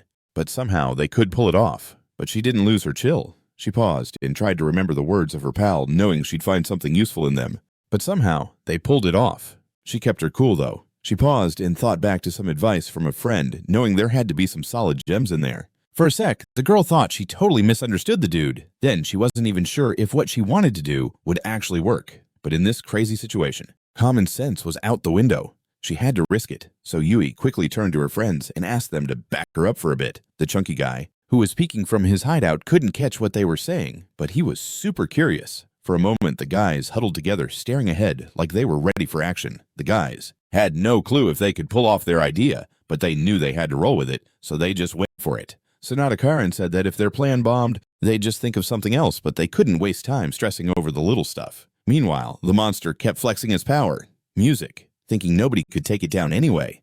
Our squad was watching everything go up in flames, but at that moment, they were zeroed in on something else. Out of nowhere, the chunky dude and his crew got blasted away by a strong wind. They were cursing, saying this wild crew was going to mess things up big time, risking everyone's lives. At the same time, Shifuka was peeping harder because something caught his eye. It was obvious that the team had regrouped, and they were totally about to go for the monster right in front of them. The blonde was cranking up her magic circles, but she was focused on healing magic. The others also shut their eyes and zoned in on something. For a second, it felt like they forgot where they were and what was going on. Kusanagi Manato, watching all this, figured they had decided it was tough to dodge damage from the 5th rank. So going for Sonata's healing was a genius move. Plus, the sisters were vibing well together, which helped them make serious progress. The young dude saw how dialed in his classmate was, how much strength she had, how determined her moves were. The same went for the older sis, who also knew exactly what was up.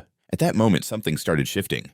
Music. Now there was so much power you could feel it everywhere. Our hero knew that alone people's power was weak. And since that was the case, they just needed to combine forces. That's the magic greatness. Something so few peeps know about. This pressure totally threw the monster off, which was literally drowning in energy, realizing it couldn't hang with that kind of juice. The dude chilling on the side couldn't believe the girls were using 6th rank magic together. The crew thought the demon wouldn't last against the pressure, but somehow it held on. At that moment, the chunky guy yelled, excited that he had a shot at beating the boss. But then Shifuka randomly started complaining that he felt totally weak for some reason. The guy had no clue what was going on with him, but suspected he might know why. Our hero, standing nearby, started to say something to the chunky dude. But suddenly the guy said the monster had stopped moving for some reason, music saying it was at death's door. After that, the bright sun shone down, and our heroes cheered that they had managed to stop the catastrophe and take down the boss. Realizing the girl was struggling to stay up, Katsuragi Ruji zipped over and asked if they were okay. Lying on the ground, the cutie said they were out of juice and couldn't move. Holding hands, the sisters pointed out that they had done something epic together, and therefore it was their shared win. Later, chilling in the police station, Minato Kusanagi honestly praised everyone, saying the whole squad had crushed it, and that the disaster was totally averted. A hot minute later, he added that their first outing had majorly paid off, which was a big deal. Plus, everyone definitely felt how much their levels had shot up in such a short time. And in an even louder voice, our hero shouted that his crew had gotten stronger and tougher. This was especially true for Yuika, who had made a major leap forward, which totally blew her mind. The young dude kept talking, saying she had given the right directions and that because of her moves, everyone had seen magic's possibilities in all its forms, which was super important, and then asked if she realized that. The cutie proudly declared that she didn't know that, but she was stoked to be music, noticed and complimented. The surprised young guy asked her again how she pulled that off. Yuika said it was all thanks to some solid hints that helped her figure it out. The guy didn't say anything, but thought to himself that he was sitting in front of someone way more valuable than he'd imagined. But after a moment, he told everyone there that no matter what, snagging the victory at the last minute was just awesome. And then he pointed out that the sisters had succeeded because of their compatibility. And that was really nice to see. Suddenly, our hero looked at his watch and said it was time. A minute later, the young dude picked up the remote to turn on the TV. At that moment, a special meeting was on air where it was announced that the reason for putting together a special magic squad was to step up measures against the rise. And honestly, that was a major win. Out of nowhere, our hero checked his watch and said it was go time. A minute later, he grabbed the remote to turn on the TV. Just then, a special meeting was live on air where they were dropping the news about why they formed this magic squad to step up their game against all the craziness going up in the squad of monsters and disasters. So one of the journos threw out a question about whether it was true that the leader was the student who stopped that disaster at the academy. The blonde dude, who's the deputy commander, was like, "I got this," and jumped in to answer. He dropped some knowledge that their commander was for real a student, and there was no hiding it. Everyone in the hall started buzzing, acting like it was mind-blowing, saying there's no way a regular student could be a leader, but the blonde dude kept going, explaining how the kid had powers way beyond those magic nobles. He mentioned that during the academy disaster, they couldn't get their act together, leaving the police and everyone else in a tight spot. But because of this kid's moves, they pulled off what seemed impossible. Shibuya stood his ground, saying this student is the savior of their time, something the deputy totally backed up and said he wouldn't trust that role to anyone else. Our hero listened to this hype, but felt the blonde dude was getting a bit too hyped up, and that might stir up some trouble. People were shouting that it was a shady comment, just unthinkable to disrespect the magic nobles by forming a squad of magicians. Then everyone started debating how the top magicians should help people, but they pretended they needed to keep out of monsters or crazy disasters. The rescue squad's goal wasn't to downplay the aristocracy, but to be there for everyone, taking down monsters and doing it fast. Suddenly, Shibuya noticed someone stomping and yelling outside. The hefty guy claimed the current squad commander was just an ordinary dude with no skills, saying he as a magic noble deserved to lead the squad. He yelled that ignoring him and leaving him off the guest list was pure music, and that people need to understand there are limits, and those can't be crossed. The blonde dude stayed chill. He asked the hefty guy why he even showed up, since he messed up the last battle, so nothing more to chat about. Fuka pretended there was no agreement, leaving the cop totally baffled. While the young man was fuming, the hefty guy was like, "Dude, it's better to play nice with magic nobles than argue with them." Right then, a girl asked a question, but the blonde dude didn't get to answer because the noble interrupted the convo. The journalist quickly said she had info, pointing out that the guy not only didn't help during the disaster, but also led everyone straight into the chaos. Freaked out Fuka started saying that was all bogus. There's no way that could be true. Then another media guy jumped up saying he could back that up because he had the footage and pics. Hearing this, other journos started calling out the hefty dude for not only failing to help, but practically putting ordinary people in danger. The guy didn't like the vibe and got all worked up, saying it's better not to talk to him like that. Shego knew it was his moment to step in, saying that the civilians had figured out that the magic aristocrats were just talk useless and offered no help. He proclaimed they needed a hero who would truly have their backs, someone like Minato Kusanagi, a commander ready to fight selflessly. Then he pointed at the hater, saying they didn't need magic nobles who didn't care about the people. Lots of folks in the hall hid their faces, but it was hard to tell what hit them so hard. Shifuka was still holding out hope that someone could protect him, but when he saw his crew bolting, the hefty guy followed suit, threatening that he wouldn't let it drop and would definitely remember this. Looking at the screen, our hero smirked, thinking that the blonde dude was a true homie who shined in this situation. Then noticing something on her tablet, Yuika yelled that someone already dropped the disaster video online, and all the heat was on the magic nobles who honestly looked pretty bad, but it didn't seem to bother Minato Kusanagi at all. In fact, He thought the internet was a scary place where anything could get posted. Out of nowhere, the girl screeched so loud it freaked the young man out even more, asking what else she saw. Grinning, the cutie said their faces were all up in that video too. Plus, all the guys were super visible, like they posed for it or something. Thinking it over, the dude sadly figured there was no way to keep his identity hidden now. He'd already drawn a lot of attention, and now it was about to get even crazier. A week later, Minato Kusanagi got called into the conference room for some big talk. Music. But the guy was totally thrown off by how many people were there. He was not ready for a crowd like this. The blonde dude swung in from behind and cheerily said that somehow it felt easier to get statements through. A week later, Minato Kusanagi was called into the conference room where he was supposed to say some stuff. Music. But the dude felt all kinds of awkward with so many people around. He clearly wasn't used to this scene. Then a blonde guy popped up from behind, all hyped, saying it somehow felt easier to get people to spill the tea. The senior squad and the number of candidates shot up in a heartbeat, all thanks to the press conference and the web.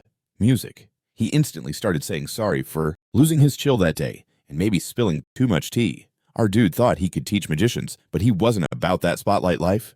Yui, grabbing her friend's hand, was like, dude, just roll with it and get your grind on, adding that in this world, the dude was going to be a big deal. But he was totally not vibing with that. He got that even more eyes were going to be on him, which was the last thing he wanted. Meanwhile, some wild and creepy stuff was going down in a shady spot where a dude was tied up.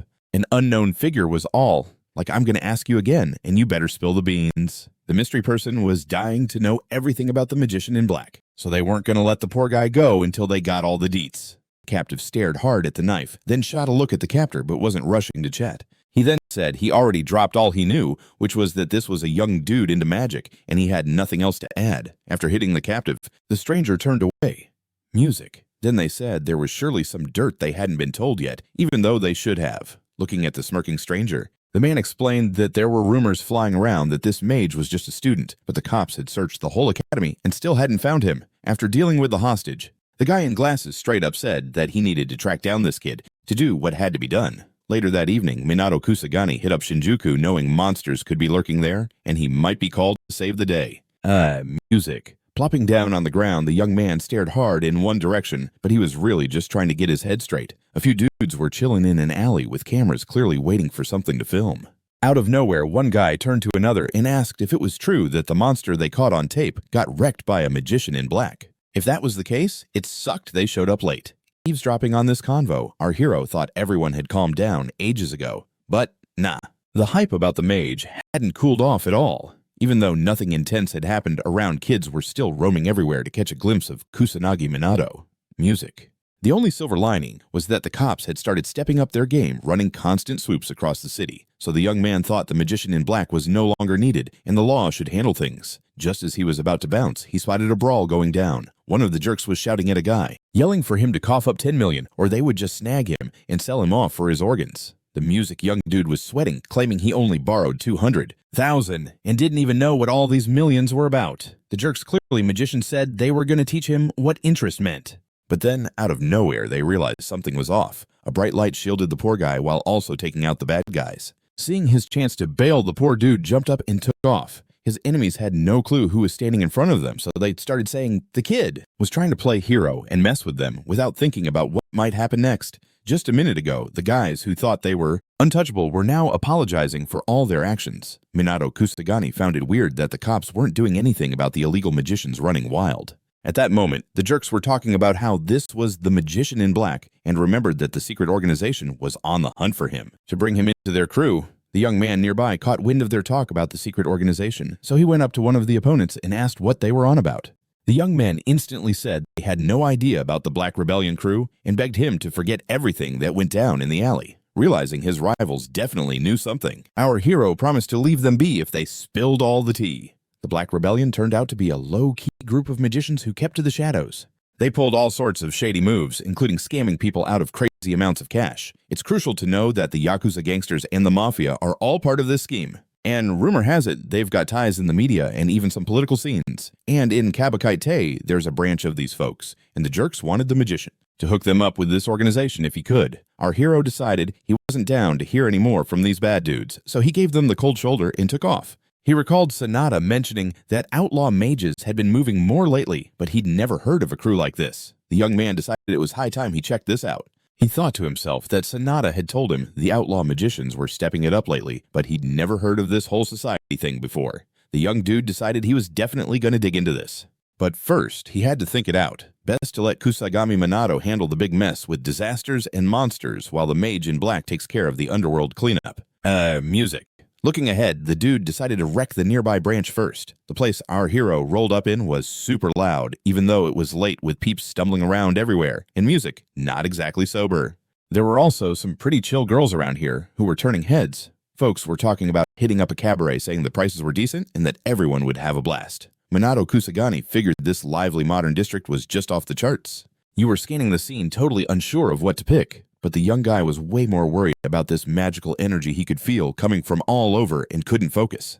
The hardest part was sorting out who from this crowd belonged to some secret group, but the young man thought maybe he should just grab someone tied to some shady stuff. Then out of nowhere, a sketchy deal was going down in the alley. One guy was about to sell another dude a super pricey bowl of the finest quality. The moment they spotted the young man, the suspicious peeps started yelling at him, asking what he was doing there. A second later, those troublemakers were flat on the ground, and our hero figured they didn't recognize him, which was even better. Snatching his phone, Minato Kusanagi decided to call the cops on these criminals and jet. At that moment, passers-by noticed someone on the ground and were giving some weird looks at what was unfolding. Plus, it was out of place that a couple of guns were lying around next to the bad guys. Glancing around again, the young man thought it looked like a scene straight out of a Western flick.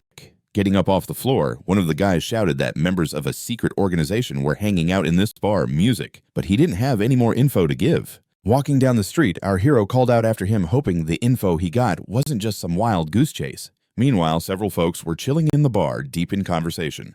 There were others too, but they seemed like total strangers to each other, looking like regular patrons. Suddenly, a woman plopped down at a chair near the bar counter, saying nothing and asking for nada.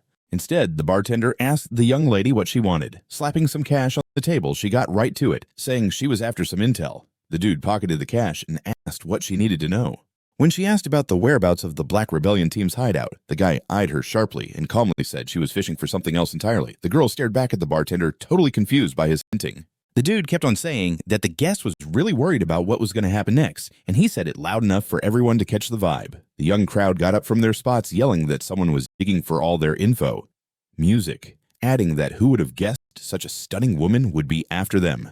Turning to face these people, the guest thought there must be some major confusion, but now she was stuck on how to back off gracefully. The baddies yelled they couldn't just whack this woman. They had to take her alive to figure out why she was looking for them. The stranger knew she had to roll into action too, so she started throwing some punches back. Eyeing the door, the guest realized it was only a few steps away, so she bolted as fast as her feet could carry her. Suddenly, she felt the heat and figured her opponents had caught on to her plan and were coming at her.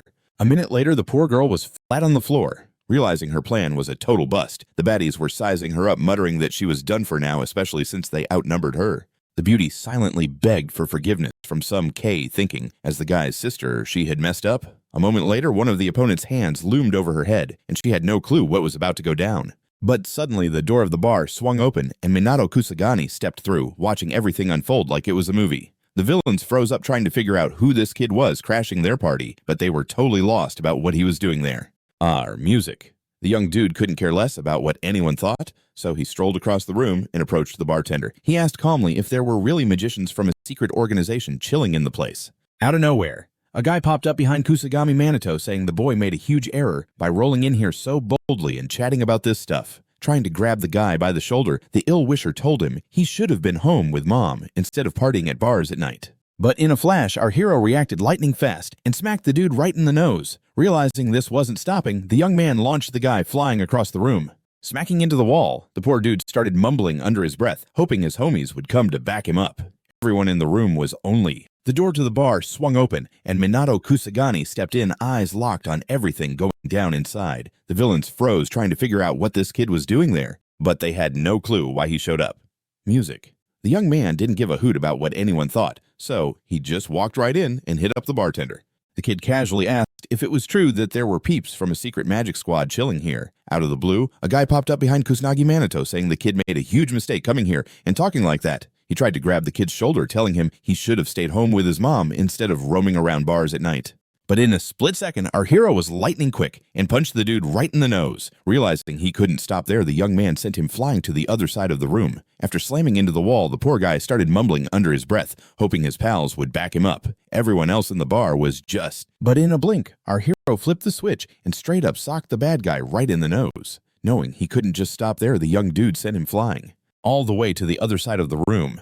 After slamming into the wall, the poor dude started mumbling some stuff, hoping his crew would have his back. Everyone else in the room was just... They were totally stunned by what just went down. No one could even speak. The girl was shook, like how did that guy just push his opponent? Like it was nothing. Realizing that a regular person could never do that, she was super confused about who was under that mask and what kind of crazy power this dude had. Kusanagi Minato was ready to get to the point. He confidently announced that he had been fed music, some bogus info, because it turned out that only wannabe magicians were chilling here. He quickly added that it looked like the scums who were messing with the girl were part of the Black Rebellion crew, if that was really them. Our hero stayed quiet because he was curious to see how these guys would react.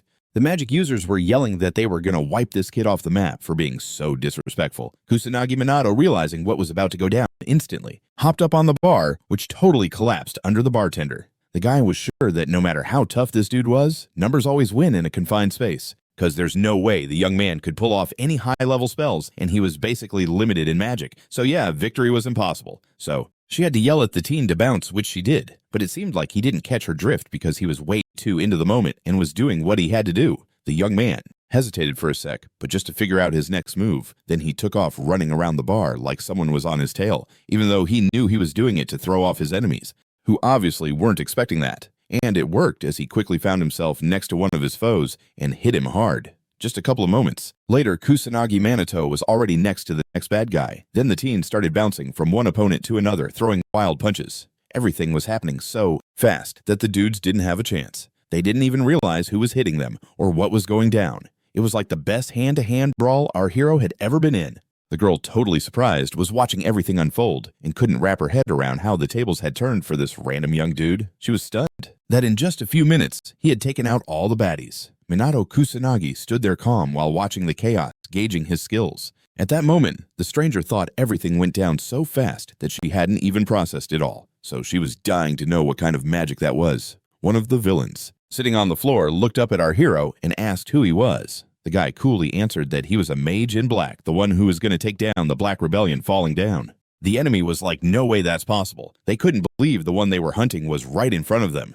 Out of nowhere, Minato Kusanagi turned and walked toward the stranger. She still couldn't believe her eyes that this dude had taken everyone down in a flash, which meant he was either a top-notch mage, music, or most likely a legendary one. The boy noticed that the girl looked freaked out, so he just stared at her for a bit. The stranger kept thinking this dude was just a kid, probably a student. The young man didn't get what was up with her, so he asked how she was feeling since the enemies hadn't laid a finger on her. But a moment later, our hero turned and started to walk away. Leaning on what was left of the bar, Minato Kusanagi told the bartender to spill everything he knew about the magician's organization. And the guy threw his hands over his head and yelled he couldn't do that. If he even thought about it, they'd off him on the spot. Then, the kid slammed the bar so hard that the bartender flinched even more. Seeing this wasn't a joke, and getting as close as he could, our hero shot him a disgusted look and said he wasn't one to repeat himself, so it'd be smart to just tell him every detail he knew. Watching the dude break the bar in half, the bartender yelled, as loud as possible, that he'd spill it all, but please no need to break him too. He quickly mentioned that the organization's HQ was in Tokyo. There was a branch in Kabuko, and he personally heard that the branch leader was super dangerous. The boss is a mage who runs the underworld, and there's even gossip that he low-key controls all of Japan. When asked where the branch was, the dude said he didn't know for sure, that normal folks weren't told, and guys like him had to do the dirtiest work. Kusanagi Manato thought to himself that his inquiry about the branch's location had flopped, so he was back to square one. So he had to keep chasing down criminal magicians. Just as the young man was about to dip, the stranger called out to him and begged him not to go. She sweetly said she was super thankful for him saving her, and added that she couldn't even imagine what would have gone down if he hadn't showed up. Turning around, the young man said it was just a coincidence, so he had no choice but to keep hunting down those shady mages. Just when he was about to dip, a stranger called out to him, begging him not to leave. She was super grateful for him saving her and said she couldn't even imagine what would have happened if he wasn't around. The young man turned around casually, saying that it was just luck. He just ended up being there because he had his own stuff to deal with, and if that chick got mixed up in it, she better know all the risks. The girl wasn't feeling this answer and called it rude. But our dude pointed out that the stranger was grown. She quickly threw in that she heard the dude was hunting down the Black Rebellion, but she was curious about what Kusanagi Minato planned to do once he found those magicians. With a chill vibe in his voice, the teen said he'd wipe them all out. The girl got that this guy was dead serious. He really wanted to take down the Black Rebellion.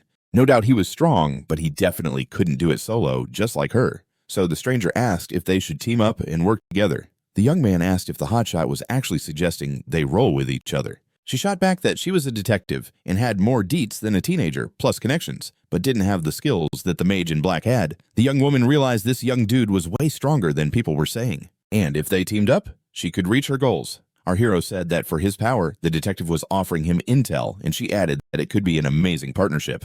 Extending her hand, she repeated that they needed to come together. After that, she looked closely at the mage in black, not knowing who was hiding behind that hood. Kusanagi Minato thought he needed the scoop. But could he really trust this stranger? Although if things went south, the young man could just ghost her. So he said out loud that he thought about it and wanted to vibe together. Pointing to herself, the stranger introduced herself as Leona, just like she mentioned before, and said she was a detective. The young man didn't drop his name, but said he was a mage in black, and the girl joked that it'd be weird to talk to him like this every time. Our hero was set on his decision, so he stressed that there was no need to know his name. The beauty got that she wasn't going to pry the name out of him, so she asked if she could call the teen black. Without replying, the young man wanted to get straight to business, so he asked how it was that these villains attacked Leona. She quickly explained that she was hunting down the hideout of the Black Rebellion, but she accidentally stumbled upon them.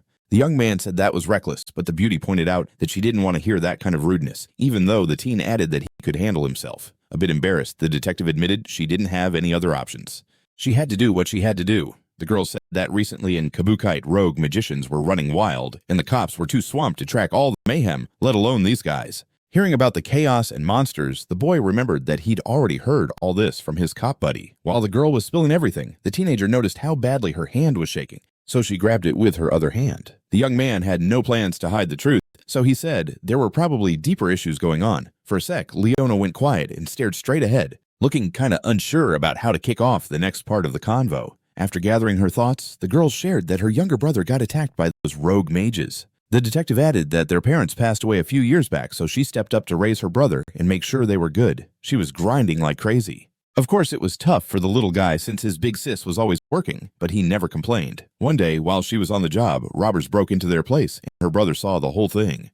The kid came out of hiding at the worst time, and the bad guy spotted him and used magic on him. The kid was scared out of his mind. He saw flames coming for him, but still, he bolted. After that, Leona's face changed big time, but her eyes were unreadable. Minato Kusanagi didn't get what was up with the kid, but the girl noted that there didn't seem to be any serious injuries, even though her brother hadn't woken up yet. Realizing that Kai was in a coma, the young man thought even healing magic wouldn't do a thing in this case. Breaking down in tears, the beauty said even the doctor couldn't promise when the kid would wake up, and he was only 9 years old. She quickly added that the criminals were part of the Black Rebellion and they got arrested, but she still wasn't good with it. The young man thought Leona was out for revenge, but she clarified that she just wanted to bring order so nobody else had to go through this kind of stuff. The detective admitted she didn't have enough strength, but with the mage in black by her side, she could take on this gang. After hearing her story, the young man figured she was being real. She shared her life story to make sure he wouldn't fool her thinking it was tough, but the teenager didn't have any hate for people in desperate situations. Snapping her phone, the beauty didn't give our hero a chance to say anything, saying they shouldn't underestimate a detective's connections, and immediately said she thought she might have a lead on where the bandits were chilling.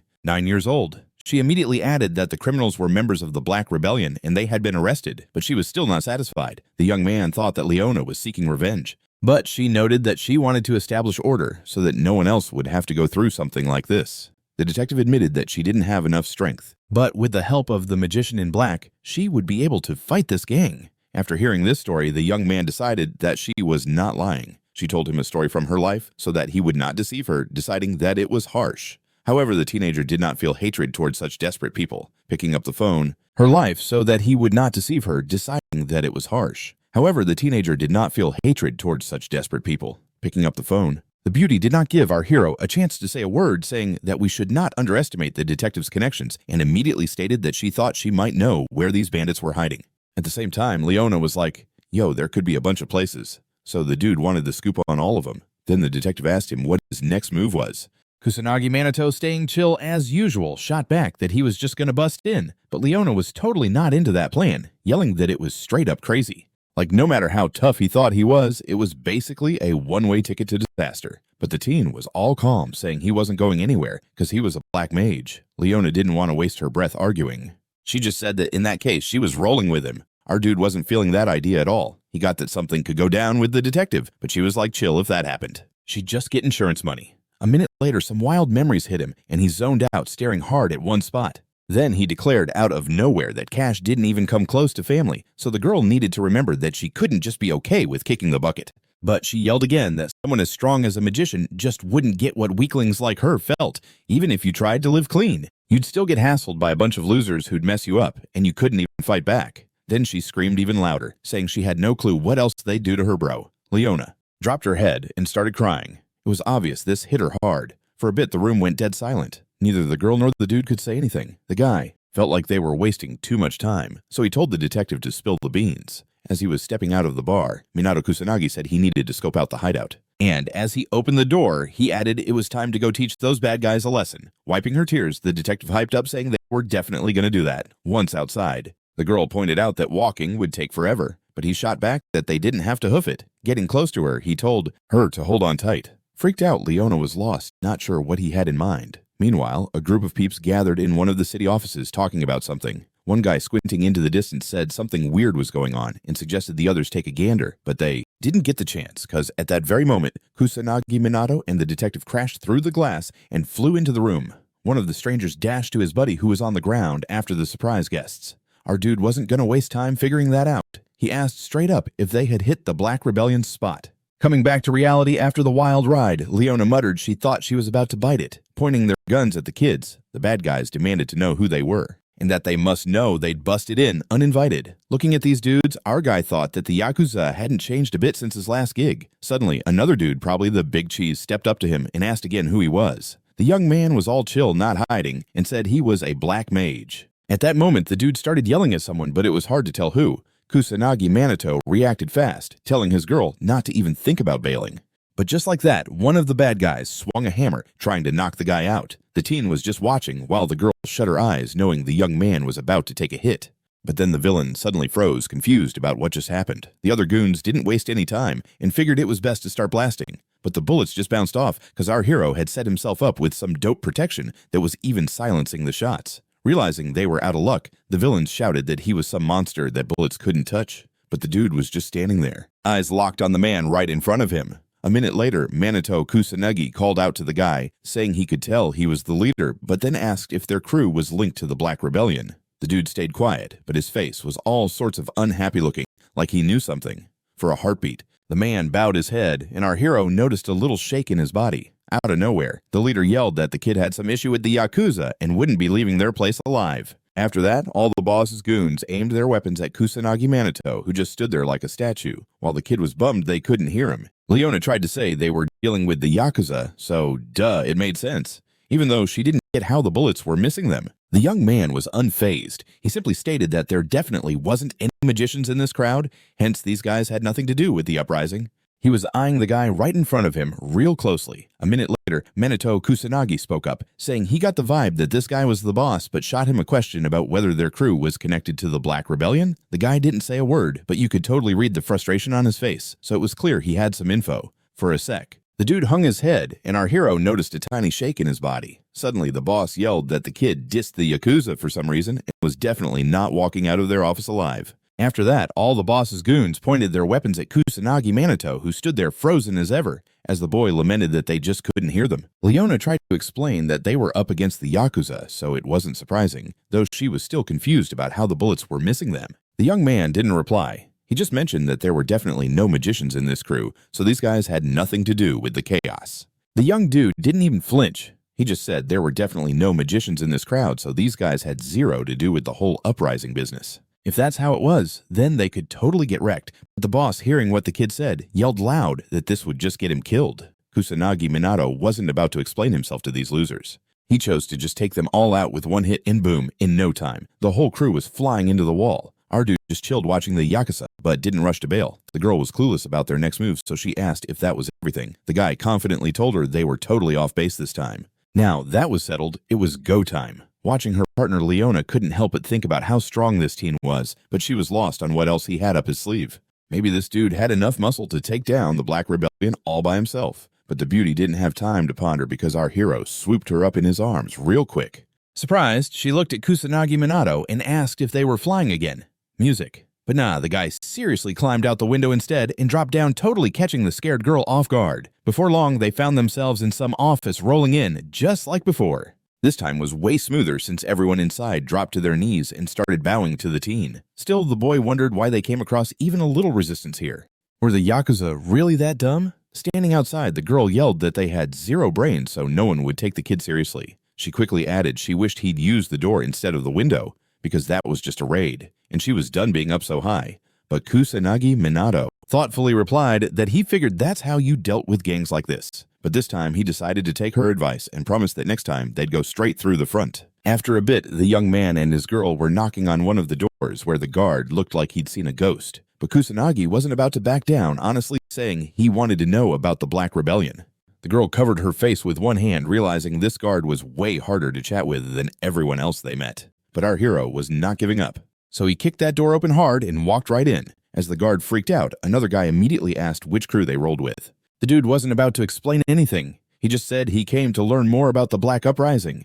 He wanted to say more, but the guard instantly ordered the crew inside to start pounding on the kid. Once more, Minato Kusanagi spoke calmly, asking them to just hear him out. But pretty quickly, he figured out that talking wouldn't cut it. So he threw a punch at the guy. The other two watching all this couldn't wrap their heads around how this was even happening. Looking up, our hero saw someone stepping up to him and guessed it was the clan boss. The middle-aged man introduced himself as Ushiro and asked what the kid wanted. No doubt about it. Our hero claimed that their crew must be linked to the Black Uprising. Just then, one of the guards behind him told the young man to stop asking such annoying questions. But the furious leader snapped at his subordinate to shut it until he was told to speak. The dude tried to argue, but Ushiro was smart enough to know there was no point using force, since none of the men were a match for the kid. He quickly added, in response to the earlier question, that they didn't associate with scum like the members of that gang. Their motto is humanity and justice. That was enough for the young man, but he still wanted to know where the enemy hideout was, so he asked about that too. When Ushiro said tea was served, he promised to answer, but after that, the uninvited guest would have to bounce. Sitting at the table, our hero realized the situation was getting pretty wild. After a quick pause, the leader repeated his name, and then the young man pointed out he was a magician in black, or just call him Black. He didn't forget to slide in Leon's name too. Unfolding the map, the man leaned in, saying as far as he knew, the hideout was in the western part of the city, but he wasn't sure how solid that intel was at the moment, and he didn't know anything else. The young man thought for a sec. He recalled the detective had also pointed to that spot as a possibility, so if they searched it well enough, they'd get there in the end. The young man hadn't realized before that this girl actually had some skills and could pull off a lot of things. Hearing the answer, Minato Kusanagi asked if it was true that the two organizations were alike, but the leader clarified that they were total opposites, their actions completely opposed. So if they searched thoroughly, they would eventually get there anyway. The young man had not previously realized that this girl was actually capable and could do many things. Music. Hearing the answer again, Minato Kusanagi asked if it was true that the two organizations were similar, but the leader explained they were opposites, their activities totally at odds. The young man insisted he and the girl were decent people, but Ushiro, closing his eyes, honestly noted he wouldn't call those who busted into the Yakuza office decent folks. He also made sure to drop his name to Leon. Spreading out the map, the dude started saying that as far as he knew, the hideout was somewhere in the western part of the city, but he had no clue how legit that info was at the moment. He didn't know anything else. The young dude pondered for a sec. He remembered that the detective had also pointed to this spot as one of the options. How solid this info was while they were chatting, and he was totally clueless about anything else. The young guy took a sec to think. He remembered the detective had also pointed out this spot as one of the options. So if they looked hard enough, they'd totally get there eventually. The dude hadn't even noticed this girl was lit and could totally handle her business. Hearing the response, Minato Kusanagi asked if it was real that the two crews were kind of the same, but the boss broke it down that they were completely opposite, like day and night. So if they looked hard enough, they'd totally get there eventually. The dude hadn't even noticed this girl was lit and could totally handle her business. Music. Hearing the response, Minato Kusanagi asked if it was real that the two crews were kind of the same, but the boss broke it down that they were completely opposite, like day and night. The dude said that he and the girl were also chill peeps, but Ushiro, shutting his eyes, honestly pointed out that he wouldn't call those who smashed into the Yakuza office good folks. The dude explained that they had their own code, so they shouldn't be compared to the gangsters running wild in the city. Our main guy kept it chill, not saying a word out loud. But in his head, he was thinking there had to be some decent peeps in the Yakuza.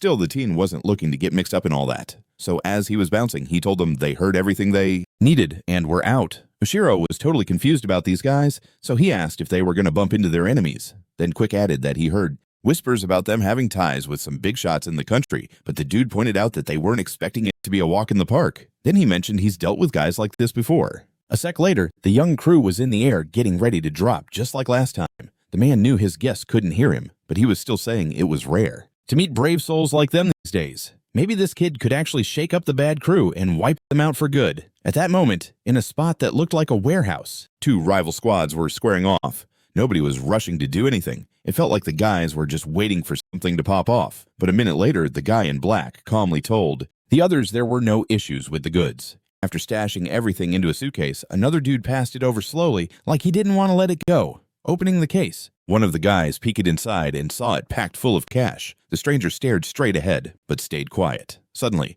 he walked over to the red-haired dude and said the deal was locked in, which had everyone amped. Then he added that Japan was a wild place for real. Nowhere else do the bad guys get treated this nice. The man shot back that their country was filled with people who were way too busy dreaming of world peace, which made it the best place for real. And in a flash, the guys were laughing their heads off. But it didn't last long. Within seconds, a crash of glass rang out, and our hero was already in the room, having flown in through the window. After that, Minato Kusanagi smoothly landed next to the gangsters who were still trying to wrap their heads around what just went down. The haters circled around yelling that no one should be in their warehouse but them. But Kusanagi Manato didn't give a care what they were saying. He stated all chill that they had finally found what they were looking for. He quickly added they were up against the Black Rebellion, the one everyone had been chattering about. Placing his friend down on the floor, the guy was curious about how many magic users were around. On one hand, it looked like everyone had their magic circles lit up, so they had to know what's up. But on the flip side, a few had grabbed weapons, so it was clear they were total mafiosi. While the young dude had guns pointed at him, Leona snuck off to the side because she had a plan. The girl was determined to film everything going down in the warehouse, so she was hustling, knowing she had to act fast. At that moment, the red-haired guy asked our hero who he was and why he had come to see him. The teen kept it cool and said all the bad guys always ask the same stuff first. In a beat, he added he was a black magician and came here to take down the whole crew. This bombshell caught everyone off guard, and it seemed like after he spoke, everyone got lost in their thoughts. But soon after, everyone started laughing loudly, showing they had zero respect for the kid. The gangsters were like the kid wanted to be a hero and was trying to go solo. But before they could even process it, they felt and saw a wall of fire barreling towards them. The crooks, knocked back by the blast wave, screamed because they couldn't figure out how some random could pack such heat. But Minato Kusanagi had already claimed he could take down all the criminals quick and easy. They, on the other hand, had no clue how to fight back, but they definitely weren't backing down. Tapping into their magic, the group started yelling. They needed more power to finish off this uninvited guest. But our hero stood his ground, not even flinching. Even though he could see a ton of fire coming his way, he just thought to himself that in a sealed room, magic couldn't go above the second rank, or else the whole warehouse would go up in flames. He could wield magic and combat skills.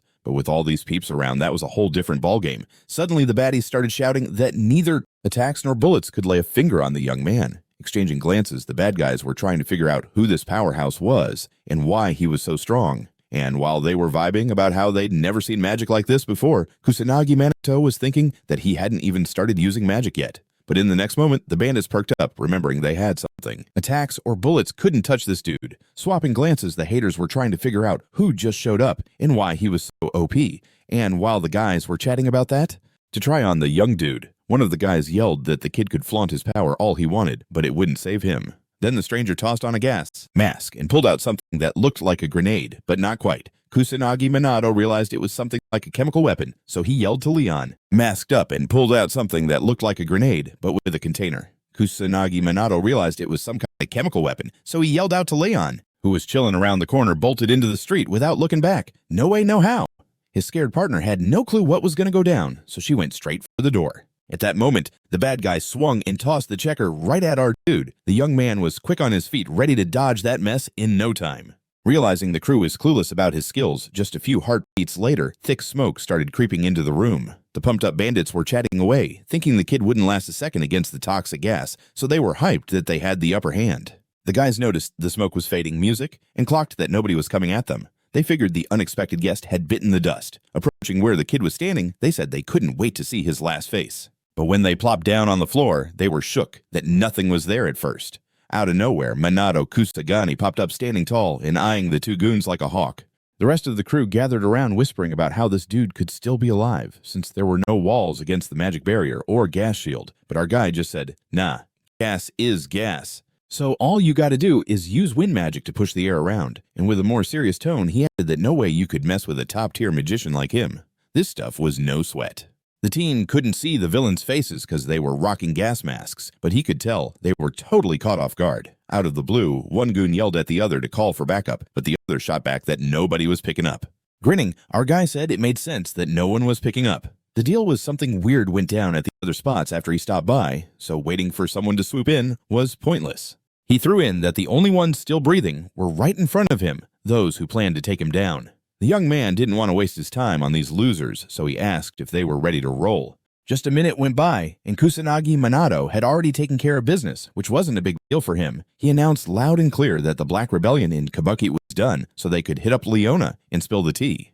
But just then the kid heard something fishy, so he called out to whoever was hiding. Suddenly, a dark figure popped up in the doorway, twisting the detective's arms behind his back. The stranger said the boy was brave for showing up solo, but that wasn't going to save him. And with a knife at the girl's throat, he suggested they could strike a deal if the young man was interested.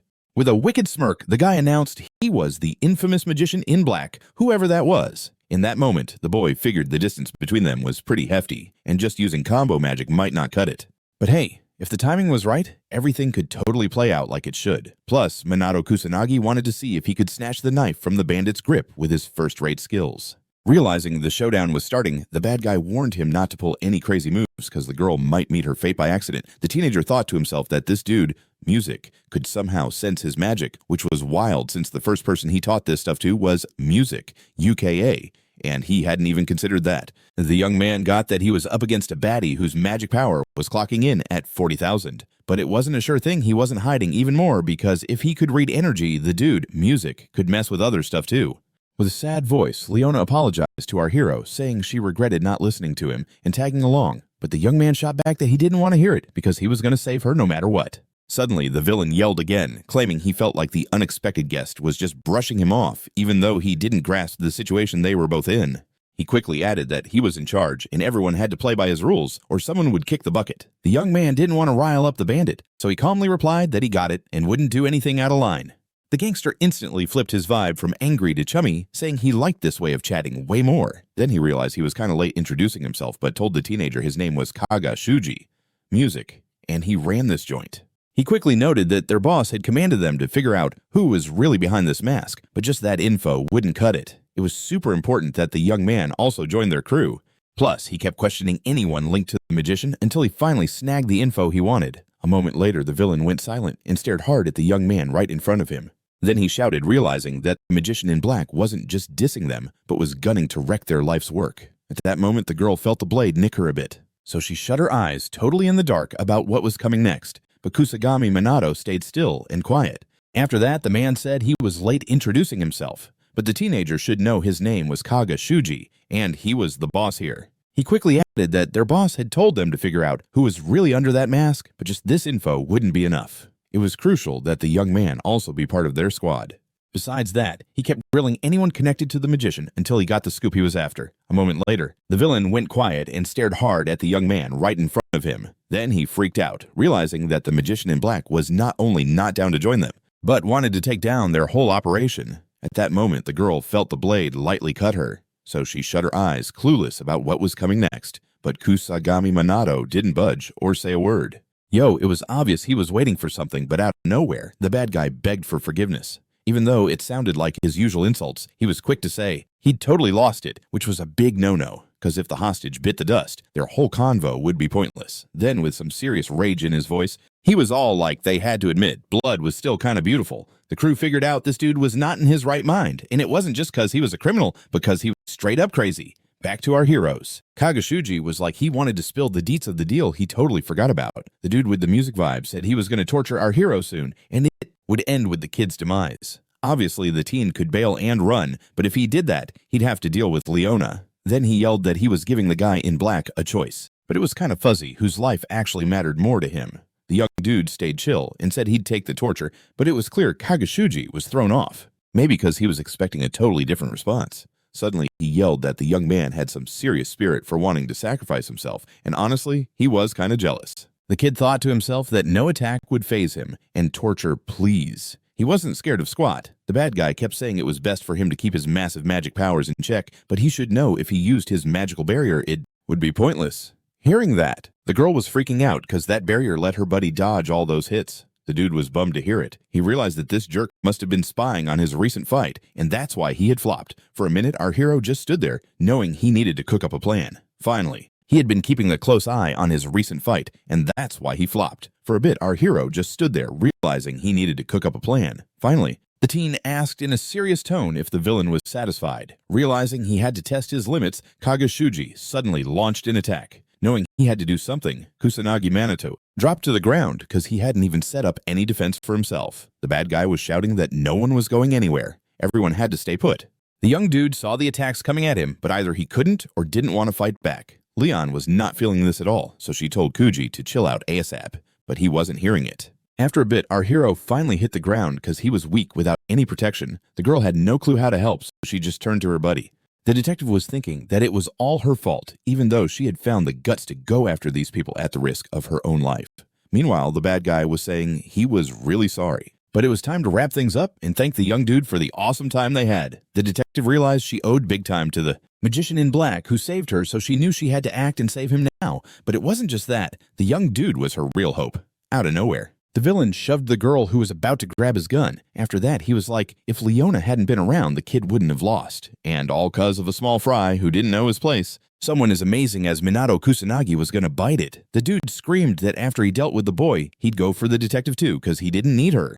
But just when the bad guy swung his knife, the young man somehow zipped towards him like lightning. Our hero was so quick, he landed a sick punch on Kageshuji, which totally caught him off guard. The boy's strength was insane, and his opponent flew as far as the room allowed. Looking at the gang leader, the young man declared that the only gross thing here was the villain. The girl next to him immediately started asking how the heck he was good if he couldn't use the magic barrier, but our hero explained that to make the barrier vanish just before the magic hit him, he had thrown up tiny magic shields, only using his power for the moment of impact. Leona smiled, saying that it was pretty tough, and only a true mage in black could pull off such a trick. Reassuring the girl, Kusagami Minato said that everything was going to be chill now, so she could just take a breather. Sitting on the floor and crying, the detective said they had really dodged a bullet this time. Getting up from the ground, Kagaji, holding his sore cheek, yelled that no one had gotten away with anything.